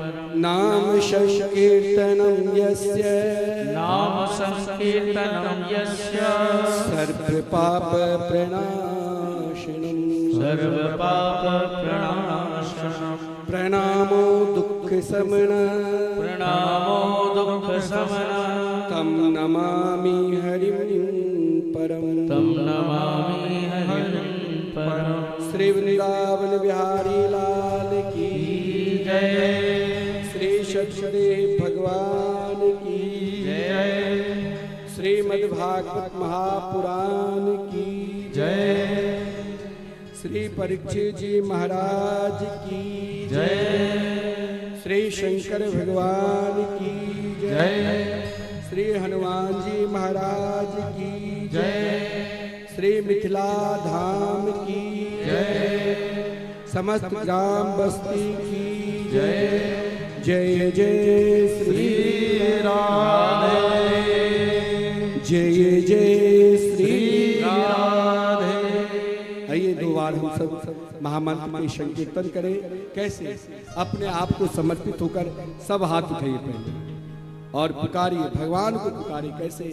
राधे कृष्णा, राधे कृष्णा, कृष्णा कृष्णा, राधे राधे, राधे श्याम, राधे श्याम, श्याम श्याम, राधे राधे, राधे कृष्णा, राधे कृष्णा, कृष्णा राधे राधे, राधे श्याम, राधे श्याम, श्याम श्याम, राधे राधे कृष्णा, राधे कृष्णा, कृष्णा कृष्णा, राधे राधे, राधे श्याम, राधे श्याम, श्याम श्याम, राधे राधे, राधे कृष्णा, राधे कृष्णा, कृष्ण कृष्ण, राधे राधे,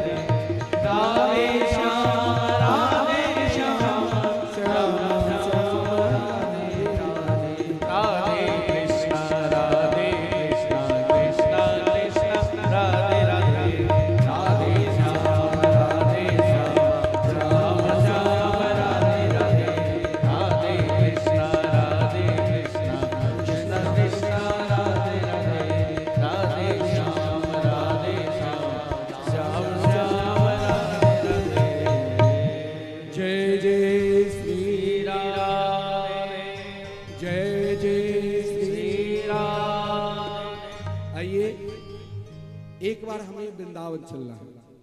तो वृंदावन के भजन और फिर आपको दिव्य भजन, और आज काफ़ी भीड़ है, आप लोग जहाँ हैं वहीं पर आज बैठकर प्रसाद लेना है।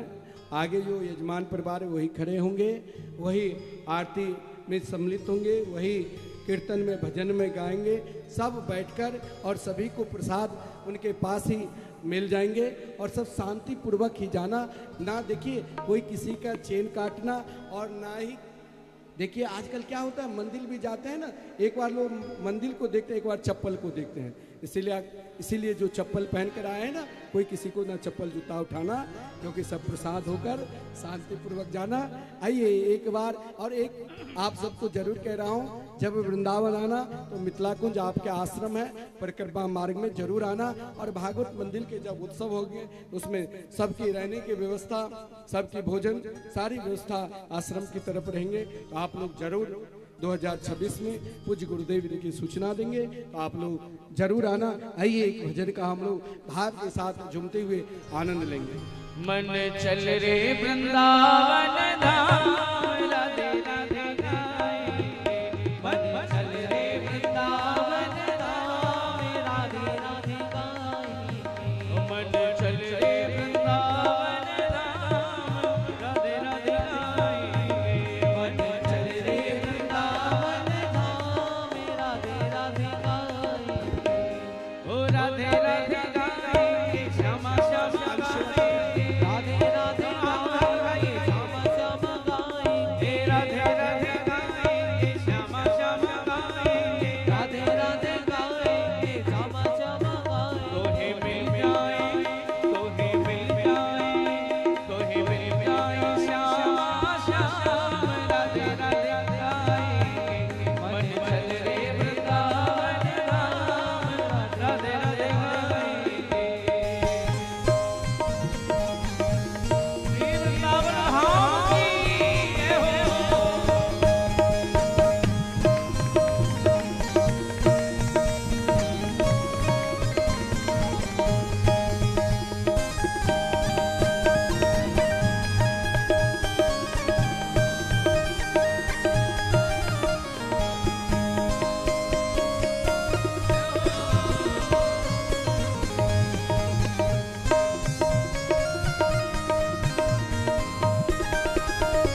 ओ वृंदावन में यमुना किनारा, वृंदावन में यमुना किनारा, वृंदावन में यमुना किनारा, वृंदावन में यमुना किनारा। शीतल निर्मल बहती है धारा, शीतल निर्मल बहती है धारा।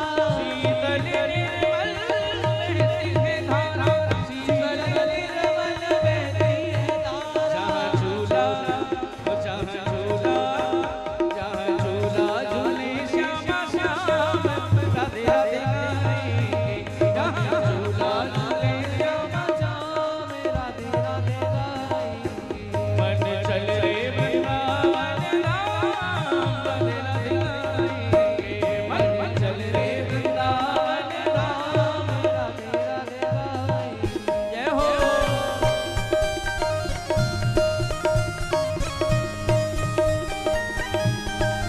दोनों हाथ उठाकर प्रेम से ताली ताली बजाइए। जय हो।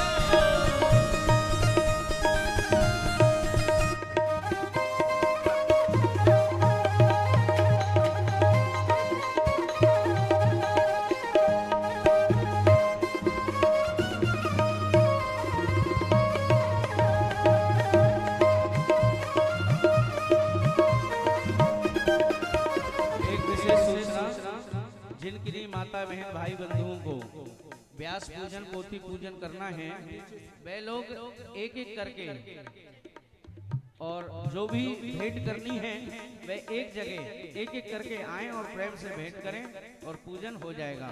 बोल वृंदावन बिहारी लाल की। हाँ वृंदावन है रंग रंगीलो, वृंदावन है, हाँ वृंदावन है रंग रंगीला, वृंदावन है, वो रंग रंगीला है छेद छबीला,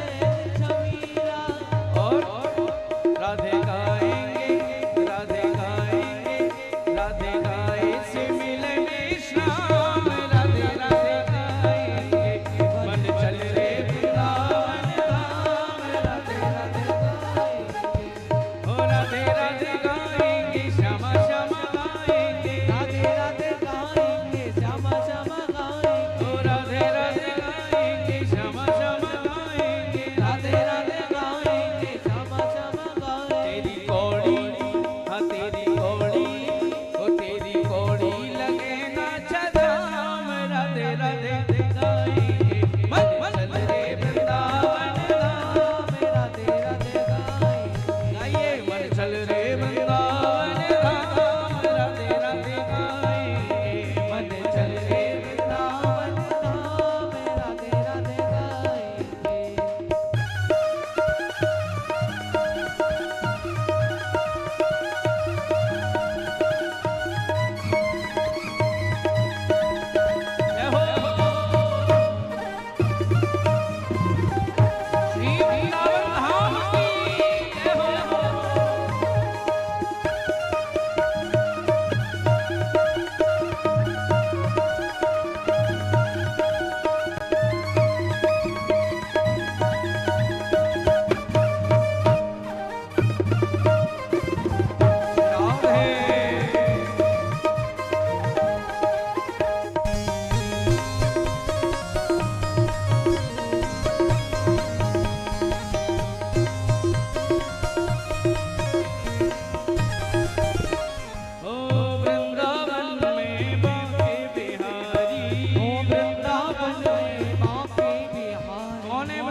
बोल बांके बिहारी लाल की ओ वृंदावन में बांके बिहारी वृंदावन में बांके बिहारी बांके बिहारी की महिमा है न्यारी बांके बिहारी की महिमा है भारी बांके बिहारी की महिमा है न्यारी बांके बिहारी की महिमा है तोहे मिल जाए तोहे मिल जाए तोहे मिल जाए श्यामा श्याम राधे राधे गाएंगे मन चल रे वृंदावन धाम राधे राधे गाएंगे राधे राधे जपा करो कृष्ण नाम रस पिया करो श्री राधे राधे जपा करो नाम रस पिया करो राधे राधे जपा करो कृष्ण नाम रस पिया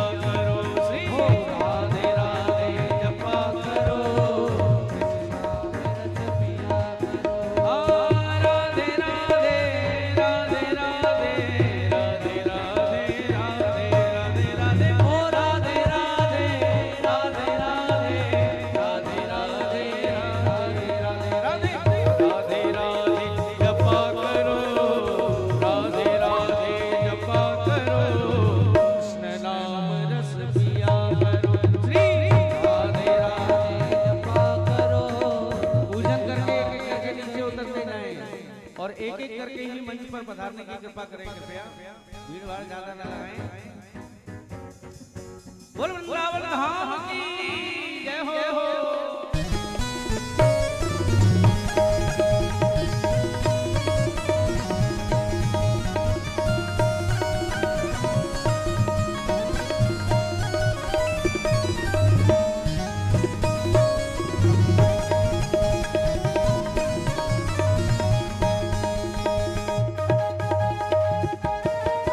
श्री राधे